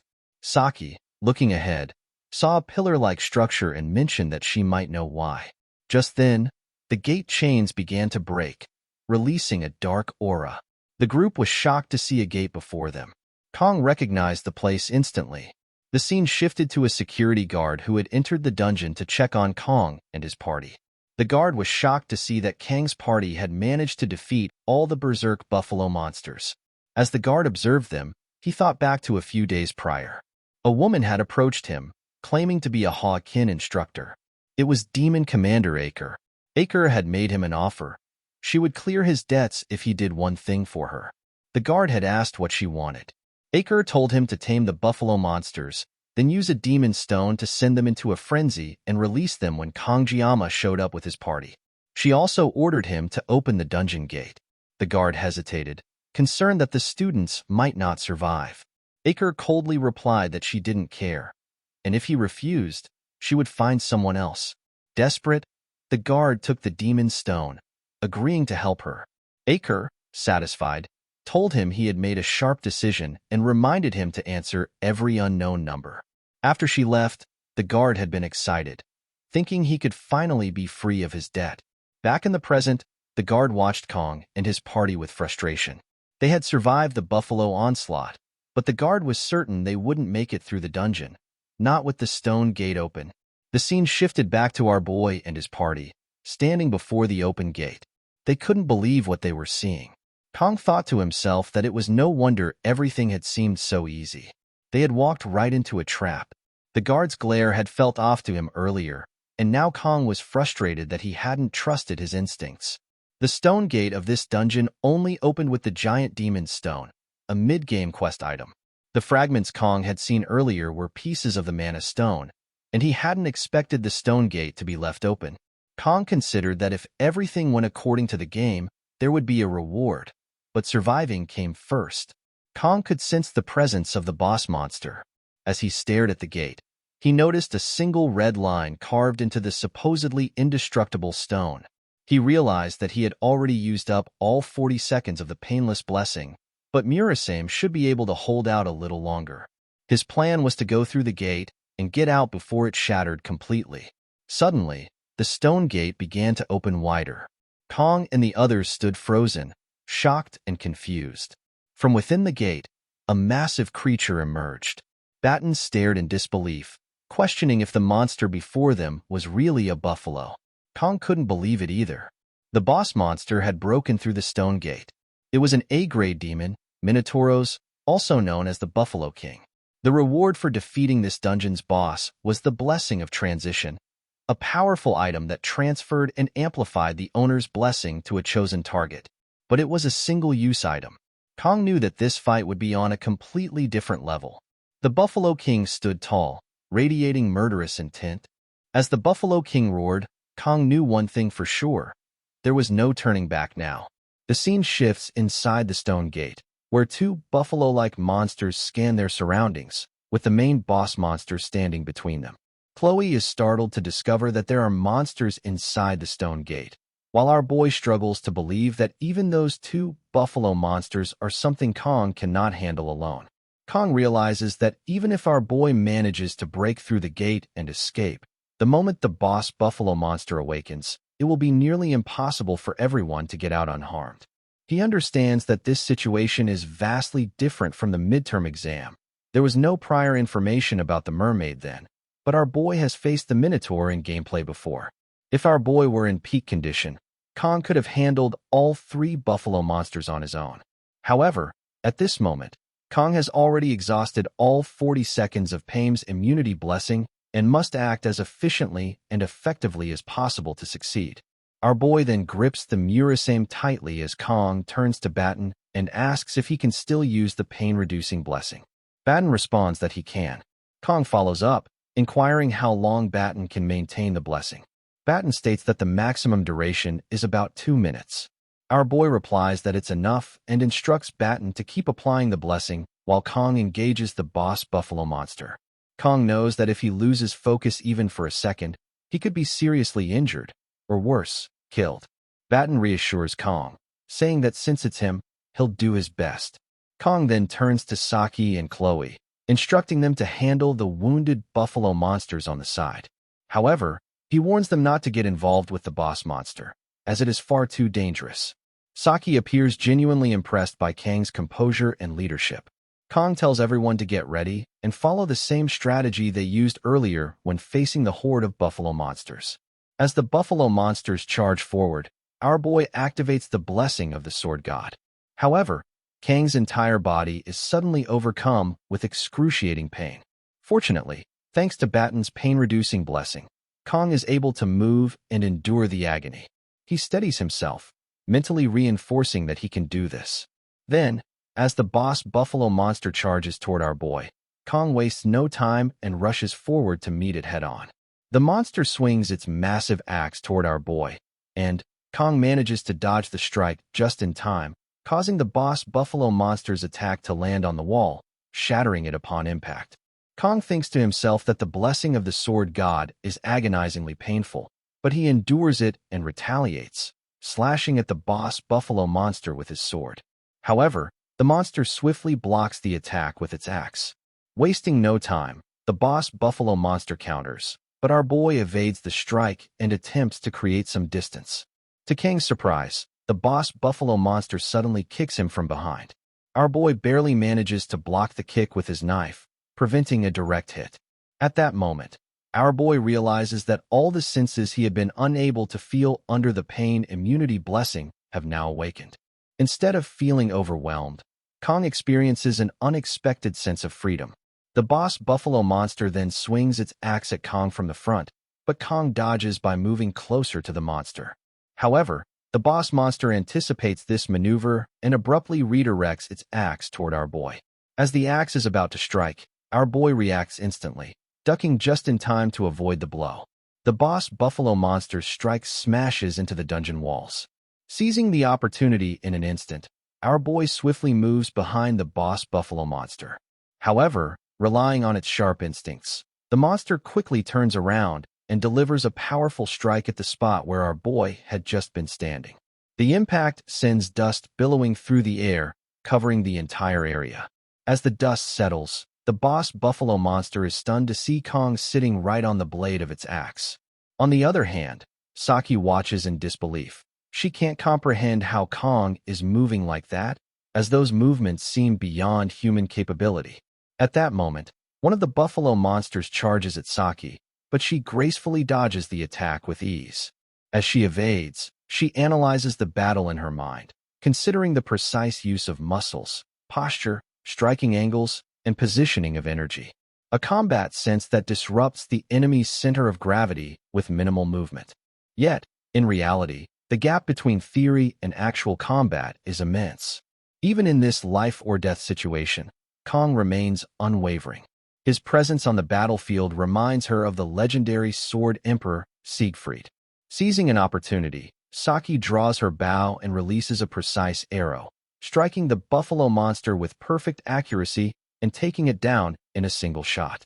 After defeating the buffalo monster, Saki recalls rumors she had heard that the Sword Emperor once unleashed his aura against the special trainees. She pieces things together and deduces that the special trainee must be Kangjiyama. Meanwhile, our boy is releasing his blessing aura, which now surrounds him entirely. However, the boss buffalo monster remains unfazed. Instead of showing intimidation, it abandons its axe and lunges forward, aiming a powerful punch at our boy. In an instant, our boy counters with a precise strike, injuring the monster's right arm. The boss buffalo monster lets out a deafening roar of pain. At the same time, Batten continues using his blessing on our boy, while Chloe engages another buffalo monster. With swift precision, Chloe easily defeats her opponent. However, despite her victory, she admits that she still lacks experience in fighting monsters. She notes that the closer a monster's form is to that of a human, the more dangerous it becomes. While the level of danger varies by individual, a monster that exhibits human-like behaviors is particularly formidable and difficult to defeat. In Chloe's opinion, the boss buffalo monster is not just any beast. It appears to be a true demonic sword master. Just then, the boss buffalo monster lets out a thunderous roar. The boss buffalo monster grabs the axe with its left hand and channels magic into it, gathering its aura around the weapon. Saki is shocked. She can't believe that a monster is capable of using magic. But upon closer observation, she realizes something even more unsettling. The boss buffalo monster is burning its own life force to generate mana. The thought leaves her in disbelief. A mere monster should not be able to do this. Moreover, the rampant surge of mana emanating from the monster makes it nearly impossible to get close. Despite the overwhelming pressure of the moment, Batten remains steadfast. He thinks to himself that, no matter what, he believes in Kong. Just then, the boss buffalo monster, having completed its spell, charges forward and swings its axe with full force, aiming directly at our boy. Our boy moves forward and strikes head-on against the buffalo monster boss. Their swords clash, releasing a powerful aura that engulfs the area. Kong smirks, realizing that the boss monster's magic is too dense. He knows he cannot defeat it with his sword alone. However, if he dodges, Chloe, Saki, and Batten will be in danger. At that moment, the buffalo monster boss intensifies the aura around its axe and swings it toward our boy. Shocked, Kong struggles as the force pushes him back. Seeing this, Saki quickly draws her bow and fires an arrow at the boss monster. The arrow lands on its face, momentarily distracting it. Kong hesitates, confused, but Saki shouts, urging him to act. What are you waiting for, Kong? Take down the boss monster now. Barely holding his ground, Kong pushes himself beyond his limits. He unleashes 100% of the sword god's blessing. One of his pupils turns black, a clear sign that the blessing has fully awakened. His sword glows with a brilliant blue aura, radiating immense power. With renewed strength, Kong swings his sword. Little by little, it begins cutting through the boss monster's axe. The once impenetrable weapon starts to crack under the sheer force of Kang's strike. Chloe is shocked to see a brilliant blue light emanating from Kang's sword. As Kong intensifies his aura, he delivers a single, decisive strike, taking down the buffalo monster boss. Everyone watches in disbelief. Kong has defeated the demonic beast in an instant. Exhausted from the battle, our boy stands, breathing heavily. Looking upward, he remarks that he has finally managed to unleash the full potential of his sword god's blessing. Saki, clearly impressed, watches him closely. This time, Kong was able to maintain his sword god's blessing for exactly 12.7 seconds. Meanwhile, Batten, equally drained from the intense fight, collapses onto the ground. He sighs and states that Kong Jiama defies common sense every time he sees him in action. As he watches our boy, Batten reflects on the blue light from earlier. It was bright enough to illuminate the entire cave. He struggles to believe that Kong, someone his age, is already capable of manifesting aura. Just then, Saki approaches Batten and tells him to breathe slowly and deeply. Startled, Batten asks why. Saki pauses for a moment before replying. She thinks she finally understands what Batten meant earlier. Batten asks, "What do you mean, Saki?" Saki replies, "That legendary incident." "Oh, that," Batten says, nodding. Saki continues, "I finally understand why you keep following Kong Jiama around." Batten scoffs. "When was I ever following him around?" Saki shrugs. "Whatever. Besides, Academy rules won't allow Kong Jiama to transfer to our class this year." Batten looks confused. "Did you hit your head? Or maybe you got possessed by a demon?" Hearing this, Saki simply smiles. "What about the other way around?" "There's no rule against that," she suggests. Batten pauses before replying. "Not that I'm aware of." "Good," Saki says with a grin.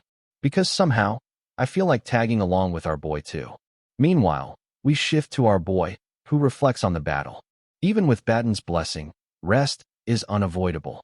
But at least he survived. Fighting without the blessing of painlessness was progress.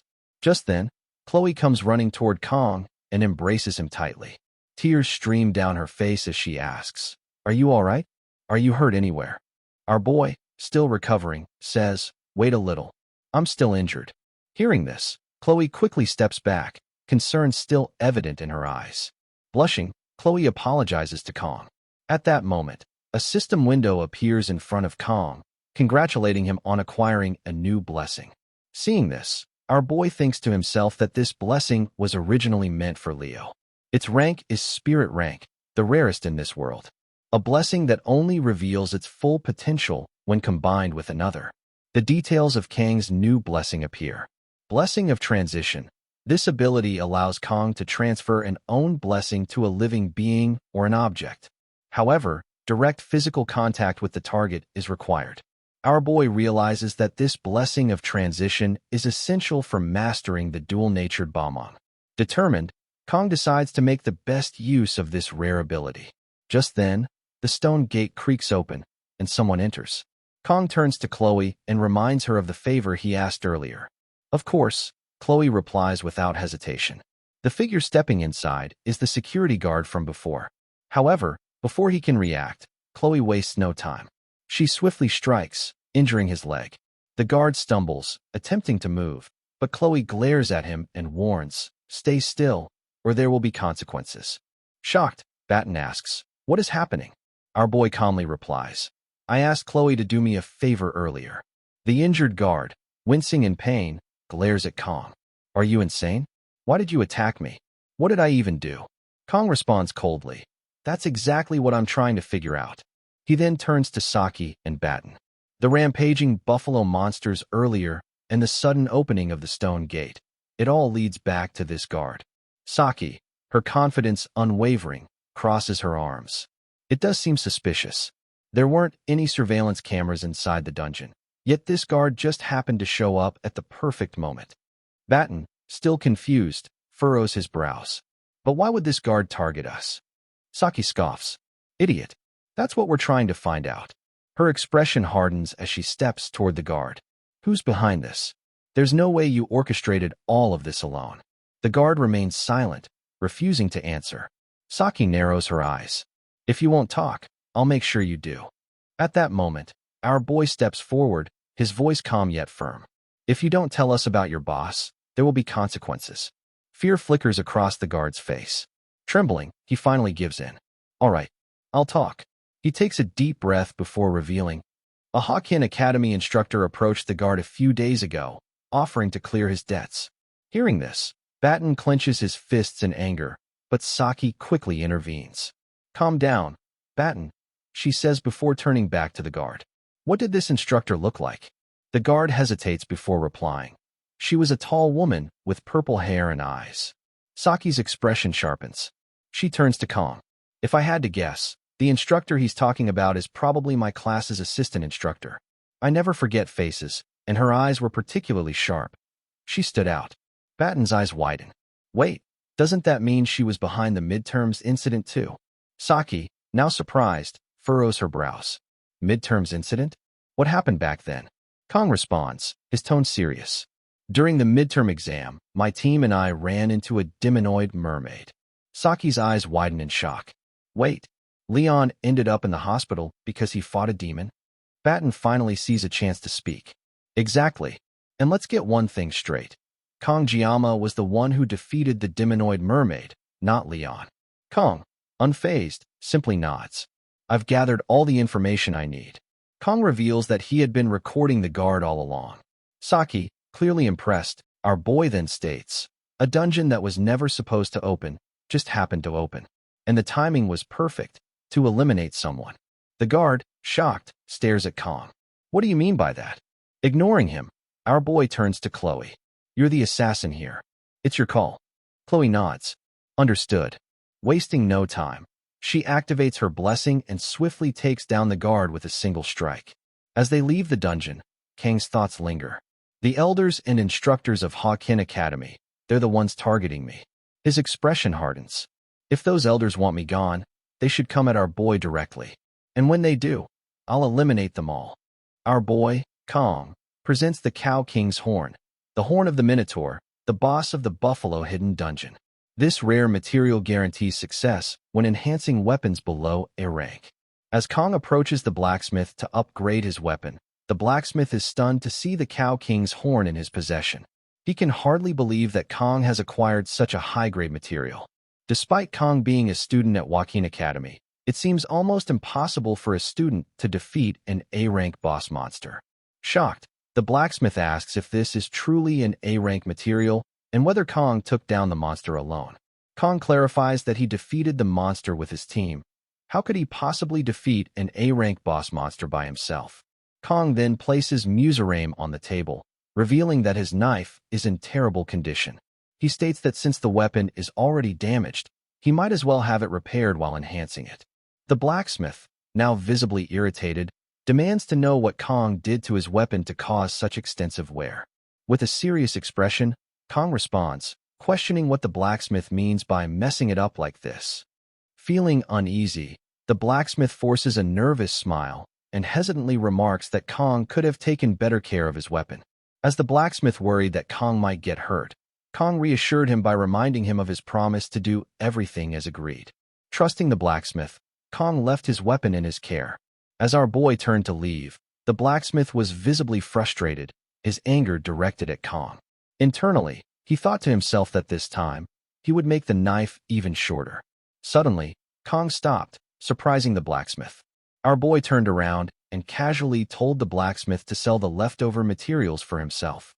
Hearing this, the blacksmith's anger seemed to cool off, and it appeared that he no longer intended to shorten Kang's knife any further. The scene then shifted to the classroom, where Kong reflected on his recovery. He had healed quite a lot, and was feeling much better from the injuries he sustained while fighting the boss buffalo monster. However, Our boy knew he would need to ask Batten once again for his healing blessing. Leaning back in his chair, Kong sighed. As he looked up, he noticed his status window, which revealed that his physical rank had increased from 8 to 9, and the sword restrictions had loosened. Additionally, our boy's mental rank had increased from 4 to 5, and several other skills had improved slightly as well. Observing these changes, Kong noted that the most noticeable factor was the synchronization rate, which had now reached 12.7%. Unlike other stats, this rate increased dramatically after significant events. If our boy cleared another dungeon, it would likely rise again, potentially unlocking another blessing. Kong further reflected that, despite the rapid increase in stats, there had been no major side effects since the day our boy's hair turned gray. Of course, Kong was still developing more gray hairs little by little. He jokingly considered the idea that strength equals baldness and wondered if, once his hair turned completely white, it would eventually fall out. Then, Kong acknowledged that since there were forces actively targeting our boy, he needed to be fully prepared. Having come this far, our boy couldn't afford to die a meaningless death.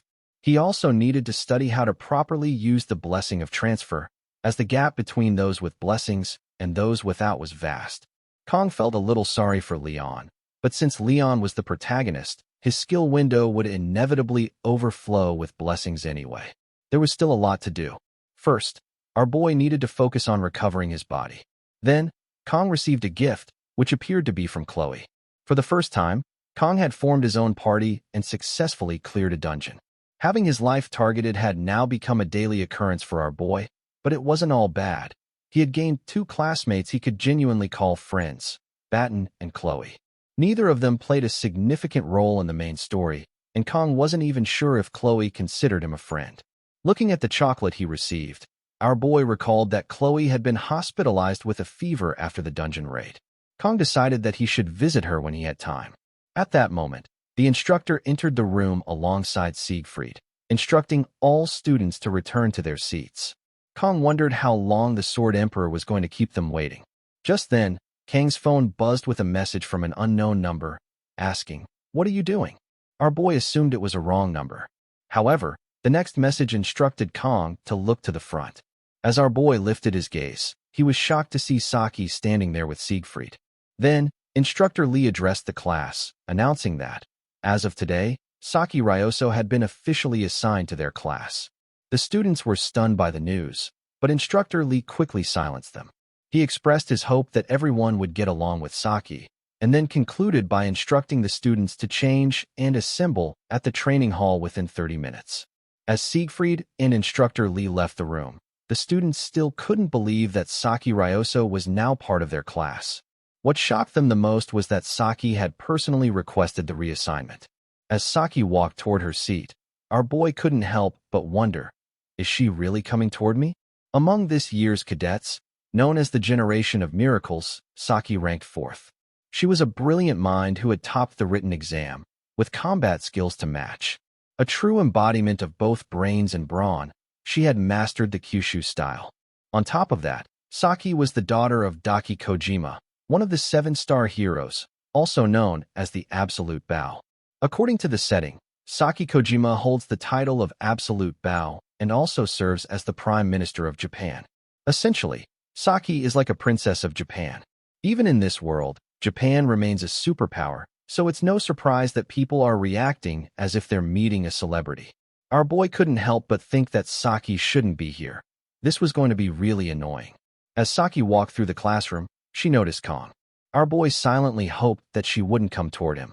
However, to his dismay, Saki approached our boy and, without hesitation, stated that if Kong wasn't going to eat the chocolate, then she would take it back. At that moment, it became clear the gift had been from Saki all along. Shocked and slightly intimidated, Kong couldn't utter a word and remained silent. But then, Saki casually asked if she could sit next to our boy. She then held out her phone, instructing Kong to save her number.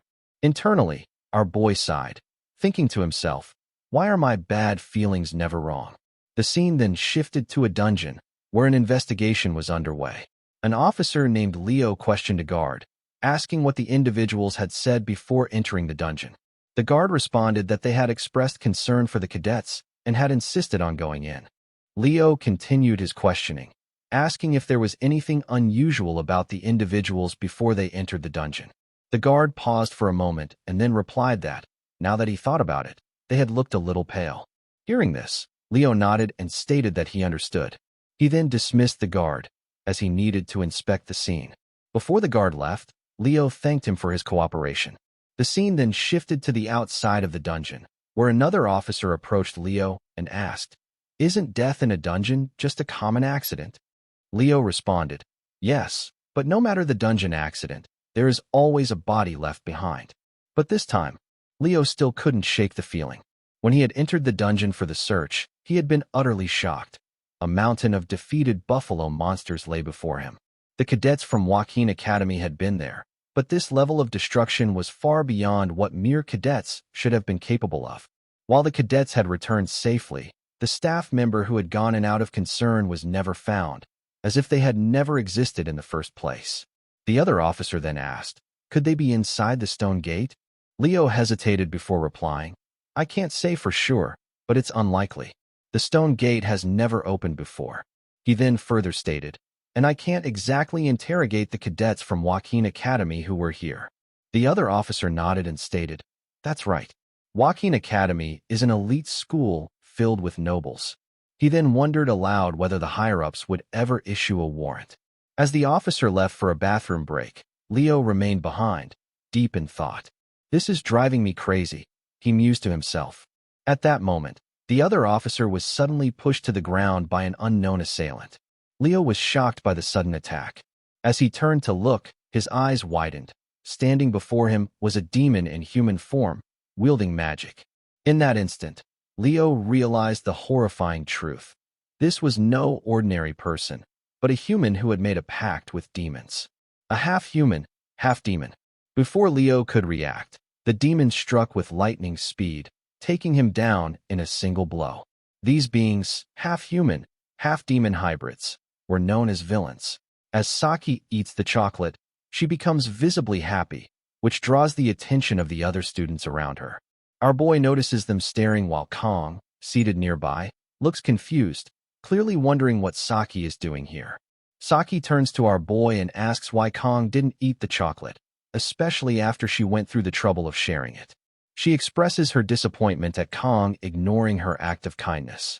Kong replies that Chloe usually sits in the seat Saki is occupying right now. Saki brushes it off and casually replies, "Really?" before asking our boy if the class even has assigned seats. "Isn't it a first-come, first-served kind of thing? Am I wrong?" she asks. Our boy responds with a simple, "Well, yeah." Still savoring the taste, Saki remarks how amazing the chocolate was. Curious, our boy asks her why she transferred into this class. Just then, the instructor's voice echoes through the room, telling everyone to assemble in 5 minutes. The students groan at the announcement, clearly annoyed, but begin moving out to assemble. Our boy turns to Saki and explains that Kang's class has morning training every day. "Aren't you going?" he asks. Saki, now putting on a sleeping mask, replies, "Nope. I'm doing mental training today," and wishes Kang good luck before pulling the mask down and instantly falling asleep. Our boy watches, baffled by what he just witnessed. Moments later, Saki lifts the mask slightly from one eye and tells Kang that from now on, our boy should call her by her first name. Kang looks confused. Saki explains that in her country, close friends address each other by their first names, not surnames. Kang responds by pointing out that Batten still calls her by her surname. Saki waves it off, saying that has nothing to do with anything, and again wishes him good luck with training before dozing off once more. The scene shifts to class A. Rachel stretches after a long lecture and comments to Abel, "It's really noisy today." She then brings up something she heard, asking Abel if she's heard that Saki got reassigned to another class. Rachel adds that Saki always used to laze around and do her own thing, and wonders aloud what sort of crazy idea might have gotten into Saki's head. Abel, seemingly uninterested, bluntly replies, "Yeah." Noticing this, Rachel, being her usual self, teases Abel and asks if she's disappointed. Abel looks at her and questions what she means by that. Rachel continues, reminding Abel that reassignments only happen when there's an open spot, and this year, Class Tiger had 1 vacancy. How did Saki even find out about that, and get ahead of everyone. Rachel wonders. She recalls that Saki used to just nap in the archery hall all the time. Still skeptical, Abel asks what any of that has to do with her being disappointed. Rachel smirks and reveals that she heard from Batten last week that Saki and Kangjiyama teamed up and cleared the Buffalo Dungeon together. Abel's eyes widen in surprise. Rachel adds, almost dramatically, seriously, even if Saki liked Kangjiyama that much, there's supposed to be an order. Kong was already reserved. By our dear Abel. Abel starts to blush. What are you even talking about? She asks, flustered. Rachel smiles and explains that she's always noticed how Abel reacts the most whenever Kangjiyama's name comes up. Are you really sure there's nothing going on between the two of you? She prods. Abel grows serious and insists that she'll make it clear. I've only talked to Kangjiyama a few times. That's it. We don't have any kind of relationship. So I'd appreciate it if you stopped making weird assumptions, she says. Rachel grins but calmly replies, if you say so, until now. But who knows what the future holds? Abel falls silent. Then, with a sudden shift in tone, Rachel looks directly at her and says, lying to others is one thing. But lying to yourself? That never ends well. Abel is visibly taken aback by the comment. Rachel thinks Abel should seriously reflect on her feelings. The narrative then cuts to a memory from earlier that day, where Abel is with her grandfather, Siegfried. He tells her that starting tomorrow, he'll be taking on a temporary instructor position at the academy. Shocked, Abel immediately tells him not to follow her to school, saying she's already attracting enough attention, and his presence would only cause more issues. Siegfried calmly informs her that he'll be in charge of the first-year special class. Abel, confused, asks what he means by that. Siegfried reminds her that she was the one who requested this, after what happened during the midterm exams. The memory returns to Abel, and she recalls her own words. Siegfried assures her that they won't run into each other too much, so she doesn't need to worry. Abel, however, thinks to herself that her grandfather is trying to downplay it, but she can clearly see the excitement on his face. The Sword Emperor, who always seemed so bored with everything, is now suddenly invested, all because of Kangjiyama. Thinking about it fills Abel with frustration and anger. Abel continues thinking to herself about someone so absurd, so undeniably gifted, that it feels unfair. A once-in-a-lifetime genius who ignores status and noble background, solving everything purely through strength. On top of that, he's a special trainee. The first time Abel saw Kangjiyama, our boy was just a scrawny kid, always slacking off. But now, Kong has become a well-built, sharp-featured young man radiating masculine charm, perhaps even more so than Leon Van Rienharth, the so-called hero candidate. Kangjiyama continues walking the path of a hero, and yet never flaunts it. Never boasting, never seeking praise. Our boy silently walks a thorny path, shoulders heavy with the weight of his choices. Abel wishes, just once, that our boy would act arrogant, so she could find a reason to hate him. But he doesn't, and that realization frustrates her even more. She's forced to admit that she probably looks jealous, because her grandfather, Siegfried, never acknowledged her the way he now acknowledges Kong. Abel clenches her fists. She finds the thought deeply embarrassing. In that moment, we return to the present. Rachel suddenly appears behind Abel, a teasing smirk on her face. Startled, Abel instinctively pushes her back, causing Rachel to stumble and fall. Ow, what are you doing? Rachel asks, rubbing her elbow. Blushing, Abel stammers. No matter what you think, I don't feel anything toward Kangjiyama. I don't have the time or space for those feelings you're talking about. Rachel tilts her head, amused. If you say it that strongly, I feel relieved, she replies with a sly smile. That means I don't have to compete with you for Kangjiyama. That's a relief, really. I can handle Saki and that Chloe, but you? I could never compete with you. Abel's cheeks turn red as she fidgets. Oh, really? Rachel raises an eyebrow. So, is that a confession then? Frustrated, Abel snaps, stop talking nonsense. The scene then shifts to our boy's classroom. The instructor is mid-lecture, addressing the students. The rank of a blessing is determined by the entity that resides within it, he explains. If a guardian spirit is housed within, it's classified as a guardian class blessing. If a spirit resides in it, then it's a spirit class. One curious student raises a hand. If my ancestor is residing in it, would that make it an ancestor class blessing? I've been dreaming about my late grandfather a lot lately. The instructor chuckles. Your grandfather might be helping you lift weights at the gym, but no, ancestors don't inhabit blessings. During this exchange, Saki momentarily wakes up from her nap, mid-lecture, only to fall right back asleep seconds later. The instructor notices, but doesn't say anything. Our boy watches this unfold and wonders silently if Saki is somehow untouchable, even by the professors. The lecture wraps up with the instructor saying, "That's enough for today." Our boy glances at Saki, who still sleeps peacefully. He thinks to himself how well she sleeps, like she truly doesn't have a care in the world. It's been 2 days since Saki transferred into the class, yet Kong still hasn't heard the reason behind it. And she's done nothing but sleep since she arrived. It's ridiculous. Kong wonders why. If Saki was just going to sleep all day, she didn't choose a corner seat instead. Why does she have to sleep here? Our boy also thinks it's fortunate that Chloe is currently hospitalized. Who knows what could have happened if Chloe had seen Saki sitting next to our boy.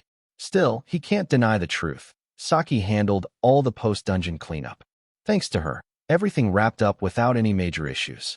Her skills are on another level, even compared to someone like Batten. Kang's eyes drift to the blackboard where the instructor had written the various blessing ranks. The professor reiterates, blessings are typically classified like this. Most cadets here probably have personal class blessings. But don't be discouraged. With skill, even a personal class blessing can perform as effectively as a guardian class one. Spirit class blessings are incredibly rare in this world, anyway. Hearing this, our boy thinks to himself, is that supposed to be comforting? After all, he just happened to obtain one of those incredibly rare blessings a few days ago, the blessing of transfer. Just then, another student raises a hand. Professor, what about heroic class blessings? The instructor pauses for a moment. Ah, yes. The world refers to those as hero-grade blessings. As a blessing studies professor, I hesitate to even bring them up, since they're practically the stuff of legend. Since the first recorded manifestation of blessings in human history, only one person has ever awakened one.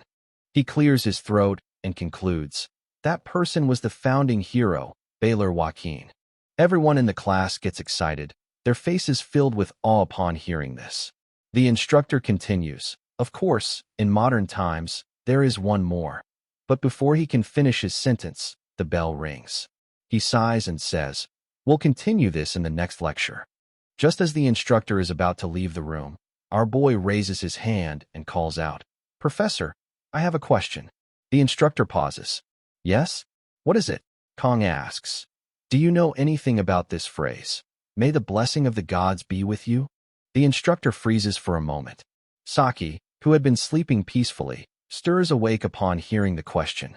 After a brief silence, the instructor responds, I'm not sure I understand the intent behind your question, but there's a contradiction in what you just said. Our boy looks confused. What contradiction? The instructor turns back and replies calmly. It's because there are no gods left in this world. A moment of silence follows. Then the instructor adds, still, your thirst for knowledge is admirable. If you have more questions, feel free to visit my research lab anytime. With that, the instructor exits the classroom. Kong notices Saki smirking at him before she promptly returns to her nap.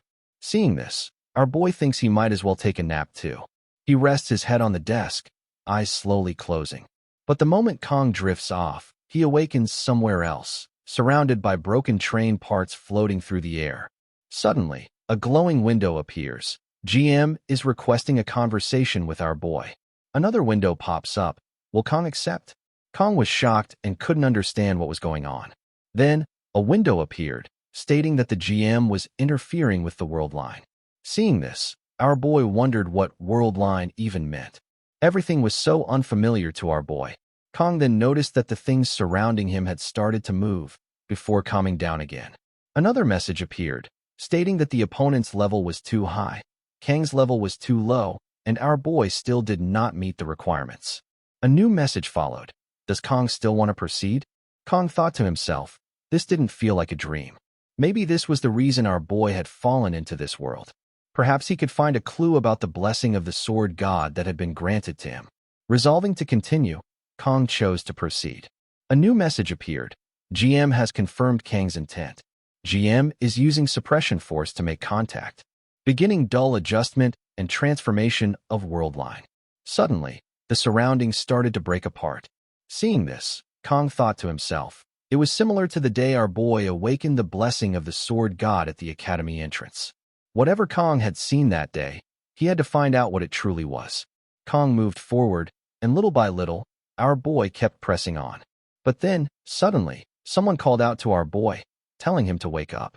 At that moment, a message popped up. Due to external interference, GM is losing memory. Our boy was shocked. Kong had been so close to uncovering the truth. Another message followed. GM leaves Kong a message. The GM urged Kong to defeat whatever it was, and concluded with, "May the blessing of the gods be with you." We then see that it was Saki who had been calling Kong to wake up. As our boy opened his eyes, Saki reminded him that he had scolded her earlier for sleeping too much, and now he was the one caught sleeping. Saki told Kong to be thankful. If she hadn't woken him up, he would have gone to school still asleep in class. But then Saki was surprised to see that our boy was crying. The scene shifts to later that day. Our boy is sitting alone on a bench, deep in thought about what had happened earlier. When Saki asked him why he was crying, she suggested maybe Kong had a sad dream. But Kong couldn't remember the dream. Our boy found it embarrassing enough to be caught like that by sleepyhead Saki, but what puzzled him was why he had cried. Just then, Batten, Chloe, and Saki arrived. Batten stated that they needed to go over things again, as there seemed to be an enemy inside the academy targeting Giamma during midterms. Saki interrupted, telling Batten she already got it. How many times was he going to repeat himself? That's why, she added, Batten wasn't at the top of the class. She told him to stop rambling and get to the point. Watching them argue, Kong thought to himself that he had asked Batten to explain everything beforehand, and Batten must have had a rough time. Batten, in turn, fired back, asking if Saki thought she'd stay on top forever. He told her to wait for next week's written exam. Saki covered her ears and said she couldn't hear anything. At that moment, Kong noticed Chloe standing a bit away. Our boy asked if she was feeling better. Chloe replied that she was, but she would keep her distance so as not to spread her cold. Kong realized that's why she had been standing far off. Then, our boy said that while Saki had probably heard the explanation, the situation had gotten a bit tangled. Racking Kang's brain alone hadn't helped much. Saki then moved closer to our boy and told him to call her by her first name, Ryoso. She sat next to him on the bench. Kong asked how he should address her, and Ryoso replied that she was looking forward to working with Kong Giamma. Batten jumped in, saying he had organized everything and that they needed to figure it all out. In the back, we see Saki getting frustrated, as Batten still kept talking about his plan again. First, he stated, the Academy elders were targeting Kong Giamma. Second, there was the appearance of the female instructor, whom they'd heard about from checkpoint staff. Batten showed everyone a picture he had drawn based on the description. Chloe remarked that it was well drawn. Batten said he felt like he'd be able to find this instructor soon, but then admitted that knowing all this might not even be that important, since the elders' request had been vague. It would probably get cut off at Aditor's level anyway. Saki chimed in about the female instructor. She said she definitely remembered her. Saki had even broken into the Academy's internal records and checked everyone, from head instructors to assistants. A total of 546 people. She did find one that matched, but strangely, she couldn't verify the instructor's identity. Surprised, Kong asked if Saki could really do things like that. Saki replied that in a world overflowing with fourth industrial tech, having a couple of skills like that was nothing. Even so, the place had the world's best security system, so she had to aim for the early dawn hours, when it was weakest. She added that Kong didn't seriously think she was just a sleepyhead who dozed off for no reason. Did he? Our boy thinks to himself that Saki is like a ghost. Even the number Kong never gave her, she somehow had. Now, Kong understands that's how Saki figured everything out. Batten comments that, basically, nothing has been clearly revealed yet. Still, he and the others can't just barge into the elders' quarters and start making threats. Well, Batten says, Kong might be able to pull it off, but it would probably just make things worse. Saki admits that she agrees. Chloe nods, saying she thinks the same. Then, Batten suggests they should start a club. Kong is surprised to hear this.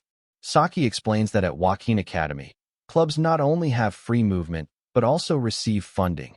as the academy encourages cadet cooperation, real or not. So, the academy offers benefits to fit that ideal. One of those benefits is that clubs are treated as affiliate organizations of the academy. In other words, at that point, Batten cuts in to clarify. What Saki meant is that just being in a club grants a degree of protection from the academy, because being just a cadet isn't enough. Saki adds that for them, with enemies both inside and out, a club would serve as a double barrier. Our boy thinks to himself that one of the systems in Blessing M is the club system. Since the game is set in an academy, this feature allowed players to decorate a private space with furniture and items, invite characters, and build affinity, a staple of otaku games that emptied many fans' wallets. The so-called housing system. But our boy had never paid much attention to it, since Kong was always short on time. Now that it's real, who would have thought it would have this kind of use? Kong asks if there are specific requirements to start a club. Batten replies that first, Kong needs at least 5 members and a club funding proposal to be submitted to the proper department. Hearing this, Kong realizes he's one person short. He then asks if everyone here plans to join the club. Batten laughs and tells Kong not to be like that. Of course they're in. He wouldn't have brought it up if they weren't doing this together from the start. Chloe adds that if it helps Kong, she's in. Saki says she still owes Kong one from that dungeon anyway. Besides, doesn't Kong think a brainy type should be part of this too? Our boy thinks to himself that, as he got older, relationships became nothing but calculated give and take. But these people, who barely even know Kong, are saying they'll follow and trust him. Even in this world where social class means everything. Kong thanks everyone for believing in him. Batten then suggests they pick a name for the club. Chloe proposes Memories of Assassination, saying their club will take care of corrupt powers. She asks how that sounds. Batten immediately says he doesn't think that's going to work. Saki chimes in, suggesting something like Leaf Village Neighborhood Patrol, questioning why the name even matters. They should just pick something random. Batten tells her to stop talking nonsense.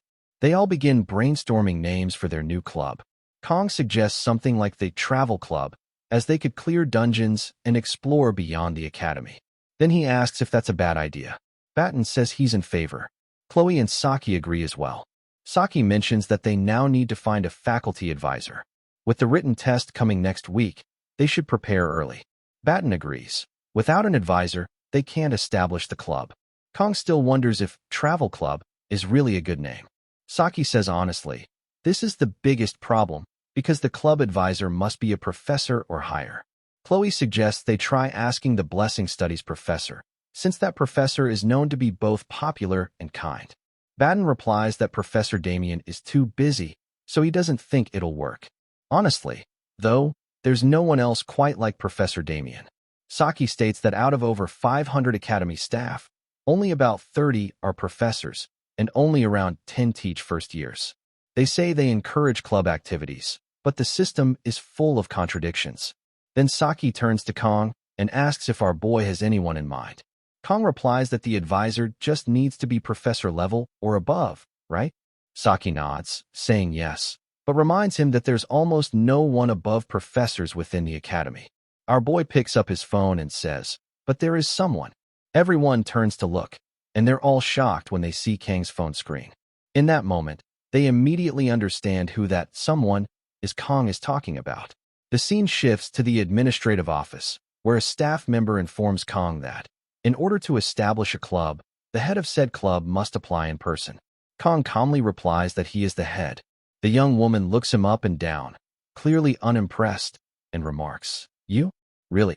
She enters Kang's name into the database, suppressing a laugh that eventually escapes her lips. Annoyed by her attitude, Kong frowns and thinks to himself, is this girl really an academy staff member? Her condescending tone over something as trivial as someone's grade seems ridiculous. Our boy finds it particularly irritating. Remaining composed, Kong states, as long as I follow the procedure, the application should go through. You should just accept it. The yellow-haired girl suddenly stands up and, with an exaggerated air of authority, tells our boy, first-year cadets need a faculty advisor to apply for a club. And honestly, just looking at you, I doubt anyone would want to be your advisor. Kong narrows his eyes and asks seriously, what exactly do you mean by that? The girl crosses her arms and smugly replies, don't you get it? Do you really think any professor here would want to advise a club founded by a special admission student like you? With your background, you should know your place. Hearing this, our boy clenches his fists in silence. As expected, he thinks, even the faint sense of justice in this academy is disappearing. A part of him is tempted to use the most effective communication method he knows. But after nearly 20 years of working in the restaurant business, our boy has dealt with plenty of rude and difficult people. He knows all too well that sometimes silence is the best response. And yet, this time, Kong can't help but want to teach this yellow-haired girl a lesson she'll never forget. Without another word, our boy pulls out his phone and makes a call. The girl's face changes slightly, surprised by his sudden move. Into the phone, Kong says, "I'm at the admin office regarding club registration." The person on the other end replies, saying she's nearby and will come to the office shortly. To Kang's surprise, she doesn't hang up. "I'll see you soon," Kong adds, ending the call. The yellow-haired girl's brows furrow with disbelief. "Who do you think you are, making a call like that here?" she snaps. Our boy looks at her and says calmly, "Let's just proceed by the rules." As I mentioned, the person on the phone is on her way. Now confused and visibly nervous, the yellow-haired girl asks, "Who's backing you up that makes you act so arrogant?" Another staff member nearby looks increasingly uncomfortable. Frustrated, the yellow-haired girl huffs and declares, "I'm the cousin of the principal's close friend. If I say the word, a special student like you will be finished." Kong doesn't respond. Instead, he simply smiles. That infuriates her even more. He steps closer to her and, with a piercing gaze, says, "You're being too loud." Shocked and now openly angry, the girl shouts, "Stop talking nonsense." But Kang's expression sharpens further. "All your hypocrisy is exposed." This is exactly what I wanted to see. At that moment, the door to the office bursts open with a loud bang, flying off its hinges. Everyone in the room freezes, eyes wide. Standing there is none other than Media, her aura flaring with authority. Kong turns to the yellow-haired girl and says, "Show some respect. The principal is my club advisor." The girl's face drains of color. She is so stunned, she can't even speak. Media walks in with a smile, saying warmly, "It's been so long. I'm so happy to see our boy in person." Kong bows slightly. "Apologies for the trouble. I know you must be incredibly busy." "Not at all," Media replies. "If it's a request from you, I'll drop everything and come running." The yellow-haired girl's eyes widen in realization. Kong Jiama. He's this year's top incoming student. Media turns to Kong and says, "Hand that document over to me, your advisor, and get going. You have a written exam next week." "Thank you," Kong replies. "I'll leave the registration in your hands." As Kong walks out, a staff member quickly brings a chair for Media to sit. After taking a seat, she glares at the yellow-haired girl. Trying to salvage the situation, the girl stammers, "There's been a misunderstanding. I didn't mean what I said to Kong Jiama." "Stop talking," Media interrupts coldly. "I don't need a blessing to see clearly. You judged him solely based on his background. Him, a cadet marked as a successor by both myself and Siegfried." Media flicks her hand, casting a wind spell to send the registration form flying toward the girl. "You have 5 minutes to complete the registration," Media says firmly. "Start writing." The scene then shifts to our boy. Kong reads a message from Media. The club registration is complete. He smirks. That staff member probably got fired. Kong replies, thanking Media and promising to visit her soon. She messages back, "Come by the headmaster's office after today's class." We then see our boy arriving at the blacksmith shop. As Kong enters the shop, the blacksmith turns around and says, "If you're here for the gear, you'll need to wait a few minutes." Hearing this, Kong thinks to himself that the blacksmith actually sounds like a proper shopkeeper for once. Our boy doesn't really know what the blacksmith thinks of him, but as a former player of the game, the blacksmith is a love-hate figure. Sure, after what happened recently, the hate side might be a little stronger, but our boy can't help feeling a bit of pity for the man too. It's also uncomfortably hot in the room, and our boy finds himself sweating. Kong thinks back on Blacksmith Violent, one of the main NPCs in the game who handled nearly everything related to weapons. Due to the nature of K-mobile games, Violent was essentially a punching bag by design, draining players' resources in an instant. As a light spender, our boy didn't feel it as much, but the heavy spenders used to prey. Just once, Violent, please. It became a saying. Even so, most people ended up calling him a scam. Our boy himself once cursed when Violent downgraded his Murasame from B rank to A rank. That memory still stings. Suddenly, Violent breaks the silence and asks what Kong is thinking about so deeply. Snapping out of his thoughts, our boy replies, "It's nothing. You just look like someone I used to know." Smiling, Violent responds, "Then that person must have been as handsome as I am." He then hands Kong the weapon and proudly states, "I can say with confidence, this job is beyond perfect. It even looks like a special option has been added. You should check it out." Kong inspects the weapon and notices the level of Murasame has indeed increased from before. The scene shifts to outside the shop, where our boy checks his status window. He sees that the activation time has increased from 40 to 50 seconds. Kong had already thought that 40 seconds felt too short for the upcoming dungeons. It's just 10 more seconds, but even that small upgrade is huge. If our boy plans to combine this improvement with the blessing of transfer when upgrading his gear later, this is definitely a good development. Kong used to complain that the blessing was useless, but now the blessing of painlessness, the true blessing of Kong-Jiyama, feels surprisingly versatile for a commander-class blessing. As instructed by Violent, Kong checks the weapon's rank. He sees that it has now been upgraded to D rank and has the potential to grow to A rank. Observing this, Kong mutters that for all the materials and effort he put in, the result isn't exactly dramatic. He had used materials from an A-rank beast, the Cow King, so our boy had at least expected a C-rank result.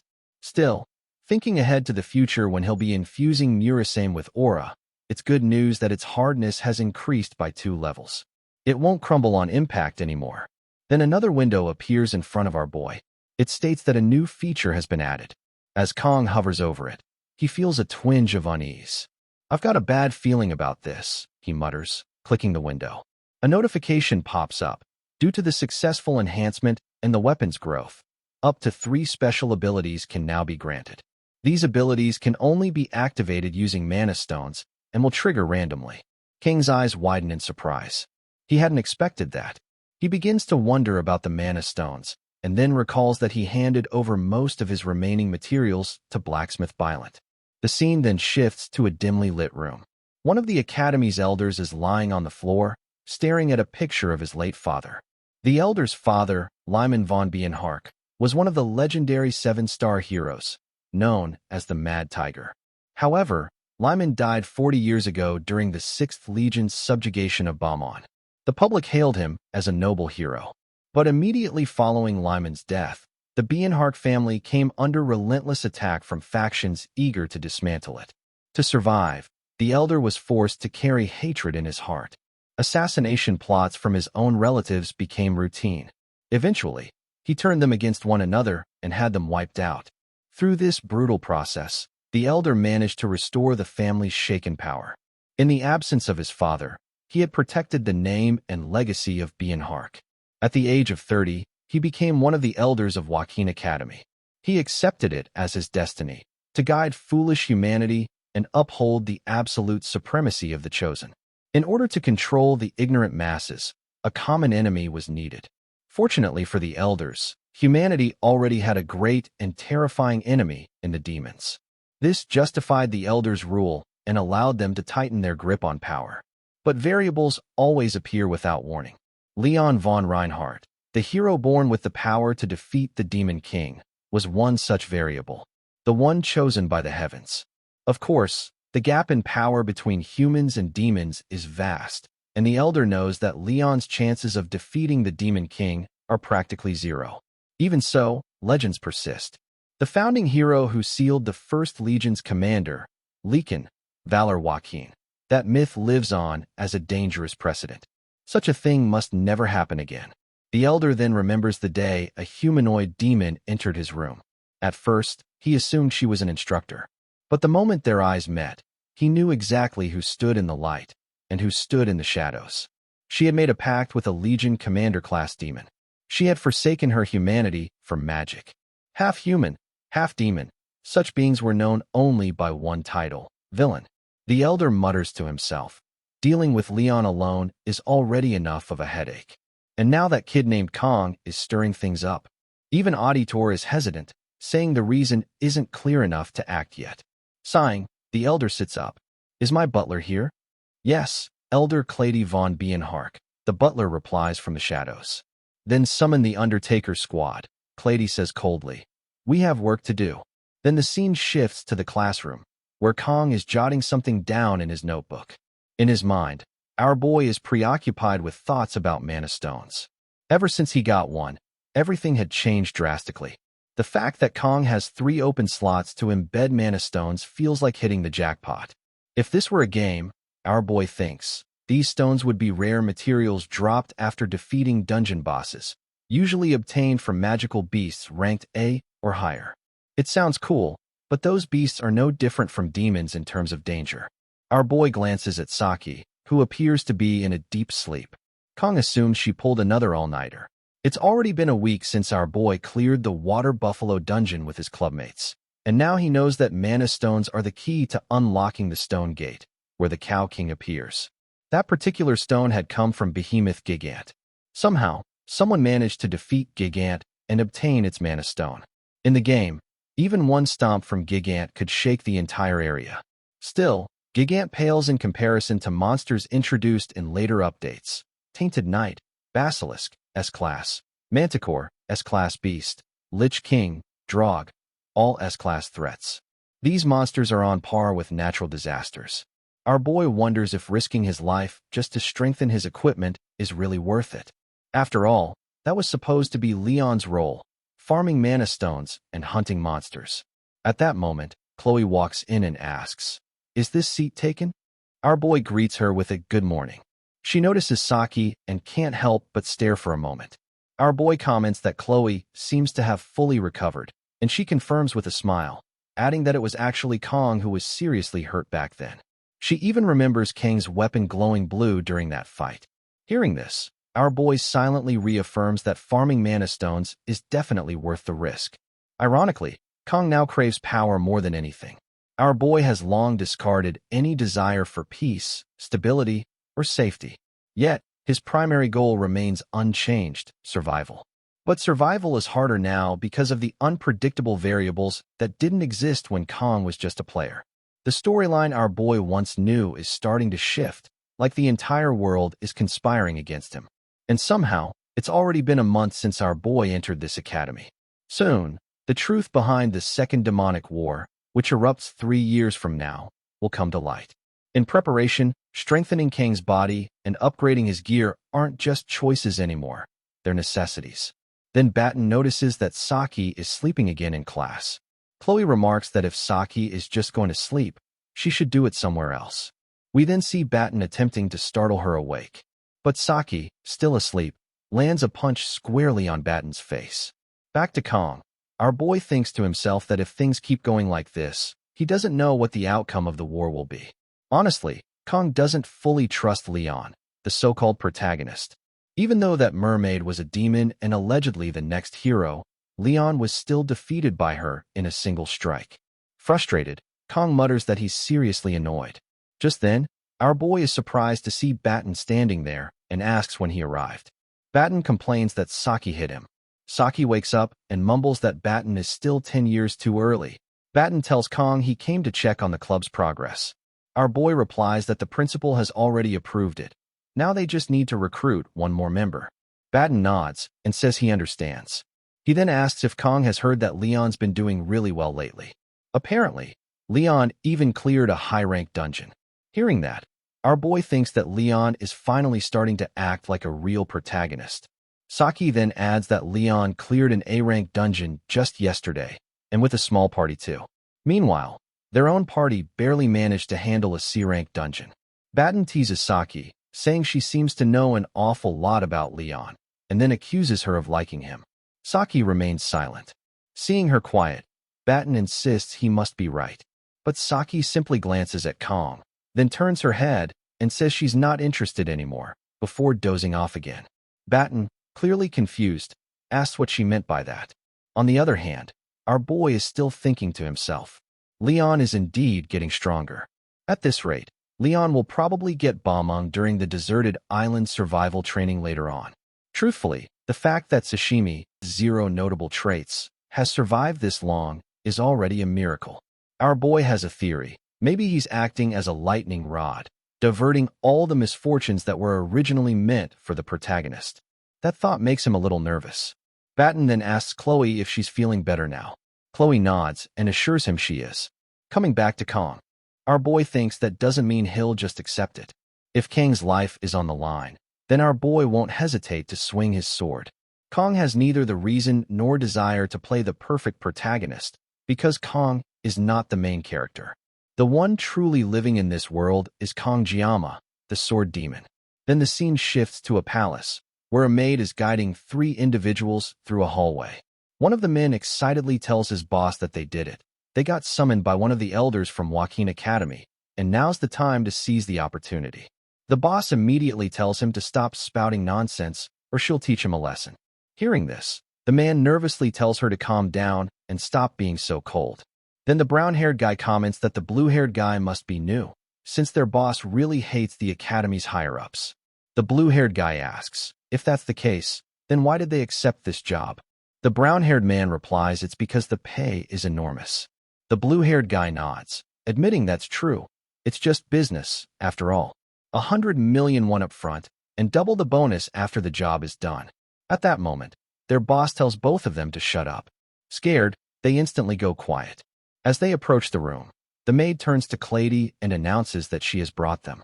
Clady tells her to let them in. We then see that the boss of these men is a villain named Ray Shun. The brown-haired guy is the vice captain, Jang Taepung, and the blue-haired guy's name is Parik. They belong to an assassin-villain union known as Undertaker. Clady thanks Shun for coming, but Shun remains silent. Clady then hands over a file containing information about the target. It's our boy Kang. Upon seeing Kang's picture, Parik comments that he looks like some spoiled, newly rich teen. Clady states that the deserted island survival training is scheduled for next week, and he wants Shun to eliminate Kang during the exercise. As agreed, there's 100 million up front and a bonus after the job is done. Shun then inquires about the cleanup. Clady replies coldly that Shun will have to figure that out herself, adding that the island is surrounded by sea. Then the scene shifts to the written exam day. Our boy is sitting alone, eating lunch and reading about how divine blessings began appearing roughly 694 years ago after the revolution. He thinks to himself that since his midterm scores were good, Kang doesn't have to stress too much over this one. However, the rankings are posted publicly on the Academy's board. If not for that, our boy would have just half-heartedly written nonsense answers. Luckily for Kang, 2 of his clubmates ranked first and second. Kang mutters to himself that he has to keep his dignity and can't afford to lose to them. And if our boy doesn't know any answers during the exams, he will go with option 3. Suddenly, Kang's phone vibrates. Our boy wonders who's texting this early. It's Saki. She reminds him it's exam day and asks if he had breakfast. Our boy thinks Saki isn't his mother but still replies, saying he had a sandwich. Saki then tells him he needs enough sugar or his brain won't function properly during the exam. She recommends he eat red bean jelly since it boosts metabolism, aids weight loss, provides anti-aging skincare benefits, and improves blood circulation. Reading this, our boy wonders what Saki is even talking about this early in the day. He replies that in Korea, it's traditional to eat sweet snacks before exams. Saki, surprised at Kang's quick response, asks what kind of snacks. Our boy replies, eat yot. Frustrated, Saki tells him to stop joking around and answer seriously. Kang doesn't respond further. He places his phone on the table and declares, time to ace this exam, refusing to lose to that jelly-obsessed idiot. Then the scene shifts to later that day after the exam. Our boy thinks he's doomed, and it turns out, Kang really is the idiot this time. Meanwhile, we see Saki and Batten bickering over some exam questions. Afterward, Chloe asks Kang how the test went. Our boy shrugs and replies that he answered 3 for everything. Chloe laughs, saying Kang sure likes keeping his answers short. Kang reflects that he relied too heavily on his old game knowledge to get by. Chloe teases him, saying our boy can be pretty evil sometimes. On the other hand, Batten thinks to himself that he is probably doing better than Chloe. Our boy then asks Chloe if Knox has contacted her lately, since he hasn't checked in for a while. Chloe replies that her brother did call yesterday, but she missed it because she went to bed early. Our boy asks what time the call was. Chloe says it was at 7 p.m., but she's been staying up late recently, so she fell asleep early that night.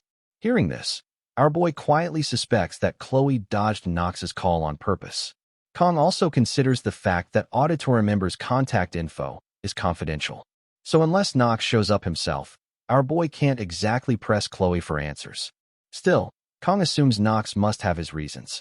Despite the distance between the siblings, Kong hopes they can get along. On the other side of the room, Batten suddenly panics over the exam and shouts about why he stayed up so late. Saki teases him, suggesting he should just admit that this was a failure of intelligence. Then she turns to our boy with a teasing smile and asks what Kong and Chloe were whispering about. Saki jokingly asks if Kong and Chloe are dating. Chloe immediately blushes, and Kong thinks to himself, "Is that all the students here can think about?" Our boy tells Saki, like he said before, that nothing's going on. Chloe's face returns to normal. Then Saki leans in closer to our boy and asks why Kong has been ignoring her messages all this time. Surprised, Kong asks what she means by all this time, since he only ignored her once. At that exact moment, we see Chloe snap into her Yandere mode. Upon hearing that Saki has been texting Kong, Chloe's aura flares up with jealousy. With a serious face and intense energy, Chloe asks if Kong and Saki have been secretly talking. Seeing Chloe like this, Kong gets scared and thinks to himself that Chloe didn't care when our boy sat next to Saki, but just a bit of full contact has her acting this way. Batten, on the other hand, is surprised and wonders what's going on with Chloe. With a smirk, Saki turns to Kong and curiously asks what's up with Chloe. Frustrated, Kong snaps at Saki to get away from him. Confused, Saki asks what's going on. Kong thinks, our boy has known Chloe for a while, so Kong should know why she's acting like this. Frustrated, Kong wonders what kind of nonsense Saki is thinking. Then, Chloe, in full Yandere mode, declares that Kong didn't even give her his number. Our boy calmly responds that Chloe's number is classified. Ignoring that, Chloe leans in with a menacing smile and reminds Kong that he promised to be her prince. Our boy is taken aback by Chloe's behavior, while Saki, still not grasping the situation, keeps repeating, "What's wrong with Chloe?" Kong turns to Saki and asks if she even knows what a Yandere is. Saki replies honestly, she doesn't. At that moment, Batten steps in, trying to stop Saki. He tells her that she really doesn't get what's happening right now.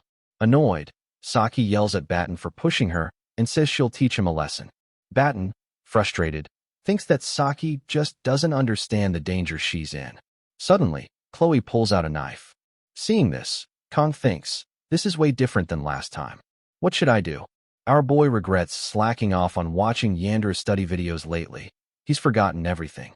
Chloe steps forward and declares, from now on, I'll make sure Kong only looks at me. Kong tries to reason with her. Let's just talk this out. But before he can say more, Chloe lunges at him with the knife. Our boy barely dodges. Batten and Saki both gasp in shock. Wasting no time, Chloe continues to strike again and again, but Kong manages to dodge every attack. Enraged, Chloe shouts that Kong is always surrounded by everyone except her, hanging out with other girls. Then she turns and charges at Saki. Just in time, our boy pushes Chloe, throwing her off balance and preventing the strike. Saki, now impressed, watches Kong handle the situation. Chloe, still furious, screams that she's always done her best for Kong-jiyama. As she prepares to land her final strike, Kong pins Chloe to the ground and firmly tells her, let's talk this out. Saki frowns as she sees them close together. Still resisting, Chloe yells at Kong to let her go. But our boy calmly says, Chloe, you need to calm down and listen to me first. Furious, she yells back, you don't even contact me. What's there to talk about? Our boy replies, I wanted to talk to you face to face. Communicating through a device, it feels cold between us. Chloe is visibly surprised. Between us. Kong nods. Yes, between us. Our boy thinks to himself, time to bring this to a close. He leans in and hugs Chloe gently. Thank you for always thinking about me. Chloe blushes. Batten and Saki both stare in shock. Our boy continues, even during the Buffalo Dungeon, I've always relied on you. So please, don't get upset. Hearing this, Chloe's rage begins to melt away. She returns to her usual cheerful self and smiles warmly. Kong exhales in relief, thinking, I actually managed to get through that. Worried, Batten steps closer and asks if Kong is okay. Our boy nods. I'm fine. Smiling brightly, Chloe turns to Kong and asks, "So, what should we talk about now?" Our boy suggests, "Let's clean up the table first." Baden agrees, but they notice Saki silently walking away. As Saki leaves, Kong watches her and wonders, what's up with her now? Later that day, the scene shifts. Baten and Saki are walking together. Baten reflects to himself that whenever something involved Kong Jiyama, Chloe seemed capable of unleashing terrifying killing intent instantly. If he had to guess, it was twisted love. But more than Chloe, what truly shocked Baten was seeing Kong holding the sashimi blade behind his gentle smile. Baten realized that Kong preferred persuasion and negotiation, but he wasn't afraid to mix in force when necessary. Our boy knew how to wield fear when the time called for it. Kong might seem like a villain at a glance, but to Baten, this was the quality of a ruler. Baten had no doubt. Kong Jiyama would become something great. Turning to Saki, he asked, "You've been sulking the whole time. What's up with you?" Still looking at her phone, Saki replied, "When did I sulk?" "Forget it," Baten sighed. "What are you doing on your phone?" Saki looked at him and said, "My subscribers aren't following the video instructions, so I'm purging my uploads." Baten glanced at her screen and read the title, Perfect Yandere Response Strategy. Learn this, and life gets easier. Saki showed him the video and muttered, "It's not professional or anything." But Saki was bored. Baten, glancing at her screen, was shocked to see the view count, 210,000 views. "Isn't that a bit too popular to delete?" he asked. Saki shrugged. "Whatever. I don't need it anymore." Baten raised an eyebrow. "Well, sure, it's your call." The scene then shifts to the Awakens Academy library. Kong sits at a desk, flipping through books, deep in thought. Starting next Wednesday, a 2-night, 3-day deserted island training session is scheduled on Avalon Island. The name might sound like a brutal survival test, but in reality, cadets are allowed to form teams of 1 to 4 people, and the training is openly announced. It's treated more like a camping or school trip than an actual survival challenge. Still, our boy knows that surviving on an island isn't a joke. Identifying poisonous plants, top instructor tips, emergency tactics, this isn't something he can take lightly. After gathering a stack of books on survival, Kong nods, thinking this should be enough. Even though the event doesn't affect grades, the Academy takes it seriously. It's designed to evaluate each cadet's practical survival ability across 3 days. Now that Kong thinks about it, he remembers this event clearly from his time as a former player. It's one of the major story arcs, where the protagonist acquires the hilt of his signature weapon, Bamong, a sacred blade. It's also where the emotional bond between Abel and Leon begins to deepen. Kong recalls how immersed he was in this part of the game. But now, not so much. He's not jealous anymore. Ever since enrolling in Awakens Academy, Kong has grown more cynical about romance. An elder from the Academy is after our boy. A mysterious instructor is tailing him, and he still needs to recruit club members. No matter how pretty someone is, now simply isn't the time for romantic feelings. It doesn't matter who it is. Youth can wait for the next life. What truly excites our boy isn't love, it's swords. A holy sword and a demonic sword. Bamong is something that stirs the swordsman within him. Our boy can't help but desire that blade. As a former player, Kong knows exactly where the pieces of Bamong are and how powerful the weapon becomes once reassembled. But therein lies the problem. Tracking down Bamong's broken pieces is a core storyline. Even if Kong knows all the locations, he still can't obtain it. The sword only chooses a master who has awakened the blessing of miracle. Bamong is quite literally a weapon made exclusively for the protagonist. And here he is, our boy, with a sashimi knife. So instead of pining for a sword he can't have, Kong decides to focus on preparing for the 3-day trip. Avalon Island is a deserted island with no known monster activity. Hopefully, there won't be any surprise ambushes like the one on Scopuli Island. That's why, under special order of the headmaster, a temporary instructor has been assigned to the supervision team. None other than the Sword Emperor, Siegfried. Our boy blinks. The strongest hero of mankind is leading a freshman camping trip? This diverges from the original storyline significantly. Still, if it helps him achieve his goals safely, then Kong won't complain. He heads off to look for another book. In an age where the internet overflows with information, our boy didn't come to the library just to learn basic survival tips. Kong also has something else he needs to find on Avalon Island. Ancient knowledge. Details that are more likely hidden in these dusty old books. Kong sits down again and flips through another volume. According to the text, Avalon is an island located far out in the Western Sea. A mysterious land where the terrain constantly shifts. At the heart of the island lies an ancient lake known as the Queen's Lake, a site some cultures call the land of beginning or even paradise. Now, the island is uninhabited. Kong furrows his brows. Everything he's reading, he already knows. Frustrated, our boy wonders, am I going to have to dig through this entire library just to find what I need? Just then, a familiar voice calls out from behind. Long time no see, says Leon, stepping forward. Kong was surprised to see Leon reading a book titled Introduction to Magic. Our boy thought to himself that even Leon was trying to learn from what had happened during the midterms. As the protagonist, Leon shouldn't be in the library studying magic at this point. Staring at him, Kong wondered if he could really believe that. Then, Leon asked Kong what book our boy was reading. Kong replied that he was just going over material on Avalon Island, where next week's training would take place, and that he was researching various aspects of it. As they looked at each other, Leon commented that Kong was extremely diligent. Kong remained silent. Our boy thought to himself that he couldn't deny it. Kong had indeed been very busy with training, exploring dungeons, and studying monsters. Since Kong knew what would happen 3 years from now, our boy had to prepare thoroughly for his own future. Kong then told Leon that our boy had to take care of his own future. Hearing this, Leon replied that Kong was different from him, and he was different from Kong. Confused by the remark, Kong wondered where it had come from. He thought to himself that Leon hadn't deviated much from the path he followed in the game. But something about him felt distinctly different. There was a sadness shadowing Leon's face, along with a strangely conflicted attitude. Leon then told Kong to keep it up, noting that the library was about to close, and Kong should return safely. Kong thanked Leon and replied, "You too." As Leon left, our boy thought to himself, is this the burden of a hero carrying the fate of humanity?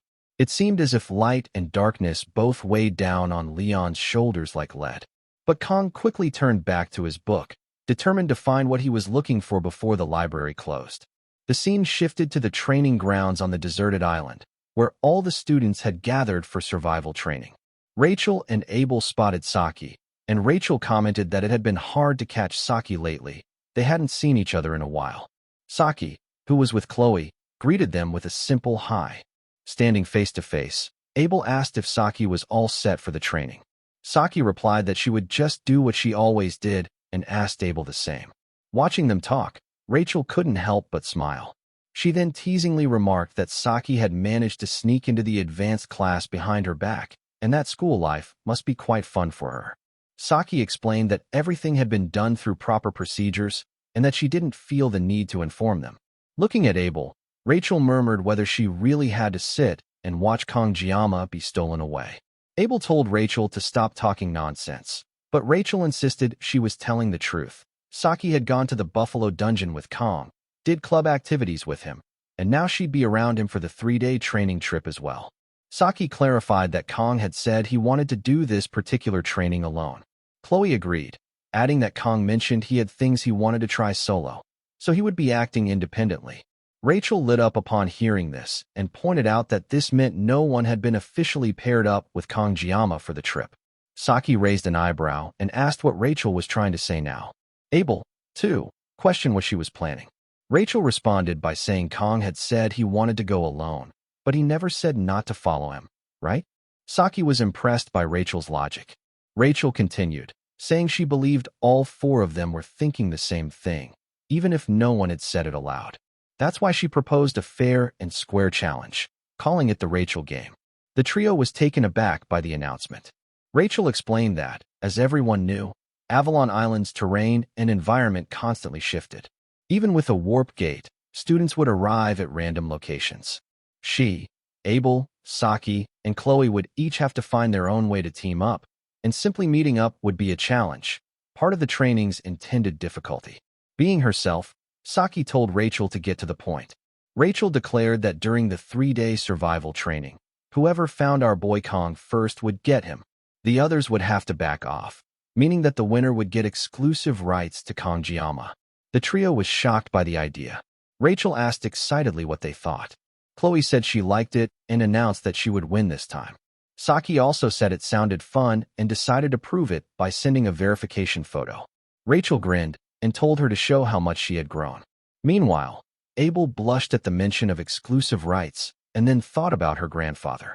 Rachel asked if Abel was in too. Abel apologized and stated she didn't have time for such petty games and would not participate. Rachel nodded and said the rest of them would proceed without her. As Abel walked away, Rachel noted that Abel had been busy with special training lately. Chloe commented on Abel's diligence. On the other hand, we see our boy, who is also there. Kong states that he feels tired, having been holed up in the library all night. Fortunately, our boy had already noted everything Kong needed in his phone, which included a reminder that the headmaster said the island wasn't classified as a monster zone, though students should still bring light equipment. Among the gear listed were 24 sashimi knives from Daso, our boy's secret weapon. Just then, Kong received a message from media asking whether our boy had packed medicine and clothes. Smiling, Kong muttered that media was like a real mom, or maybe even a grandmother. As the instructor began calling out student names, Kong realized it was time to depart. He suddenly remembered what the academy's security guard had told him about a female instructor, someone with purple hair and eyes, fairly tall, and possibly dangerous. Our boy didn't know the instructor's true intent, but if she were targeting Kong, this deserted island training would be the perfect opportunity. The island's constantly shifting terrain made cleanups easier. Of course, Kong also knew that the same logic could be applied in reverse for our boy's benefit. While Kong didn't like using his blade on people, he certainly wasn't about to let himself die. Come to think of it, Kong recalled that Batten had drawn a sketch of the mysterious instructor. Our boy examined the drawing, but when he looked around, he noticed that most of the female instructors had purple hair. With a sigh, Kong thought to himself that Batten's drawing didn't help at all. How was Kong supposed to identify anyone with that vague sketch? At that moment, Siegfried entered wearing a vacation shirt, accompanied by Abel. Siegfried commented that Kong hadn't been slacking off in training lately. Abel appeared surprised to see Kong. Siegfried went on to say that when great talent is paired with hard work, the results don't just add up, they multiply. But even then, the body needs rest to endure. So he encouraged Kong to enjoy the training as much as our boy could. Kong thanked him and replied that he hoped Siegfried landed a big catch too. Hearing this, Siegfried chuckled, calling the remark clever, then thanked Kong and left. Watching him go, Kong thought to himself that Siegfried actually seemed kind of cool. But then Abel stared silently at Kong before walking away without a word. Seeing that, Kong thought Abel should lighten up a little, especially since Abel would probably have a boyfriend soon anyway. Suddenly, Saki crept up behind Kong, intending to scare him. Just as she was about to scare him, our boy's instincts kicked in and Kong flicked her forehead, completely shocking her. Angry, Saki complained that she was just trying to joke around because she was bored, and now Kong had hit her. She added that it hurt. Kong smiled and explained that he'd sensed a presence and reacted instinctively. He apologized, but Saki, still irritated, told him her forehead wasn't a punching bag. She had come just to wish Kong good luck on his training. Saddened, she told Kong to forget about it and walked away. Watching her leave, our boy thought to himself that he really couldn't figure Saki out. Lately, she hardly slept and was always hovering around him. If Kong didn't react somehow, she only got more relentless and erratic. Kong didn't even know what part of our boy Saki found so interesting, but she was officially a heroine now. Still, Kong didn't want to build any unnecessary closeness. An announcement interrupted his thoughts. The dimensional gate to Avalon Island was activating. The announcer advised everyone to be cautious and have a pleasant time. Our boy thought to himself that this time, Kong just wanted to find what he came for and get through the training quietly, without any unnecessary trouble. Then, in a flash, Kong was teleported to a random location on Avalon Island. Stunned by the scenery, our boy thought to himself that it had been a year since Kong fell into this world, and only now did it truly feel like he had entered a fantasy world. He looked around and found himself standing at one of Avalon's sacred sites. This apple tree of beginning. It's Yggdrasil, Kong muttered in awe. Right then, a loudspeaker echoed across the landscape. The deserted island survival training begins now. Our boy decided to save sightseeing for later. Right now, he wanted to see if Kong could find a new blessing.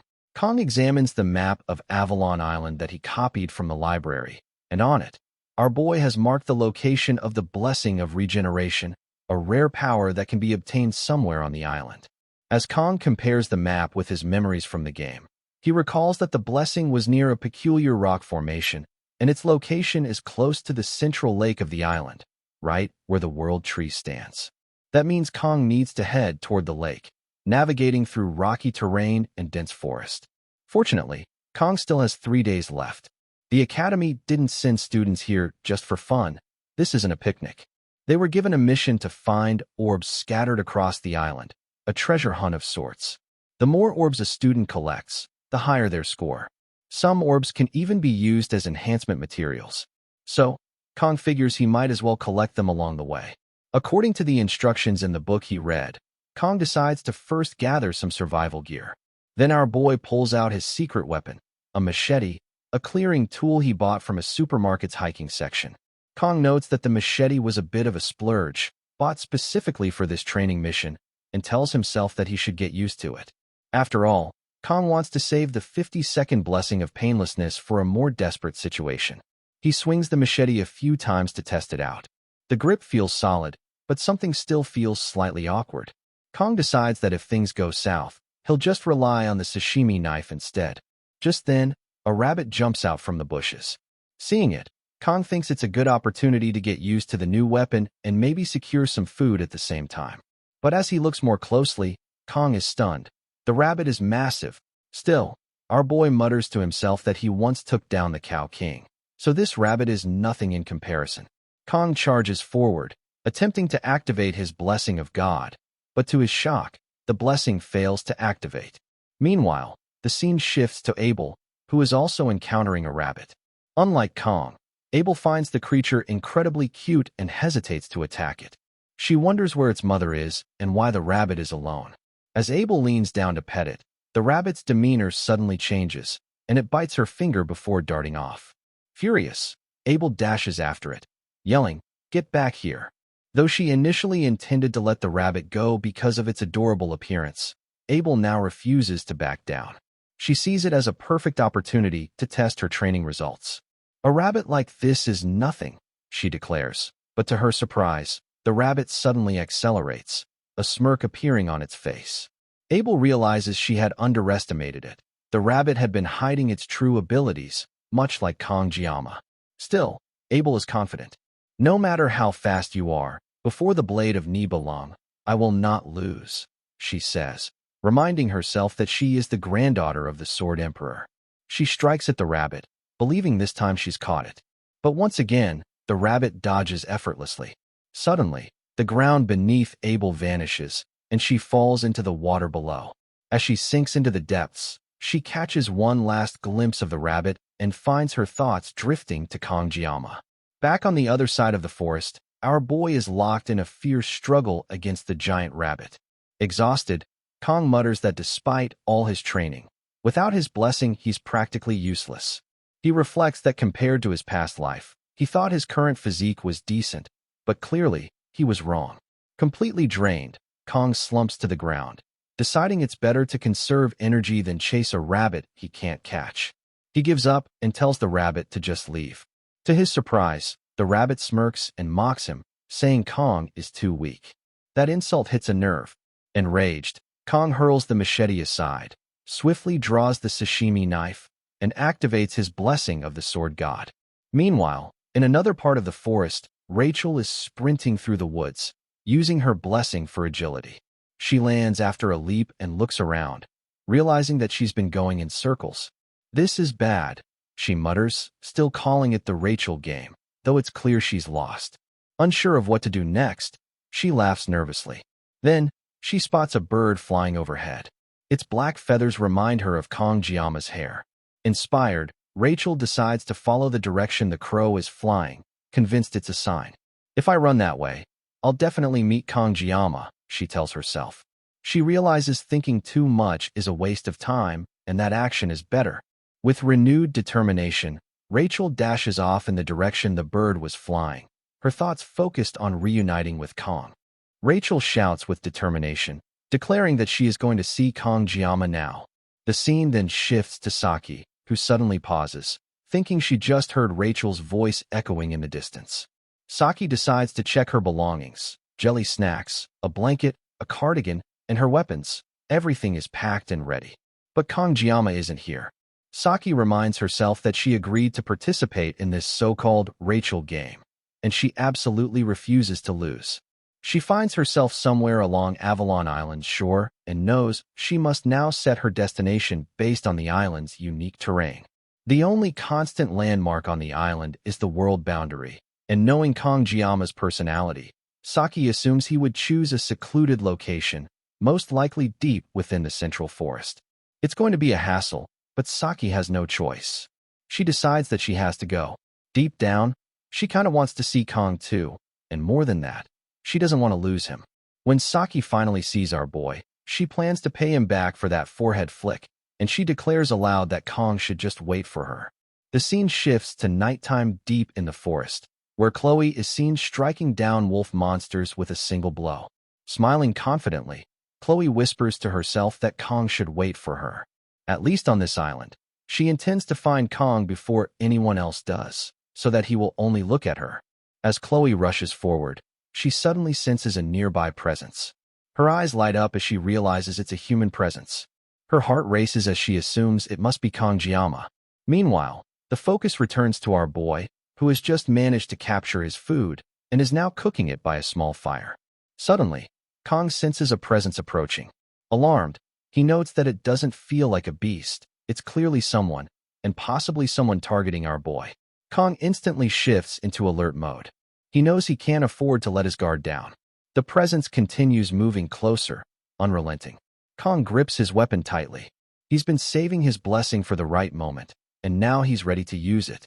As the presence steps within range, Kong activates his blessing and swings his sword with sharp precision.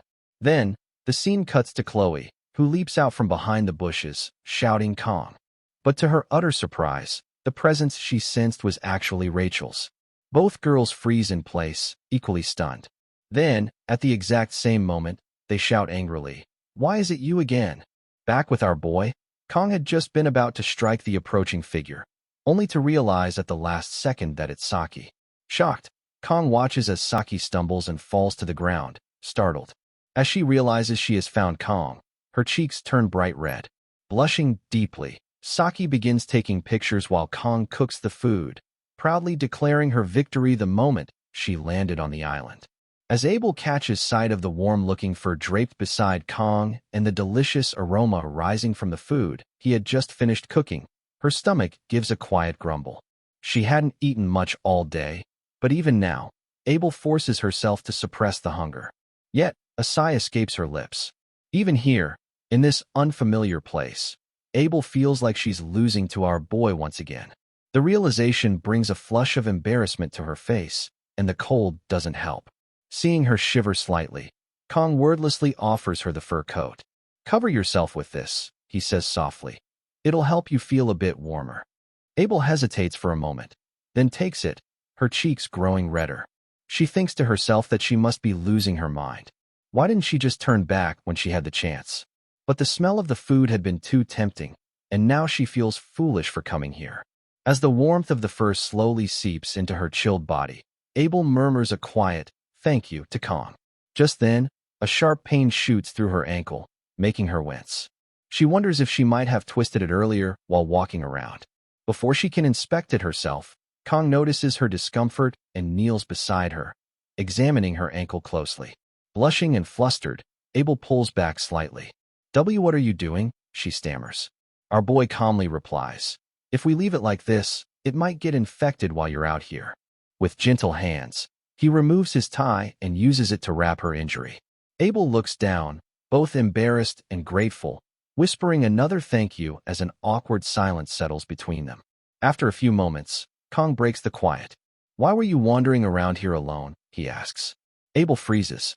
Her mind drifts back to Rachel's ridiculous game, the one where Rachel declared that whoever found Kangjiyama first would get to claim our boy.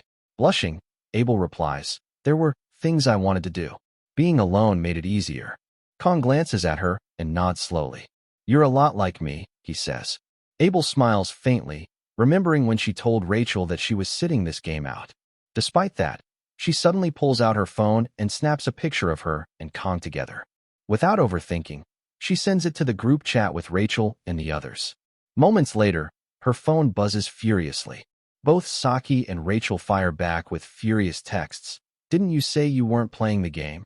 She stares at the screen for a while, then places it face down without replying. The tension lingers until Kong silently offers her a plate of food. "Eat this," he says. Abel blinks, surprised, then quietly begins eating. For a while, neither of them speaks. Our boy thinks to himself that the silence is getting heavier and more awkward by the second. Eventually, Abel looks at him and asks, "How are you so strong?" Kong stares into the distance for a moment before replying. "If only for a single minute. I've had to survive in this academy, no matter what kind of situation came at me."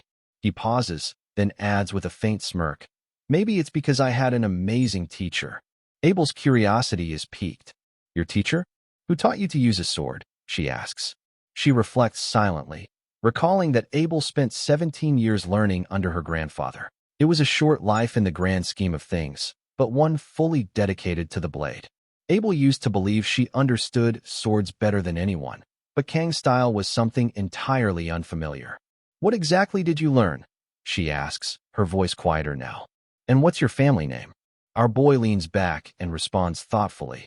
"There's something I realized a long time ago. Being strong doesn't mean you always win.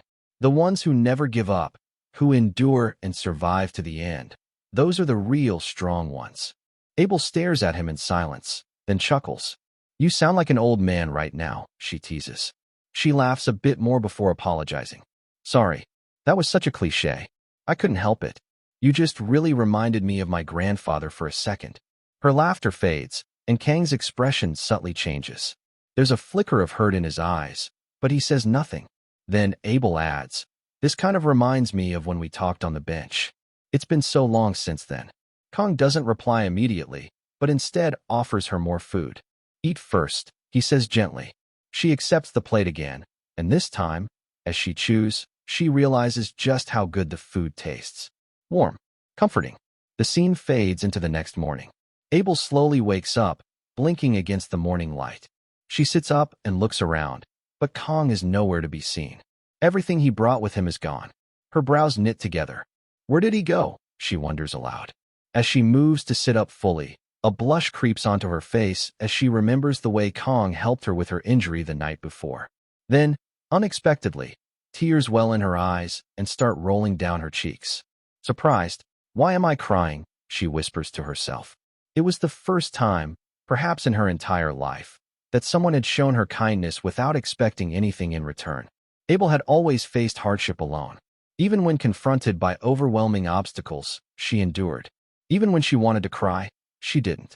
She had always denied herself the right to be vulnerable, believing it was her duty, her burden, as someone who carried the name of Nibelung.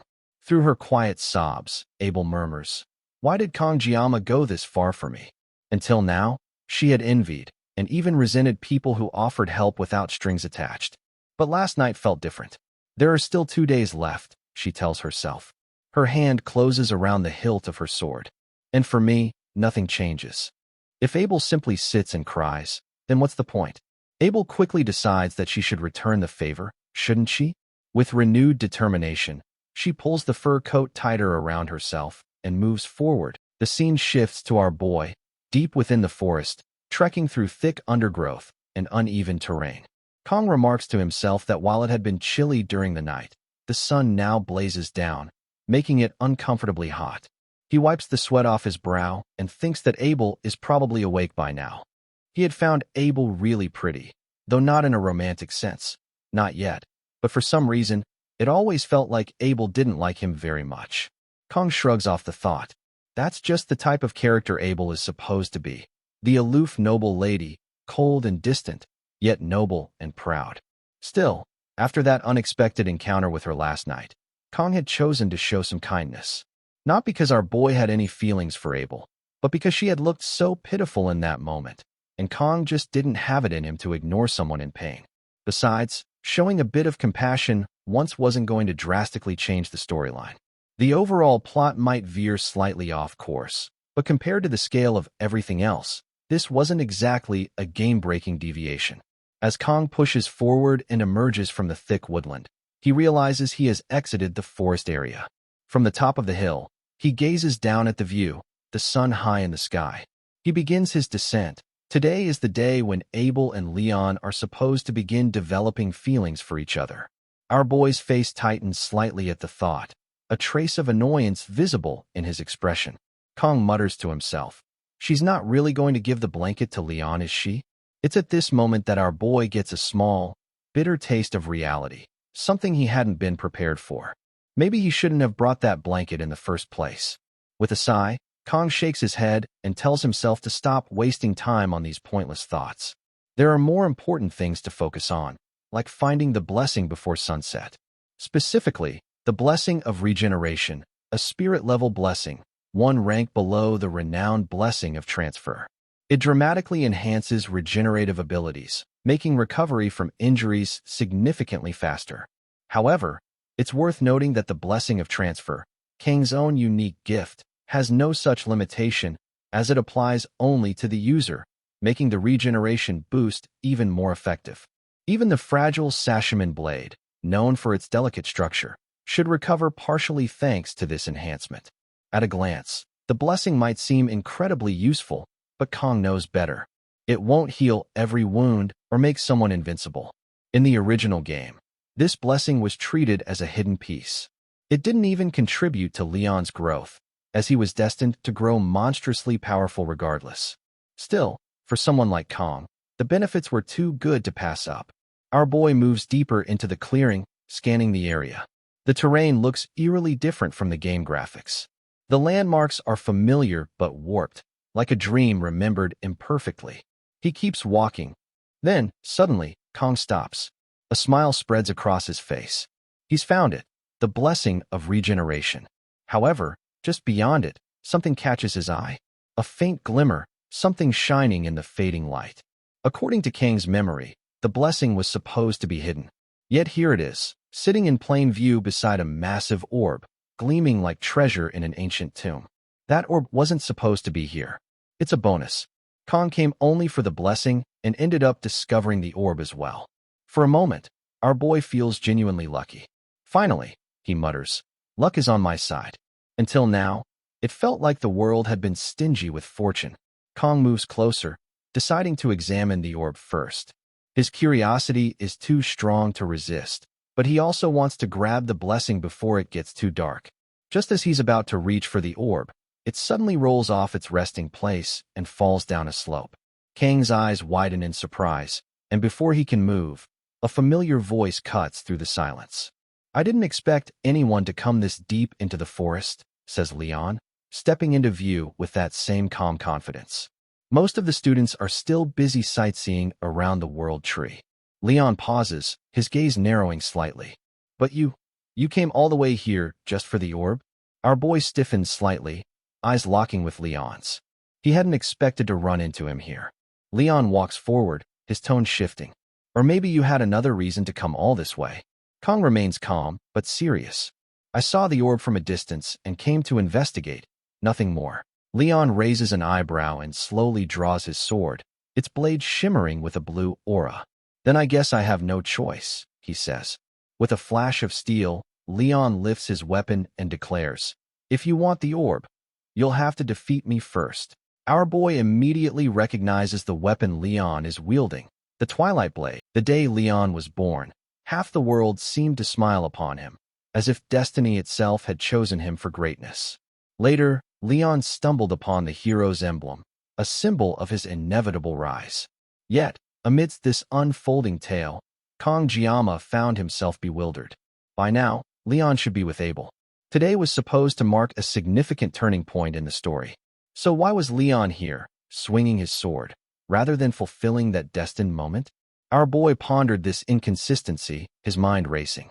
Could it be that Kong had unknowingly disrupted an important event between Leon and Abel? But no, nothing unusual had occurred overnight when the two had been together. Even if Leon had discovered something unsettling, fighting over it would have been utterly pointless. Still, something felt off. As Leon gracefully swung his new sword, the glint of its blade caught our boy's eye. His heart skipped a beat. He recognized it instantly, Bamong. Yet, something was different. The sword, infamous in the lore, appeared incomplete. Bamong, the most cursed and wicked demonic sword within the setting, lay before him. At its heart gleamed a blue gem, the ether jewel. This gem was no ordinary adornment. It was a catalyst capable of imbuing holy power into the demonic blade, suppressing its chaotic magic. However, since Bamong itself was born of magic, the jewel could only temper its nature so much. The true character of the wielder would always seep through. In the original game, Bamong was a blade of duality. Depending on the player's choices, it could manifest as either a sword of salvation or one of ruin. A chilling thought crossed our boy's mind. Could Leon be teetering towards the darker path? Before he could delve deeper, Leon interrupted, his tone casual. "Think of this as a friendly sparring match," he said, stepping forward. "I've never been good at lying." The honesty in Leon's words unsettled our boy. He realized Leon intended to use Bamong to sharpen his own skills, even if it meant using Kong as a stepping stone. Though he could somewhat understand Leon's actions, this was all speculation. One fact remained certain: the so-called orb was merely a convenient excuse. With a serious expression, Leon declared, "I don't have much time. Let's get started." Without waiting for a reply, he charged at Kong with blistering speed. The scene then shifted. Elsewhere, Saki was visibly irritated as she crossed paths with Batten. Her frustration boiled over. "Of all people, why did it have to be you?" she snapped. Batten, clearly confused, retorted, "Do you think I wanted to run into you?" Saki's glare intensified. "Those who sent you clearly have no sense of direction. Stop shouting and just follow me quietly," she huffed. But Batten, never one to back down, raised an eyebrow. "Are you looking for someone? Could it be Kongjiyama?" Saki's immediate yes triggered a mischievous grin from Batten. "Don't tell me, Saki, you've caught feelings for him. Why would you think that?" Saki shot back, flustered. Batten chuckled. "Just a month ago, all you did was lounge around the archery range. But ever since you started hanging around Kongjiyama, you've been strangely proactive. You used to hate hacking, said it was annoying. Yet now, you're taking on tasks nobody even asked you to do. That's not like you." Saki abruptly halted. Batten, caught off guard, bumped into her. Irritated, he grumbled, "You can't just stop like that." With a faint blush coloring her cheeks, Saki murmured, "Was it really that obvious?" Batten's playful demeanor shifted. "Have you been possessed or something? Or maybe someone used a spell on you," he teased. Enraged, Saki delivered a sharp punch to Batten's face. But their quarrel was interrupted by a sudden, deep rumble. "What was that?" Saki asked, alarmed. "An earthquake, maybe?" Batten guessed. "No," Saki responded, her eyes narrowing. "This feels different. This is Kongjiyama." The narrative returned to Leon and Kong. In a single, fluid motion, Leon shattered our boy's machete. Kang's eyes widened, stunned by Leon's overwhelming strength. "Why aren't you fighting back?" Leon questioned, stepping closer. "Even if you knew I'd miss, isn't it disrespectful to stand there doing nothing?" Meanwhile, our boy's thoughts raced. Honestly, Kong hadn't even reacted. He hadn't expected Leon to actually swing Bamong. But now, with reality catching up, he couldn't just recklessly engage in a battle he didn't comprehend. Our boy hesitated. If Kong activated his blessing, he might overwhelm Leon. Yet, if he faltered, Leon, wielding the protagonist's blessing, the miracle blessing, would undoubtedly defeat him. This delicate balance made every move treacherous. Leon, seeing Kang's internal struggle, offered no reprieve. "Pick up your sword," he said firmly. This duel was always going to happen. With that, Leon lunged again, striking with precision and force. On the sidelines, our boy found the situation absurd. To face a monster like Leon without the aid of a blessing was nothing short of reckless. Realizing the inevitable, Kong activated his blessing. As their weapons clashed, a tremendous explosion of aura erupted around them. Energy rippled through the air as the two combatants locked blades, neither yielding an inch. Both Kong and Leon, now fully engaged, mirrored each other's ferocity. But as they continued to exchange blows, our boy instinctively backed away from Leon's relentless assault. Yet Leon, ever the aggressor, wasted no time. Seizing the opening, he charged at Kong once more, swinging Ba-mong with lethal intent. Our boy, however, managed to evade the strike by a hair's breadth. The battle had only just begun. To Kang's surprise, Leon swung his sword once more, this time from the right with lightning speed. Kong barely managed to evade the strike, shifting his weight just in time. But Leon, relentless as ever, gave Kong no room to breathe. Without wasting a single second, he launched a frontal assault. He launched a frontal strike. Yet again, our boy instinctively pushed himself away, narrowly dodging the deadly strike of Ba-mong's blade. Realizing he needed to change tactics, Kong swiftly reached into his bag and retrieved his trusted sashimi swords. Without hesitation, he hurled them toward Leon, aiming to create an opening. However, Leon's combat prowess was on full display. With a single, fluid swing of Ba-mong, he effortlessly deflected and shattered every one of Kang's thrown blades, rendering the attempt futile. The sheer force behind Leon's counter left Kong momentarily stunned. Before he could react, Leon surged forward, closing the distance between them in the blink of an eye. Kang's eyes widened in disbelief as Leon appeared right before him, sword poised to strike. At the very last second, Kong dropped to the ground, narrowly ducking beneath the incoming strike. Leon's blade, though missing its intended target, collided with the stone pillars behind Kong, obliterating them into a cascade of rubble. Seizing the moment, Kong used the crumbling pillars to his advantage. With agile movements, he leapt from one broken column to another, creating distance between himself and the relentless protagonist. Our boy thought to himself, Leon's growth since the midterms is on an entirely different level. There has to be a limit to protagonist buffs, right? Yet here we are, Leon keeps leveling up while the rest of us struggle to keep pace. But before Kong could even catch his breath, Leon was upon him once more. Like a shadow that refused to be outrun, Leon matched Kang's every step, his blade flashing as he struck again. Kong, relying on pure instinct and reflex, managed to dodge yet another devastating attack. The ground beneath him cracked and crumbled from the sheer impact of Leon's strike. For a brief moment, Kong noticed a shift. The vibrant aura enveloping Leon's sword began to flicker, its brilliance dimming ever so slightly.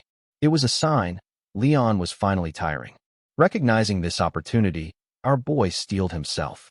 With his sashimi sword now firmly in hand, and his blessing of the sword god activated, Kong advanced toward Leon. As Kong closed the distance, his voice cut through the tension. "Why, Leon? Why are you going this far?" he asked. Leon's gaze drifted upward, his expression distant as if recalling a memory. He remembered the words of a higher being, a voice that had once told him, "If it's you, Leon, you can bring happiness to everyone in this world." That promise, that burden, weighed heavily on him. Suddenly, the aura surrounding Leon reignited, but this time it radiated a golden yellow hue. With a faint, almost bittersweet smile, Leon turned to Kong. "You'll understand soon enough, Kong. With this strike, you'll see who is who." In an instant, Leon unleashed his power.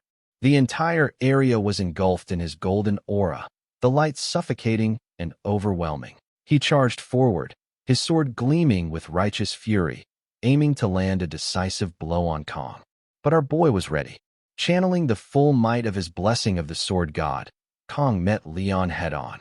With a single, perfectly timed strike, Kang's sashimi sword clashed against Ba-mong, shattering the oppressive aura and sending a shockwave rippling through the battlefield. Leon's attack faltered, and the golden glow emanating from Ba-mong faded away. Staggering back, Leon found himself defeated. In the quiet aftermath, Leon's thoughts turned inward. The voice believed in me, he mused, believed I was the one who could bear this destiny. Yet as his gaze fell upon Kong Jiama, standing tall, unwavering despite everything, an unsettling realization dawned upon him. It should have been Kong Jiama. He was the one who deserved to be chosen, not me.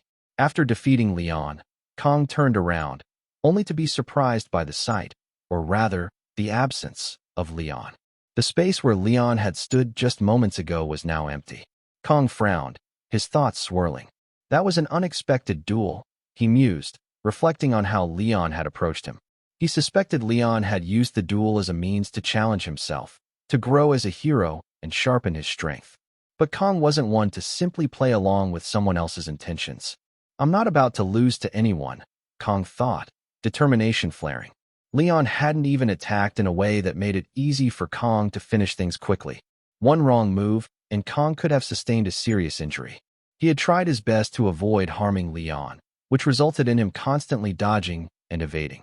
Even so, Kong admitted to himself, Leon's growth is impressive, truly fitting for the protagonist. Kong also noticed that he might have inflicted some minor damage on Balmong. But as long as a skilled blacksmith could repair the sword and collect more components, achieving its complete form wouldn't be a problem. At least he hadn't seriously hurt Leon himself. In the end, Kong had emerged victorious, and for now, that was enough. He reached down and grabbed the orb that lay before him. Suddenly, a shimmering window appeared in front of his eyes, congratulating him on acquiring a new blessing, the blessing of regeneration. The description revealed that it rapidly multiplied damaged cells to heal Kang's body, though it couldn't fully mend serious injuries. Kong tilted his head thoughtfully. Is this a passive blessing? He wondered. To test it, he focused on the wound on his arm. To his amazement, the wound healed instantly. Relief washed over him, and a small smile touched his lips. The blessing's effects are quite effective. I'm glad I got what I came for. That was tough. The scene shifted to later that night. Kong sat alone, his mind returning to the duel with Leon.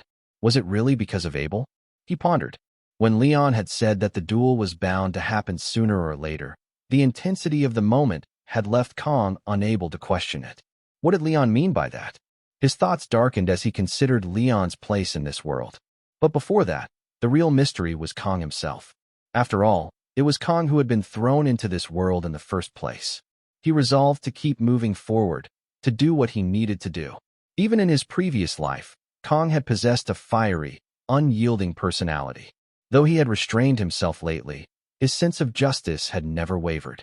Back then, he had often found himself in confrontations with rude customers, never backing down, driven by an innate sense of fairness and integrity. At first, Kong had tried to avoid interfering with the main storyline. But as time passed, he realized that simply protecting himself became his top priority. Even though his actions were initially motivated by a desire to acquire a blessing that wouldn't alter the main plot, he had ended up clashing with Leon today. And now, he was facing threats of assassination. Kang's life is truly on the line, he thought grimly. If it comes to that, I'll have to bring down a person, not a monster. With a sigh, Kong looked up at the night sky. Am I really okay? He wondered. Maybe I need to learn how to take it easy for once. Just then, a familiar voice startled him from behind. You talk too much, Saki said, her tone half annoyed and half amused. You should just act like yourself. Startled, Kong turned around, his heart skipping a beat. For a moment, he thought he was hallucinating from exhaustion. Am I imagining things? He wondered. If Saki were really here, she'd probably be nagging me just like that. His mind wandered, wondering what the others were up to. Meanwhile, elsewhere, Saki and Batten were seated far apart, clearly avoiding each other. Saki had even drawn an imaginary line between them, warning Batten that if he dared to cross it, she would teach him a lesson. At the same time, Rachel showed Chloe a picture that Abel had sent in the group chat. Chloe, upon seeing it, was left speechless. Her stunned expression made Rachel laugh uncontrollably. Back in his solitary spot, Kong thought of his friends, and despite everything, he couldn't help but smile faintly. The scene shifted once more to a few moments later. Kong, exhausted, had fallen asleep. However, danger loomed nearby. In the shadows, a group of assassins had found him, their weapons poised for a surprise strike.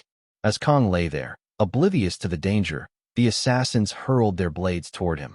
At that critical moment, Kang's instincts kicked in, and he woke up just in time to narrowly dodge the attack. However, one blade grazed his arm, leaving a shallow scratch. Witnessing this, Peric, one of the assassins, turned to his captain and whispered in disbelief. Is that guy really just a student? His skills are incredible. Peric's eyes narrowed thoughtfully. We should consider scouting him ourselves, he added. But the captain silenced him with a sharp glance. Quiet, quiet, she ordered, her tone low and commanding. On the other hand, Kong recognized the woman standing before him. It was Lei Shun. Lei was the infamous leader of the assassin group known as Undertaker, and later, She would become the first half-demon that Leon ever faced. Originally, Lei was the daughter of a noble family, but after her family's betrayal and subsequent downfall, she was cast out and left to fend for herself. Stripped of her status, Lei turned to the dark world of contract killing. Over time, her hatred and bitterness festered, transforming her into a tragic villain, doomed to fall at Leon's hands. Even now, though Kong understood her past, he couldn't bring himself to feel sympathy for a killer who had willingly abandoned her humanity. Peric's voice cut through the tense atmosphere. "Hey, what's your deal, kid?" he said, eyeing Kong. "I held back a little, but you shouldn't have dodged our attack so easily." Peric inquires, is Kong also a contract killer, too, undercover? Kong met Peric's gaze with an icy glare. His piercing eyes locked onto Peric and the others, causing a wave of unease to ripple through the group. Peric hesitated for a moment before remarking, "How does someone so young have that kind of look in a situation like this?" He turned to his captain. "What do you think, Captain? Should we really consider scouting this kid for real?" Before the captain could respond, Lei's voice rang out. "Which organization are you from, boy?" she inquired, her tone laced with curiosity and suspicion. Kong remained silent, his mind racing. Why are hitmen asking me that? He wondered. Do they not see me as just a cadet? His confusion was quickly interrupted when Peric sneered. "You're about to die, kid. But just so you know, you've got guts. It's the first time the captain's ever been this interested in someone. Isn't that right, Vice Captain?" The Vice Captain nodded. "Yes," he said. "Judging by this kid's moves, he's clearly not just an ordinary cadet. I thought being the top freshman meant he was just a go-getter, but though his skills aren't perfect, they're certainly impressive." As he spoke, the Vice Captain's aura darkened. Kang's eyes narrowed, his mind snapping into focus. "So, the people behind this, they must be at least an elder," he declared boldly. His words sent a shockwave through the group, leaving even the hardened assassins momentarily stunned. Frustration etched across his face. Peric stepped forward. "Who do you really work for?" he demanded. "And how dare you investigate us?" The Vice Captain turned sharply, his eyes widening in realization. "Wait, how does he know about us?" he muttered, more to himself than anyone else. At that critical moment, Lei stepped forward, raising her hand to stop her subordinates. "Enough," she commanded, her voice sharp and authoritative. The tension in the air seemed to settle slightly under her command. Kong, however, took a step forward, his voice cutting through the silence like a blade. "Lei Shen and her group, people who'll kill for money. Isn't that right?" His words struck a nerve, especially with the Vice Captain, who clenched his fists in frustration. Kong had just voiced the very thing their captain, Lei, hated the most. Before anyone could react, Kong closed the distance between himself and Lei in a single, fluid movement. Standing mere inches away from her, he challenged, "What's wrong, Lei?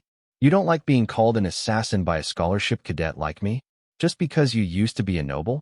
The sudden display of speed left everyone, including Lei, stunned. Angered by Kang's words, the Vice Captain launched a strike at him. However, at that precise moment, Kong activated his blessing. With a single, decisive strike, he brought the Vice Captain down. The other members of Undertaker, including Peric, were left speechless, shock etched on their faces. Inwardly, our boy reflected on the weight of his actions. "I've taken down a person," he thought grimly. "Not in a subspace or a simulation, but here, in the real world." The realization hit him hard. Without hesitation, Kong pushed his blessing to its maximum potential. His body radiated an intense, dark energy, and his right eye turned pitch black. Facing Lei and her group, he raised his voice. "What are you waiting for?" he demanded, his tone resonating with newfound strength and resolve. Lei, stunned by the overwhelming force emanating from Kong, hesitated. Peric and the others froze, uncertain of their next move. Meanwhile, Kong noticed something else. His blessing's duration had also increased. A faint smile played at his lips. "This isn't bad at all," he thought, his confidence bolstered. Then the scene shifts to a memory where Kong was rummaging through his fridge, looking for something. However, our boy couldn't quite understand who had organized everything so meticulously inside. As Kong peered closer, he noticed the wording on a juice box, which instructed him to take down everything. This message left Kong bewildered. He couldn't quite grasp what was going on. Perhaps he hadn't gotten enough sleep, as the note seemed unfamiliar and out of place. Suddenly, a brilliant light emanated from the fridge, shocking our boy, and the timer for Kang's blessing of painlessness began. The system's voice echoed once again, urging Kang to eliminate everything that stood in his way. The narrative shifts back to the present, where Kang has just defeated the vice president of the Undertaker group. Wasting no time, the remaining members of the group charged at Kang with full force. However, Kang met their advance head-on. With swift, precise movements, he took down all of them with a single strike. Seizing an opportunity, two other assailants lunged at Kang, but he agilely leapt into the air, deftly dodging their attacks. In one decisive motion, he brought them both down with a powerful strike. Peric and Lei stood in shock, unable to comprehend what they were witnessing. Peric shouted at his subordinates to regain their composure, berating them for panicking when their opponent was just a student. He ordered them to launch a coordinated attack against Kang. Meanwhile, Lei struggled to comprehend the situation. Lei had expected this mission to be a routine assignment, simple, with little resistance. Now, faced with Kang's overwhelming strength, Lei was at a loss. Peric turned to Lei, asking what they should do next. Before Lei could respond, Kang closed the distance between him and Peric in an instant. With incredible speed and precision, Kang struck Peric down with a single, decisive blow. Lei stared in disbelief, her thoughts racing. This was supposed to be an easy job, and yet here she stood, facing a force unlike anything she had anticipated.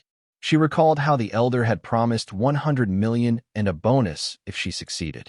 Now, she silently cursed that elder. Before her eyes wasn't a mere cadet, it was something else entirely. Lei couldn't shake the feeling that Kang was more than human, perhaps a being that straddled the line between man and demon, merely disguised as a cadet. After swiftly taking down all of Lei's subordinates, Kang advanced toward Lei herself. However, to Lei's astonishment, he did not strike her. Instead, he pointed his sashimi sword at her, calmly stating that everything was mostly taken care of. In his mind, Kang noted that only 9 seconds of his blessing of painlessness remained. Nearly all of the allotted time had been consumed dealing with Leon and the Undertaker group. Though it had been self-defense, Kang hoped he wouldn't have to rely on the blessing again. It was an unfamiliar and unsettling sensation, starkly different from the battles he'd faced against demonoids. Yet, his opponents were an assassin group, sent with the sole purpose of eliminating him. There was no reason for Kang to show mercy. He felt no regret about the actions he had taken. Now, the only ones left standing were Lei and our boy. Then Kang inquired who had sent Lei. Lei retorted, asking if Kang truly thought she would reveal that information.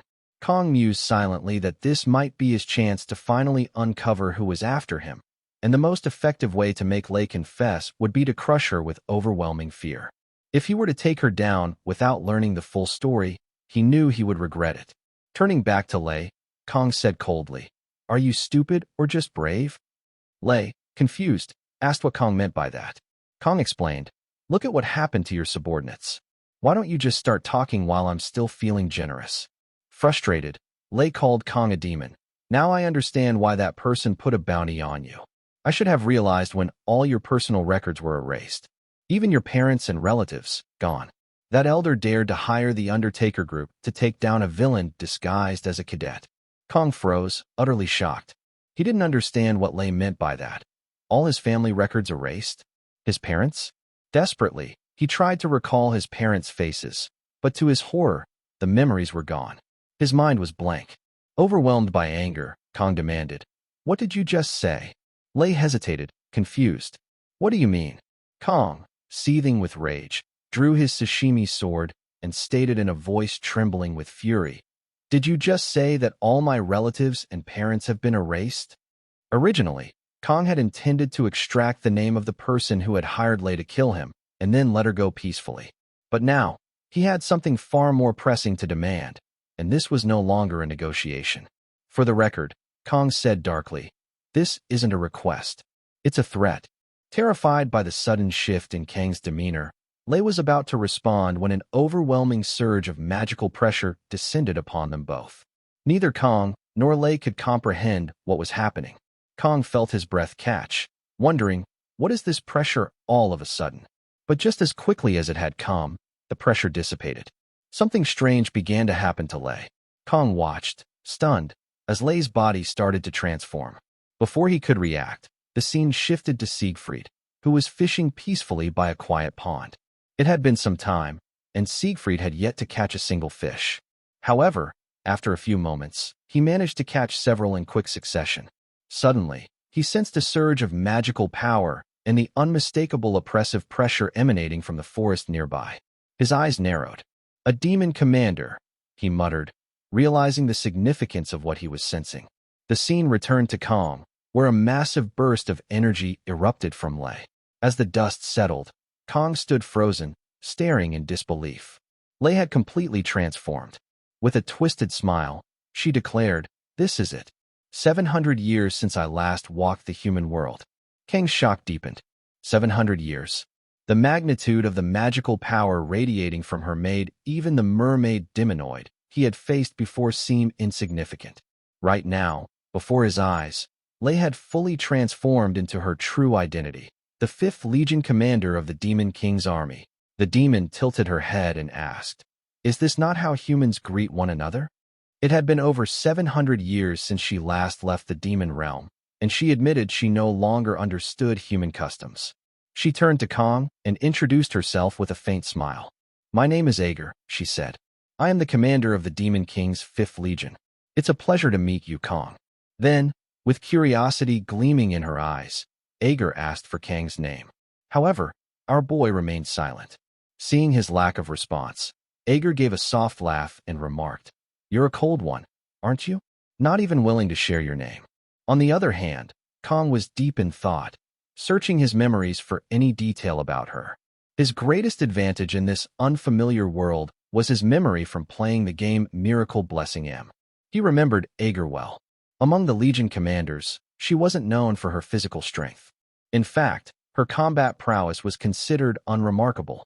However, what made her truly dangerous was her mastery of mental-type magic.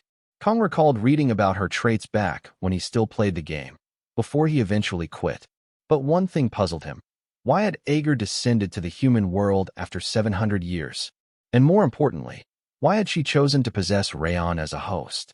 While Kong silently contemplated her motives, Ager casually looked around the battlefield and observed the carnage. "Impressive," she remarked, her tone almost admiring. "You defeated all of them on your own. No wonder you didn't seem like an ordinary human." She studied him more closely. "And even now, standing in front of me so calmly. Judging by your appearance, you're still just a kid.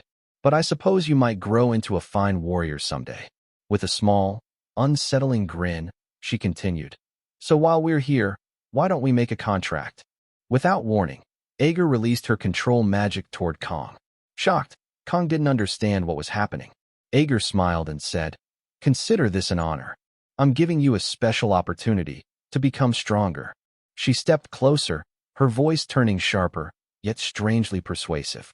Humans always act noble, pretending to hold themselves to some higher standard while secretly ranking and judging one another for their own gain.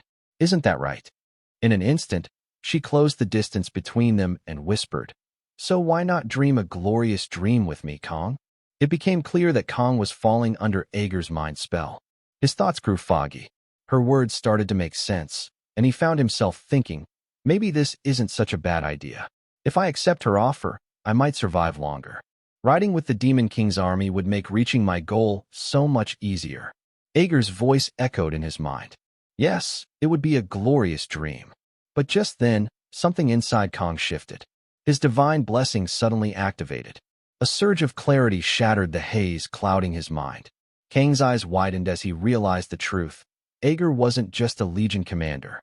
She was a demon queen, and thanks to his blessing, he had managed to break free from her high-tier enchantment. Ager's expression twisted in surprise. "You broke the spell?" she muttered, stunned. That was a high-level mental binding. Then she frowned and looked down at her hands. It must be this new host body. I couldn't channel the full extent of my power. Kong chuckled. Ager's head snapped up, surprised. "Did you just laugh?" she asked. "Yes," Kong replied, "because what you said was nonsense." "Me? Your subordinate? That's hilarious." With that, Kong unsheathed his sashimi sword, its blade gleaming with sacred energy. I'll never accept an offer like that. Ager narrowed her eyes. Such terrible manners. The scene cut to a few moments later. The battle had begun. Kong was locked in a fierce fight with Ager, but she was clearly overwhelming him. She dodged every strike effortlessly, often without even turning her head. Kong gritted his teeth and intensified the aura of his blessing, channeling it into his sashimi blade. The sword shimmered with radiant light. Finally, Ager's seize aura covering Kang's blade. Kong moved in with explosive speed, aiming a powerful strike directly at her. Ager swiftly leaped back, narrowly dodging Kang's strike. A faint smirk played on her face as she thought to herself, I was only half joking before, but now, this is getting interesting. As the two faced each other, Ager's demeanor shifted. Her expression turned serious as she raised her hand, chanting the words of her inferno spell. A blazing torrent of fire surged toward Kong, and she called out mockingly, "Give it your best shot." Unfazed, Kong broke through the wall of flames with sheer will and surged forward, charging straight at her with full force. Ager's eyes widened, genuinely impressed by his resolve. She began to retreat, dodging his relentless pursuit. As she moved, she observed keenly, he's pushed himself beyond human limits. It hadn't been long since Ager had descended into the human realm, but her body was still adjusting to its new vessel. Even so, she was taken aback when Kong caught up to her once again. Without hesitation, Kong swung his blade at her with all his might, but to his astonishment, Ager caught the attack with one hand. With a teasing smile, Ager said, "Why so impatient, Kong? I, for one, have all the time in the world." But Kang's thoughts were focused and resolute. I can't afford to waste a single second, he told himself. Unleashing the full power of his blessing, a radiant aura surrounds him. He landed several sharp blows against Ager, his strikes growing faster and heavier. Kong knew he had only 4 seconds left under the full power of his blessing. Just 4 precious seconds. Pouring everything into a flurry of attacks, he pressed forward, forcing Ager to block and retreat. She observed silently, her thoughts racing. He's getting faster, stronger. When the final seconds ticked away, Kong stood breathless, his body trembling from exhaustion. The blessing had completely worn off. Meanwhile, Ager calmly lifted her injured hand, and with a single incantation, healed it instantly. "It would be a waste to let someone like you slip away," Ager said aloud. Her eyes gleamed with intrigue. "That burning spirit of yours, sacrificing your body just to keep up with me. And at your age? You're showing more promise than the child once foretold to be the Demon King's vessel." Smiling with newfound interest, she added, "Well now, I've adjusted to this body and this world. Let's see if you're truly the one who can fulfill my wish." Her tone darkened slightly. "But first, you'll need to pass one final test." Raising her hand, Ager summoned another blazing spell, her voice sharp and commanding. "Endure this much, at least." She launched the flaming attack directly at Kong. Just as the spell was about to strike him, a blur of silver appeared. Siegfried arrived, sword drawn, and intercepted the spell midair. "Kong, are you all right?" Siegfried shouted over the roar of magic. Ager's expression darkened as she saw the interruption. "Siegfried," she said coolly, "this is between me and Kong. I suggest you stay out of it." But Siegfried didn't budge. His stance remained firm, shielding Kong with unwavering resolve. Ager narrowed her eyes. "Very well. Let's see if your interference makes a difference." She released the full might of her spell, sending it head-on towards Siegfried. The scene abruptly shifted. Everything around Kong turned white. He floated in an endless void, weightless and dazed. As he slowly opened his eyes, he muttered, "Am I dead?" But the haze cleared, and Kong found himself back in the real world. His eyes widened in shock. In front of him stood Siegfried, blade still drawn, having fully blocked Ager's powerful attack. The scene shifts to a few moments earlier, where Siegfried intercepts Ager's powerful strike. As he blocks the attack, he thinks to himself, such unmatched talent shouldn't be wasted in a place like this. Kong Jiama, this child might be the one to finally break the cursed chain between humans and demons. Though Siegfried successfully deflects the blow, his arm is caught in the clash and sustains a severe injury. But Siegfried remains standing, unshaken in the face of the demon before him. He knows in his heart that Kong will become humanity's hope. Wincing from the pain, Siegfried coughs and glances at Kong, who is slowly regaining consciousness. He softly urges Kong to rest and let his body recover. Despite the dire circumstances, Siegfried tries to maintain a calm demeanor, though he knows the situation is grim. Kong notices the injury and expresses concern, but Siegfried reassures him with a small smile. "Don't worry," Siegfried says, tightening his grip on his sword. "I don't need both hands to wield a blade. Focus on your recovery. I'll hold her off." On the other side of the battlefield, Ager looks puzzled. She finds it hard to believe that Siegfried, a mere human, managed to withstand her strike. "How is this old man resisting my magic?" she mutters to herself. This makes no sense. As they face each other, Siegfried evaluates the situation silently. For a demon commander to manifest in this world, a sacrifice must be offered to weaken the boundary between realms, he thinks. They need a human host as a catalyst, which means they can't draw out their full power. Even so, they're still a walking catastrophe. Ager scowls, visibly frustrated. "This is getting annoying.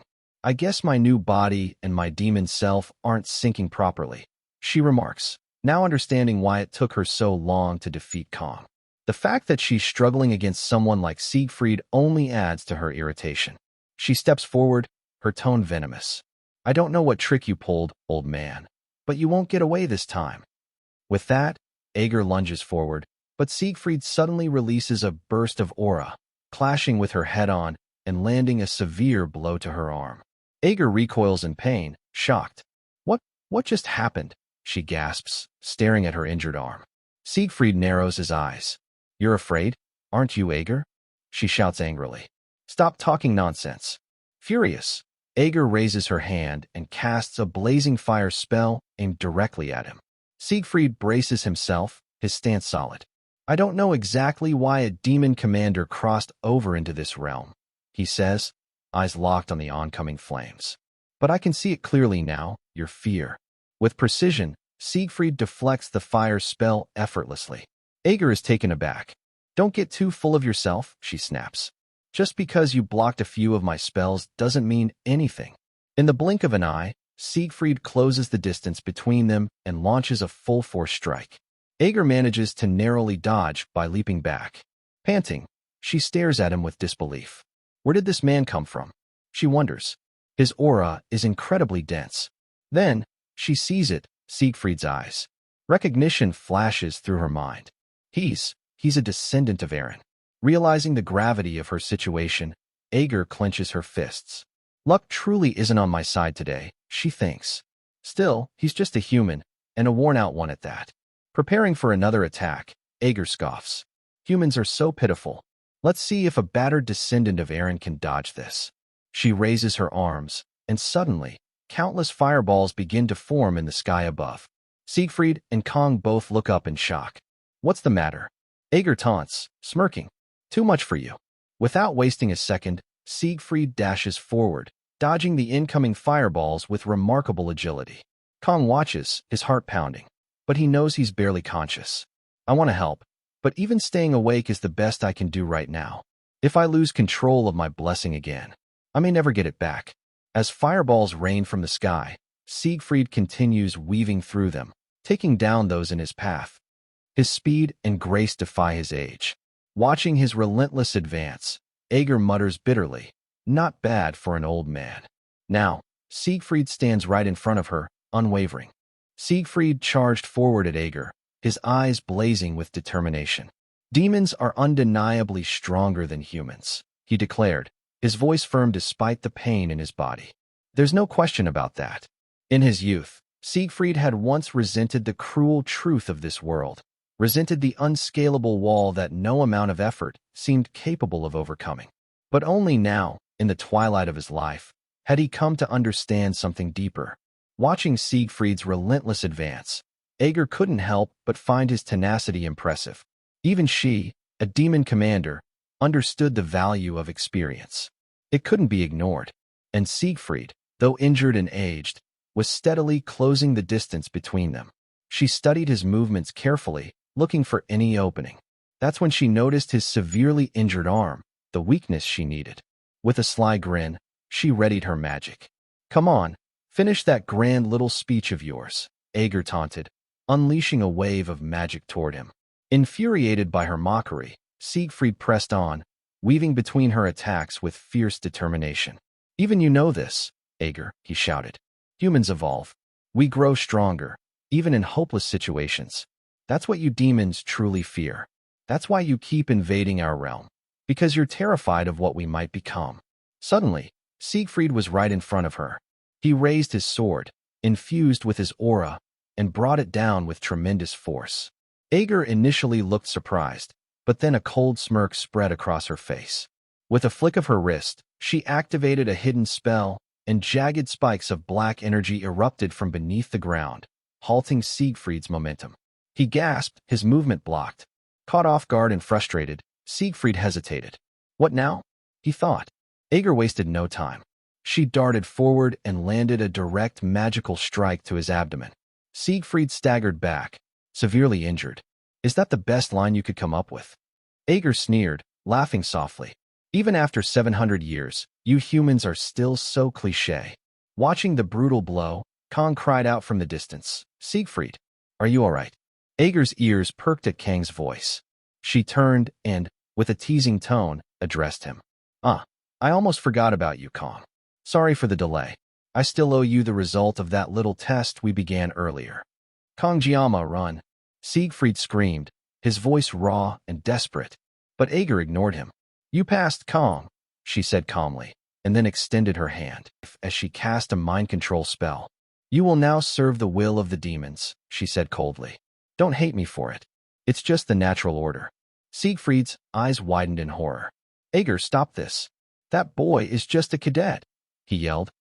But Aeger remained unmoved and completed the spell. A glowing mark etched itself onto Kang's forehead. At that moment, a notification window suddenly appeared in the air. Error. Unauthorized external intrusion detected. Initiating autonomous defense protocol. Unexpected error. User level too low. Program cannot operate. Wordline tier insufficient. A second window appeared. Override engaged. Yggdrasil identified as catalyst. User level temporarily elevated. Autonomous defense program activated. Initiating wordline synchronization. Time limit extended from 12 seconds to 100 seconds. Suddenly, Kang's body surged with divine energy. His blessing ignited to its maximum potential.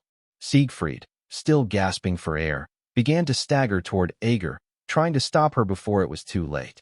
But Aeger noticed something strange. Siegfried was visibly slowing down, yet he was still pushing forward. How is he even moving? Aeger muttered, baffled. Siegfried raised his sword for one last attack, but Aeger easily dodged it. His body finally gave in, collapsing to the ground. But even then, Siegfried forced himself up once more, gathering every last ounce of aura into his blade. I'll do everything I can to bring you down. Right here, right now, he said through gritted teeth. Seeing the brilliant golden hue of Siegfried's sword aura, Aeger's eyes widened. This aura, it's the same as 700 years ago, the Sword Saint's power. Despite his injuries, he had evolved his aura beyond what even Aeger had expected. She narrowed her eyes. I have to end him now. Aeger charged at him without hesitation. But just as she closed the distance, a powerful strike came from behind. What? She gasped, spinning around in shock. To her disbelief, it was Kang. But something was different. He wasn't the same boy from earlier. He radiated an overwhelming presence. A dreadful sense of déjà vu washed over Aeger. This presence, it's the same as 700 years ago. Another notification window appeared. All user blessings forcibly elevated and manifested. Pain immunity, divine, activated. Regeneration, divine, activated. Blessing of transition, divine. Synchronizing blessings and stabilizing wordline strain. Blessing time extended to 100 seconds. Aeger's face contorted in rage. Awakens, you're interfering again. Before her stood a transformed Kang Jiama, his body enveloped in divine light. A final window flashed. Blessing of the Sword God, disengaged. What Kang had now was something entirely new. The scene shifts to Abel, who stands quietly beneath the sky, her gaze distant as she reflects on the moment. It's the final day of the test, she thinks to herself, Her eyes wander upward toward the sky, and she can't help but wonder how the others have fared so far. Did they manage to hold on? Elsewhere, Rachel checks the time on her phone, her expression tense. Just then, Batten stirs awake, rubbing his eyes groggily as he notices Rachel standing nearby. It's not even dawn yet, Batten murmurs with a yawn. You haven't slept at all, Rachel? Rachel doesn't look away from her phone. It already is dawn, she replies curtly. Batten blinks, confused. What? That can't be right. With growing irritation, Rachel turns to him. I said the sun rose a while ago. Still disoriented, Batten squints at the sky. Then why is it still pitch black? He mutters, frowning. Is it just me, or are you sure you're really the runner-up in the written exam? Rachel snaps, her patience clearly running thin. She adds, it's almost time to return to the academy. We need to get back to the return point, quickly. Around them, the atmosphere is thick with unease. Other cadets have begun gathering since the day before, each one appearing equally puzzled by the unnatural darkness. Murmurs spread among them as they look around nervously, whispering questions to one another. Hasn't the sun already risen? Why is it still so dark? What's going on? Rachel glances at the horizon once more, and then back at Batten, her voice lower this time, tinged with unease. Either way, this doesn't feel like a good sign. The scene abruptly cuts to the battleground, where chaos brews. Siegfried and Ager stare in stunned disbelief as Kong Jiama completes his transformation before them. Ager's heart races. What she's sensing is impossible. That's Hoken's energy, Ager whispers, her voice trembling. But how? How is this kid radiating Hoken's power? As Kong lands on the ground, the truth strikes her with a jolt. It really is him. Kong Jiama. And yet, his aura carries the unmistakable mark of Hoken. How is he using Hoken's power? She mutters, her mind racing. I was careless. I thought. No. I knew. Hoken was just a human. There's no way he could still be alive. Panic creeps into her thoughts. This situation was already bad, but now it's far worse. Ager's new body, still unfamiliar and underpowered, is a poor match for what stands before her. Her judgment, too, feels clouded, and she can't comprehend how Kong managed to replicate Hoken's power so precisely in the strike he landed earlier. On the other side, Siegfried, severely injured and barely staying conscious, can only watch, utterly lost. He drops to one knee, unable to make sense of what's happening. Then Kong approaches. Without a word, he raises a hand, and a soft glow surrounds Siegfried. A surge of energy rushes through him. In a matter of seconds, his wounds vanish, completely healed. Siegfried stares at himself in disbelief. My injuries, they're gone, just like that? What kind of power is this? Kong doesn't answer. Instead, he closes his eyes for a brief moment. When he opens them again, crackling lightning begins to swirl around him like a cloak. The air hums with raw energy. And then, without warning, he disappears. Before Ager can even react, Kong reappears directly behind her. She gasps. I didn't even see him move. She thinks, terrified. Something's wrong. Very wrong. She can't read his movements, can't follow his strikes. Is it just her weakened body? No, this is something else entirely. This is beyond perception, she whispers to herself. Kong Jiama, he's not human anymore. Faced with no other option, Ager makes a decision. She clenches her fists, gathering her remaining strength. Fine then, she mutters. You leave me no choice. She speaks aloud, her tone regretful yet resolute. About what I said earlier. I take it back. You're more than worthy to be the demon lord's vessel. She raises both hands, channeling a terrifying surge of dark magic. But if I don't defeat you right here and now, you'll become the greatest threat to demonkind's future. The air ignites with hellish heat as she activates her most powerful spell, Black's Flame.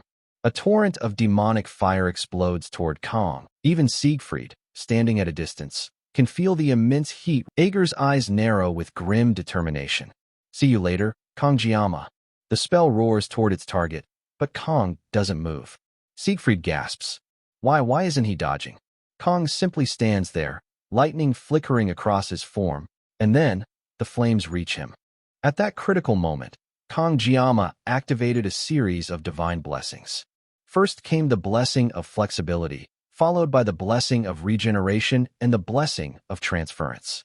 As a final surge of energy flooded the battlefield, the blessing of the sword god began to release its power. Standing tall amidst the chaos, Kang's voice echoed with unshakable resolve. I will bring everything down. As Aeger's devastating spell surged toward him, Kang gripped his sashimi blade tightly. With a swift, precise motion, he unleashed a strike empowered by the heavenly sword technique. The sheer force of his counterattack didn't just stop the incoming spell, it completely shattered it. The wave of energy, rather than dissipating, continued forward and crashed into Aeger herself. Caught off guard, Aeger's eyes widened in disbelief. The force of Kang's strike hit her directly, sending her crashing to the ground with brutal impact. The scene abruptly shifted. Back at the return point, the students who had been anxiously waiting looked up at the sky. Slowly, the thick, ominous clouds began to part. The first rays of sunlight broke through the darkness, casting golden beams across the earth. Murmurs spread among the cadets as they stood, speechless, mesmerized by the sight of the long-awaited sunrise. Meanwhile, back on the battlefield, Aeger lay sprawled on the scorched ground. Her body was severely injured. She tried to initiate her regeneration spell, but nothing happened. Her body remained limp and broken. It felt as though the very source of mana had been disrupted. Terror crept into her voice as she whispered to herself, "At this rate, I'm going to die." Kang, who had been standing silently in front of her, finally collapsed. His body, overwhelmed by the power he had unleashed, gave out. He fell forward, exhausted, completely drained. Aeger forced herself to move. She gritted her teeth, trying to gather the last remnants of her mana. Her body trembled as she pushed forward. I can't die like this, she thought desperately. If I let Kangjiyama live, it will spell catastrophe for all of demonkind. Even if I'm going down, this is my only chance. Channeling every ounce of strength she had left, Aeger conjured one final spell, her signature fire magic. Flames surged in her palm as she prepared to strike down Kang once and for all. But before she could release it, Siegfried, with unwavering resolve, Siegfried charged in, strike at Aeger with his sword, interrupting her final spell. Aeger cried out as the attack connected, her weakened body unable to defend itself. You forgot about me, Siegfried said coldly. You're no different than the sixth commander, Baumon. But I'll admit, your spells were far more powerful than his. Without hesitation, Siegfried unleashed a final technique, his aura sword. The blade glowed with concentrated energy as he struck Aeger down once and for all. Aeger collapsed, defeated. Siegfried spoke with quiet defiance. My name is not a descendant of Eren. My name is Siegfried von Nibelung. With that, he turned and rushed toward Kang's, falling to his knees beside him. His hands moved quickly as he checked for injuries. Kang, hang in there, he murmured. After a moment of inspection, Siegfried sighed in relief. His breathing is steady. A few blocked meridians, but no critical wounds. He's not in immediate danger. Even so, Siegfried couldn't shake the questions racing through his mind. What exactly had Kang become during that earlier transformation? That overwhelming power, that divine presence. It was unlike anything he had ever seen before. His thoughts turned inward. What are you, Kangjiyama? Long ago, since ancient times, humanity believed that everything in the world carried a will of its own. Storms, floods, and comets falling from the night sky. Such phenomena have always filled mankind with awe and fear. And yet, paradoxically, those very forces were worshipped. People revered them, begged for protection, for favor, for power. Over time, these forces came to be known by many names, calamities or gods. The scene shifts to the forest, where a portal has opened and the academy's teachers have arrived to retrieve the students. However, to everyone's surprise, the students are told to wait. Saki and Batten notice Siegfried approaching with an injured arm, followed closely by Kang, who also appears wounded. Saki is left stunned by the sight, while Chloe becomes visibly upset upon seeing Kang and attempts to run toward him. Before she can reach him, Rachel and several teachers intercept and hold her back. Meanwhile, Abel is shocked to see her grandfather injured. Tears well up in her eyes, and she begins to cry. Saki gently approaches and tries to console her. The scene then transitions to later that day, inside a classroom. A news report plays, announcing that as humanity continues its fragile ceasefire with the demons, they now face a major blow in strength due to the recent incident involving the Sword Emperor. The report raises concerns across the globe about whether another vacancy will arise among the 7 heroes, of whom only 4 remain active.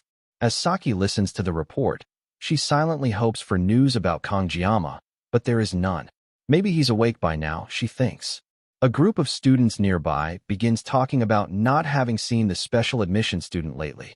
They recall witnessing Kong being carried off Avalon Island and speculate about his condition. One student mentions hearing that Kong was severely injured. Growing increasingly frustrated by their chatter, Saki turns to them and says, "Sorry, but could you go talk over there? I didn't get much sleep last night." Internally, she grumbles about how noisy they're being. Hearing this, the student quickly leaves from there. Still, despite her confident words, she can't help but worry. There's no way Kangjiyama would die, right? She notices Chloe quietly crying again. Saki feels a pang of sympathy. Chloe hasn't stopped crying since that day. Despite reassuring Chloe that Kong would be fine, even Saki has to admit, she's scared. It's been over a week since they last saw him. She recalls how, when they tried to visit him, the staff informed them that visitors were strictly prohibited. The trio, Saki, Batten, and Chloe, had been surprised by this. Batten had argued, "We're students too. We just want to check on our friend."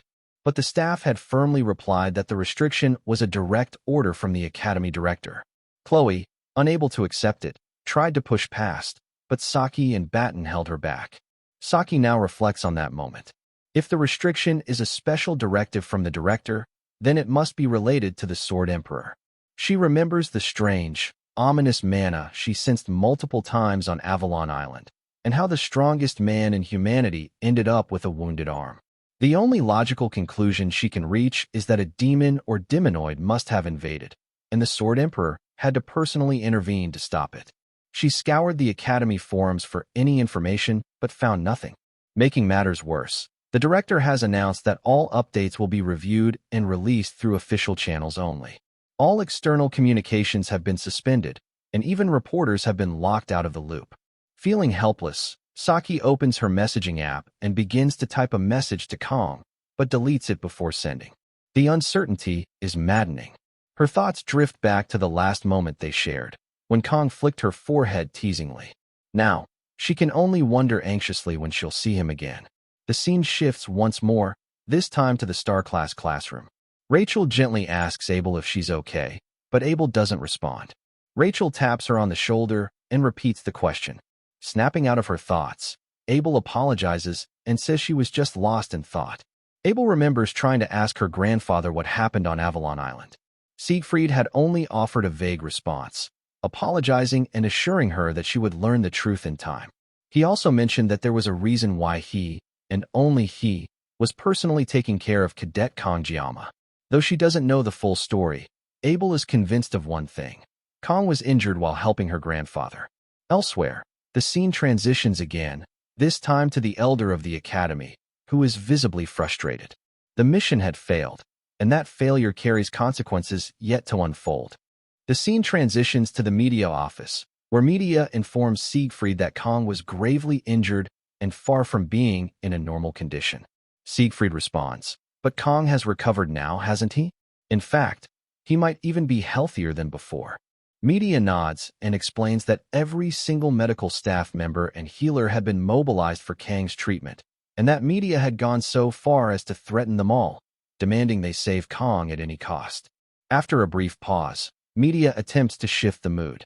"Let's try to stay positive," she says, then asks how Siegfried is holding up. With a weary smile, she adds, "I must have really lived a long life to be witnessing all of this." Siegfried replies calmly, "As you can see, I'm not facing any major inconvenience." The scene then flashes back to a memory. A doctor once told media, "In over 30 years of practice, I've never seen a case like this. Kong is not just healthy, his previous conditions are completely gone. It's nothing short of a miracle." Still confused, media thinks to herself, "I just don't understand what's going on anymore." She reflects that while Siegfried may bear some responsibility for Kong returning injured, he also never left Kang's side during the hospitalization. Siegfried had even spent a ludicrous amount of his own money to reserve the entire hospital ward for Kong. Media had never seen him go to such lengths, which made her wonder, what exactly happened on Avalon Island? Out loud, she says, even my blessing of the poet can't make sense of this. It's beyond cognitive reasoning. Now that Kong is awake, can't you just tell me what actually happened? The reporters won't leave me alone with their questions about you. I haven't had a single moment of rest. Siegfried lets out a breath and replies, I needed time to gather my thoughts too. It's taken me days to fully process what happened on the island. So what exactly happened? Media presses. Siegfried finally reveals, Ager, the 4th Legion commander, appeared on Avalon Island. Media freezes in shock, unable to believe what she just heard. You're saying Ager is the one who injured your arm? Yes, Siegfried confirms solemnly. As unbelievable as it sounds, it's true. Media quickly rises from her seat, voice rising. So Kong got hurt because of Ager? Then what happened to him? Siegfried answers, Ager was eliminated. It's too early to make this public, but I saw it with my own eyes. There's no doubt. Did you defeat him yourself? Media asks, eyes wide. Siegfried chuckles. Do you really think that's possible? Media slowly sits back down, staring blankly. He's lost it, she thinks. Not even Siegfried could take down Ager alone. Even with help, they were fighting a commander. But then the realization hits her. The one who defeated Ager was Kong Jiama. Her breath catches. She still can't believe it. Siegfried reassures her. I'll explain everything when we gather everyone soon. But for today, he says with a smile, isn't there a place a young man should visit before worrying about all this? Media sighs. Fair enough. The scene shifts outside the academy, where Batten gathers Chloe and Saki. Listen up, he says with energy. We can't stay depressed forever. So I made a recruitment poster for our club. He holds up the poster with pride. We've always relied on Kong, but we've never actually done anything for him. I thought, maybe this could be our way of giving back. So, what do you two think? Saki blinks in surprise. Honestly, Batten, I'm impressed. I don't think I could have come up with something like this even if I tried. Batten beams. I knew you had taste. Color is everything in a poster, after all. But before he can bask in his small victory, Chloe calmly walks up and destroys the poster with a single clean strike. What are you doing? Batten cries out, horrified. There's no way I'm letting Kong see something that terrible, Chloe replies flatly. I worked all night on that. Batten protests. Meanwhile, Saki watches them bicker, a distant look in her eyes. The noisier it gets, the emptier I feel, she thinks. Even sweets don't taste sweet anymore. She glances at the sky. Kong, when are you coming back? Suddenly, she hears both Chloe and Batten shouting. Kong is back. Startled, Saki turns around, and there he is. Kong Jiama, alive and smiling, speaking casually with the two of them. Without hesitation, Saki sprints toward him, her heart racing. Reaching him, she flicks his forehead and grins. Welcome back. Kong smiles warmly. I'm back. Batten quickly jumps in. Kong, I made a club poster. Saki and Chloe, without missing a beat, shout in unison, don't show him that trash poster. The scene shifts to Kong, who apologizes to his teammates and informs them that he will be heading out first. Everyone appears surprised and confused by his sudden decision. Batten immediately asks what is going on and why Kong is acting so unexpectedly. Chloe comments that perhaps the chairman called him, while Saki remains silent. Kong, meanwhile, reflects to himself that his relatives, his relationship with his parents, everything tied to his past, has been completely erased. He wonders if this is what Shinlei had been referring to earlier. Kong then recalls when the media showed him his student record. The documents had been wiped clean. All family-related and parental information that should naturally have been present was missing. The only details left were those recorded after Kang's admission to the academy. Even when he searches his own memories, he cannot recall the faces of his parents. Not wanting to worry them, he realizes that the last time he contacted them was before midterms. Wanting clarity, he decides to call them directly, but when he dials the number, an automated message informs him that the number is not recognized. Stunned, frustrated, and confused, Kong turns away. Rain begins to fall, and the scene cuts to Kong sitting alone on a bench, drenched, staring at a picture of his family on his phone. He realizes that even these photos may soon disappear. It isn't a hallucination, nor is his memory failing him. The resonance of the blade god's blessing contradicts all those explanations. Kong finally understands that his parents were simply individuals placed in his life to help him adapt, and someone orchestrated this entire situation from the beginning. A designated board, the god of swords, perhaps even one of his parents, or maybe both. Overwhelmed with anger, Kong takes out his Sashimi sword and declares that one day he will confront the person responsible for everything that has happened. The scene then transitions back to the academy, where many students approach Rachel, hoping she will accept their invitations to join their clubs. However, Rachel politely declines, explaining with a light-hearted smile that she is simply much stronger and that they are not quite on her level. Her remark unintentionally frustrates everyone around her. She enters her classroom and takes her seat beside Abel, who comments that mornings are always a struggle. Rachel sits down without responding, and Abel notices that she seems a bit unusual today, perhaps affected by the gloomy weather. Rachel then asks Abel for advice regarding a personal concern. When Abel asks what the issue is, Rachel admits that her self-esteem has hit rock bottom lately. She says that she believes she isn't half bad. She is confident in her abilities and acknowledges that she is quite pretty, but something still feels off. Rachel then asks Abel if she knows that Kongjiyama recently started a club. Abel is surprised, and noticing her reaction, Rachel asks if something happened between Abel and Kong on Avalon Island. Startled, Abel insists that nothing happened and that Rachel is imagining things. Rachel accepts that answer, stating that Lady Abel does not lie. With a playful smirk, Rachel recalls claiming that she didn't have even a speck of interest in Kong. Abel responds that she never took her statement that far. Rachel then leans closer and asks whether Abel has taken an interest in Kong as well. Confused, Abel asks why the conversation is moving in that direction. Rachel continues teasing, saying that feelings can change at any time and that there are no absolutes in relationships. She goes on, reminding Abel that she had mentioned when Kong created his club. Rachel then reveals that she had wanted to join Kang's club, but Kong rejected her outright. Abel asks why, and Rachel explains that Kong said he would not accept anyone from the same class because it would be too burdensome. Abel then wonders what this has to do with Rachel's drop in self-esteem. Rachel explains that yesterday, in the cafeteria, she saw Kong and Saki interviewing someone else as a potential member for their club. Rachel explains that Kong must have been conducting interviews, and she still cannot forget the expression on his face at the time. Kong genuinely seemed happy that the girl with glasses was joining his club. Rachel wonders what is so special about that girl, but when she looks at Abel, she notices that Abel is filled with anger, her aura flaring with visible intensity. The scene then shifts to a restaurant, where Kong waits outside for the others to arrive. Batten and the rest of the group call out to him, and Kong greets them. He asks if Senior Hannah is not coming along. Batten replies that Hannah does not like fish, so she said she wouldn't be attending today. Kong looks surprised upon hearing this. As they step inside, Kong glances around the restaurant and thinks that it almost feels like he has returned to his hometown. Chloe is stunned when she spots Knox, her older brother, working there. Kong also becomes surprised when he looks forward and sees Knox standing in the restaurant uniform. Confused, Saki asks what is going on and whether something is wrong. Kong asks what Knox is doing there. Knox calmly replies that he is working part-time. This confuses Kong, as he recalls that Knox is a member of the prestigious Auditora family, a wealthy clan even within the broader worldview.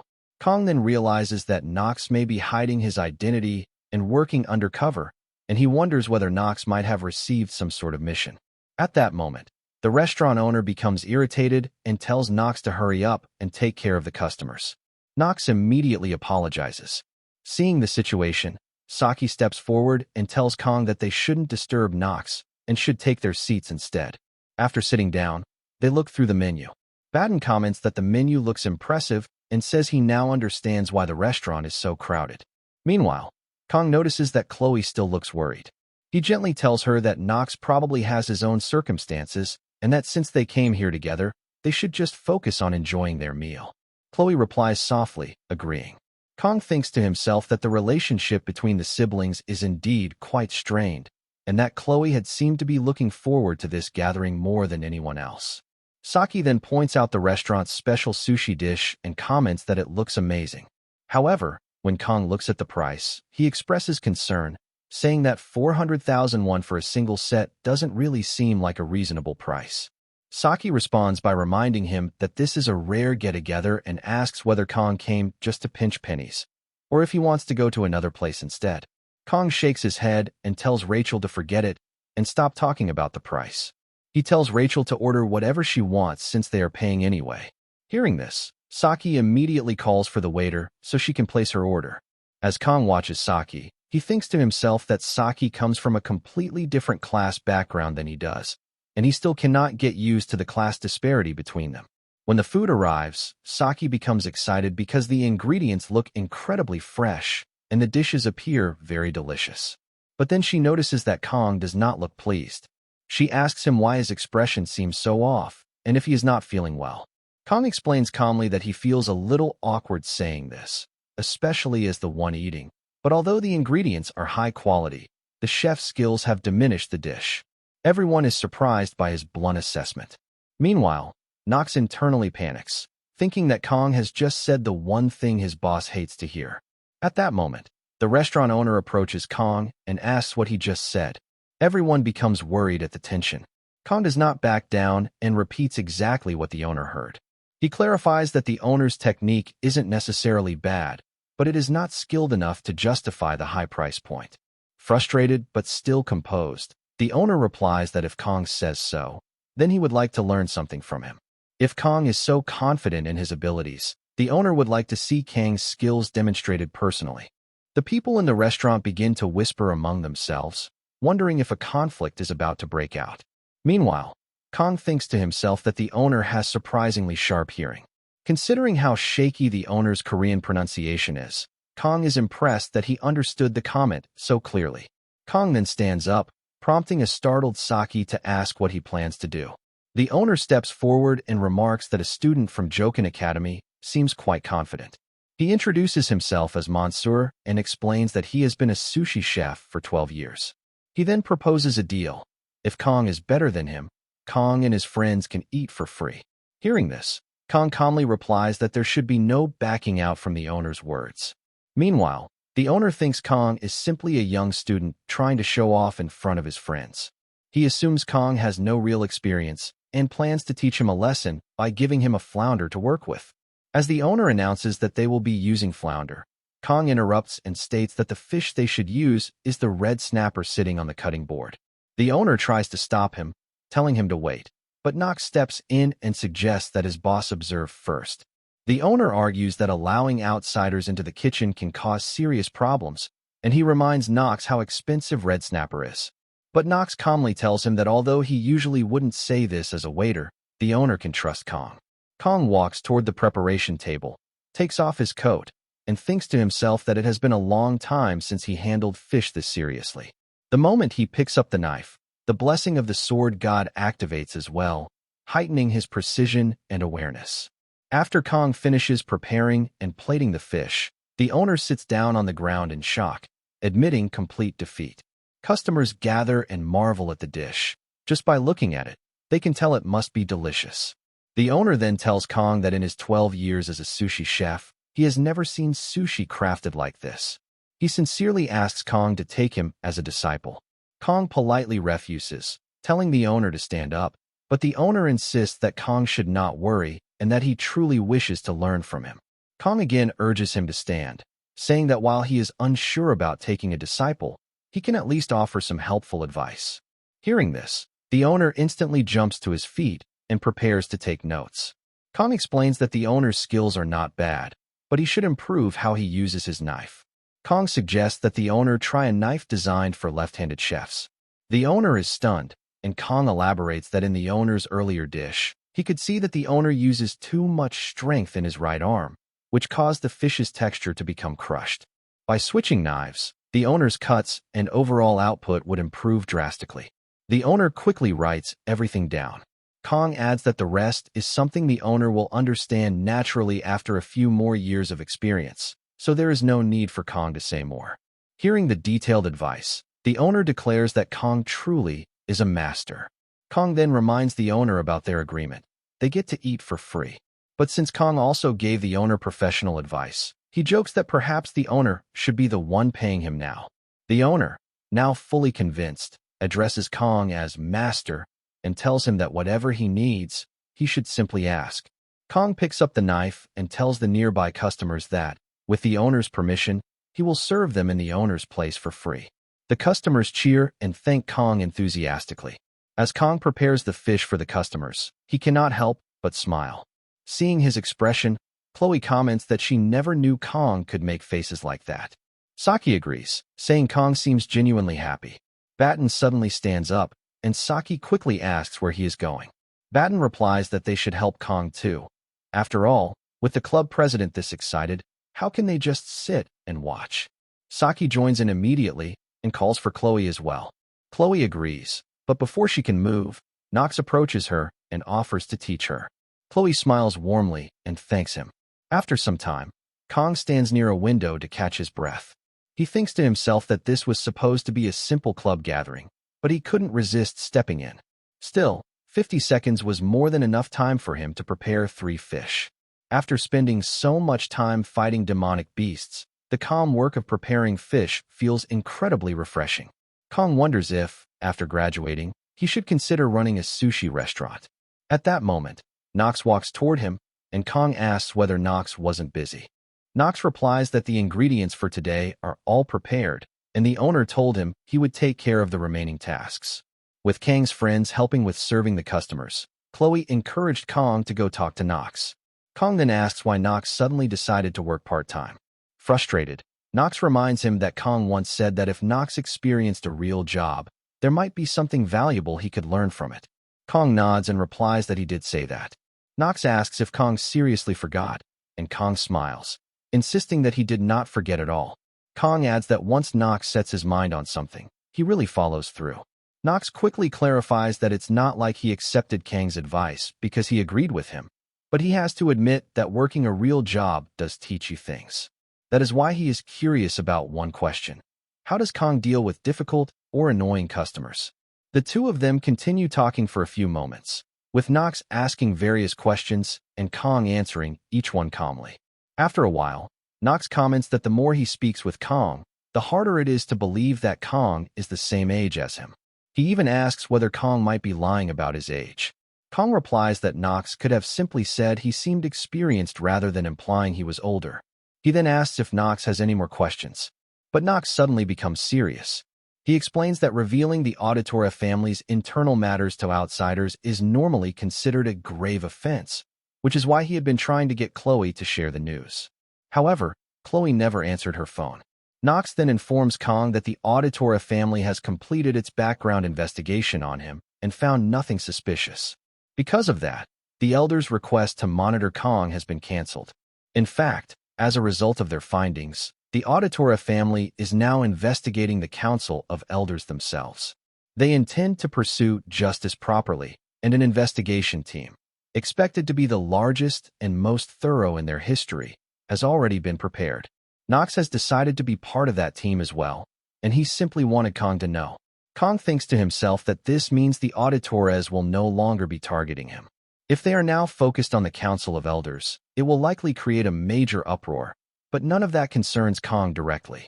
He thanks Knox sincerely, knowing it must not have been easy for him to share this information. Knox shakes Kang's hand and says he didn't actually do much. In fact, he should probably be the one thanking Kong. But then he quickly stops talking and admits he has said too much. Kong smiles and notes internally that Knox's relationship with his sister Chloe seems to have improved. Kong then asks whether Knox knows Hannah. Knox asks if he is referring to San Hannah. Kong explains that Hannah recently joined his club, and he thought Knox might know her since they are in the same class. Knox replies that yes, he does know her. He explains that Hannah usually sits alone and reads quietly, and there isn't much else to say. Though there is one unusual detail. She always ranks exactly in the middle of the class. Hearing this, Kong asks what he means.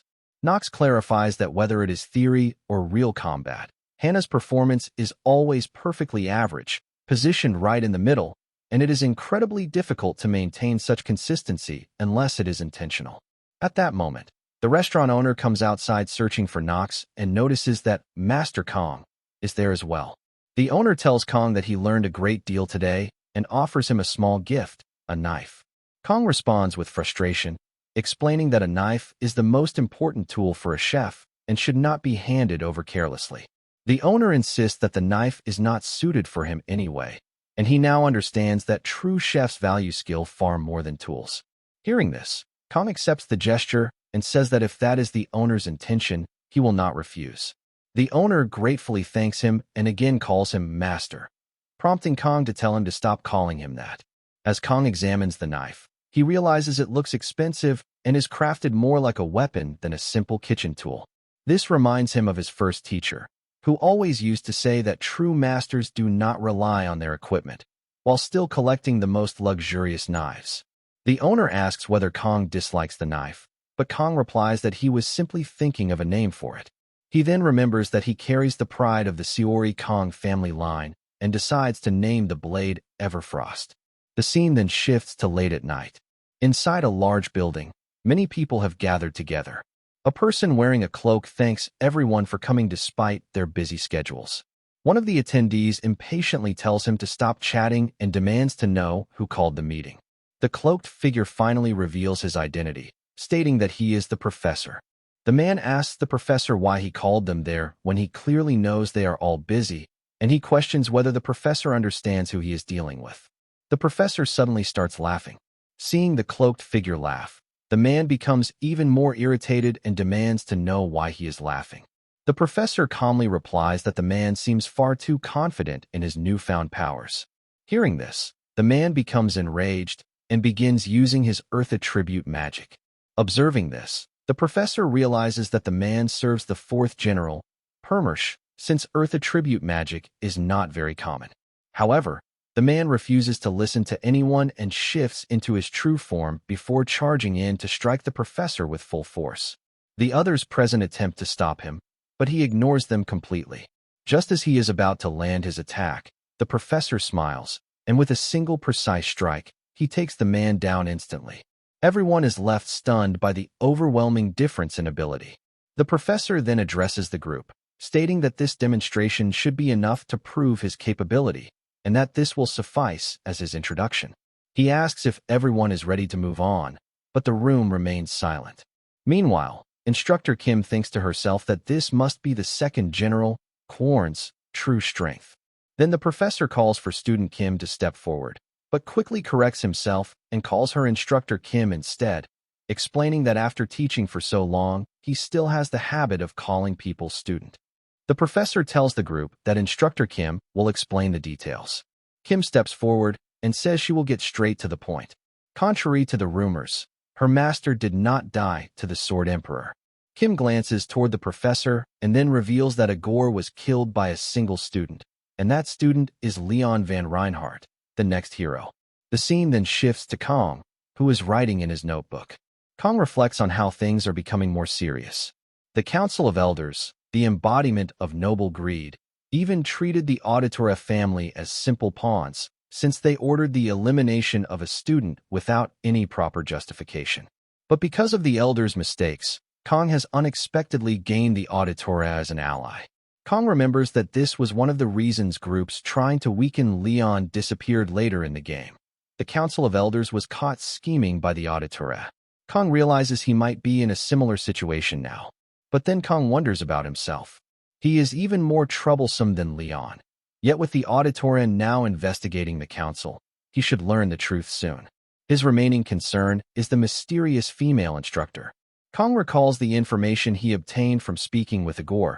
She had formed a contract with that instructor because of her constant complaints. Kong wonders if the instructor might be two-faced. He also remembers that the instructor has purple hair. In the game, villains could change their appearance easily, so Kong knows he cannot rely on that detail alone. However, one thing they could never change was their eye color. Kong becomes confused, wondering how he will find her at this rate. The Sword God's blessing has limits on what it can sense, and more importantly, Kong lacks knowledge of magic. He debates whether he should wait or begin learning magic himself, unsure of the best course of action. Kong glances back at his notebook and notices he has been scribbling unconsciously. He thinks about how rarely he has ever actually studied. Then he decides to take an unexpected approach. Now is the time to be bold. Kong resolves to visit Professor Damien soon as well. At that moment, Saki and Batten enter the room while arguing. Saki tells Batten to stop getting so worked up over small things. Frustrated, Batten asks if Saki really doesn't know what day it is. Kong asks what is wrong. Saki sighs, but before she can explain, Baron steps forward and tells Kong to listen to him. He informs Kong that the 7th is coming soon. Hearing this, Kong remembers that his birthday is on that day. Kong tells Batten there is no need to do anything for him, but Batten insists that the 7th is also the day Baylor Joaquin sealed Leakin. But noticing Kong speaking, Batten pauses and asks if Kong was saying something. Kong simply replies that it's nothing. Saki tells Batten that even so, there is no need to make such a fuss. Batten states that there is even more to it. The strongest assassin known as the Old Man of the Mountain, Altair Auditore, the next master of the Iron King family, Mao Lan of the Iron, and the pride of Amera, someone expected to become one of the 7-star heroes, the silent and mysterious All-Mute, are all participating in the Joaquin Academy Festival. Hearing this lineup, Batten suggests that they should take care of their club preparations so the principal stays pleased. Saki, clearly frustrated, says that Batten simply wants to enjoy the festival and should stop pretending otherwise. Kong remains silent, observing their argument. Chloe then asks Kong if he has any plans. Kong replies that he doesn't have anything specific in mind. Chloe is about to suggest something to him, but Batten interrupts loudly, declaring that they should run a tasting booth. Since their club president is an excellent chef, Batten says it could serve as great publicity for their club. Hearing this, Chloe becomes extremely annoyed and starts releasing her aura, which worries Kong. He realizes that Batten might be in trouble and feels he needs to step in. Kong quickly says that Batten's idea is actually a good one. Both Saki and Chloe freeze in shock after hearing Kang's support. Batten gratefully thanks Kong for backing him up. Saki, now irritated, says she didn't expect Kong to be interested in flashy displays of power or trying to impress higher-ups. Kong thinks to himself that Saki is actually the closest to the higher-ups out of all of them. He calmly explains that he doesn't really have a particular goal with the festival, but during breaks they usually end up clearing dungeons. So this might be one of the few opportunities they have to enjoy something fun. More importantly, Kong says they might not have many chances to enjoy festivals in the future. Saki becomes serious and asks Kong what he means by not having much time. Kong is startled and realizes he had unconsciously thought about what would happen in 3 years with the second human-demon war. He can't believe he slipped up like that. He has grown too comfortable around them. Saki steps closer and asks Kong whether he knows something, just like the last time he acted suspiciously. Seeing this, Chloe also becomes tense, realizing the situation is turning dangerous. Meanwhile, Batten notices that Kong is in trouble and suddenly interrupts by showing a poster he made, asking everyone how it looks. The group doesn't seem impressed at all, but Hannah laughs and says she supports the idea entirely, since she originally joined after seeing one of Batten's posters. Batten smiles proudly and thinks that Kong owes him for this. Saki, however, angrily tells Batten to stop interfering. She says she has been thinking for a while and that now is the time to set everything straight. Batten, confused, asks what she is talking about. Saki declares that their club has too many conflicting leaders pulling in different directions, and that it's time to clearly establish the hierarchy within the club.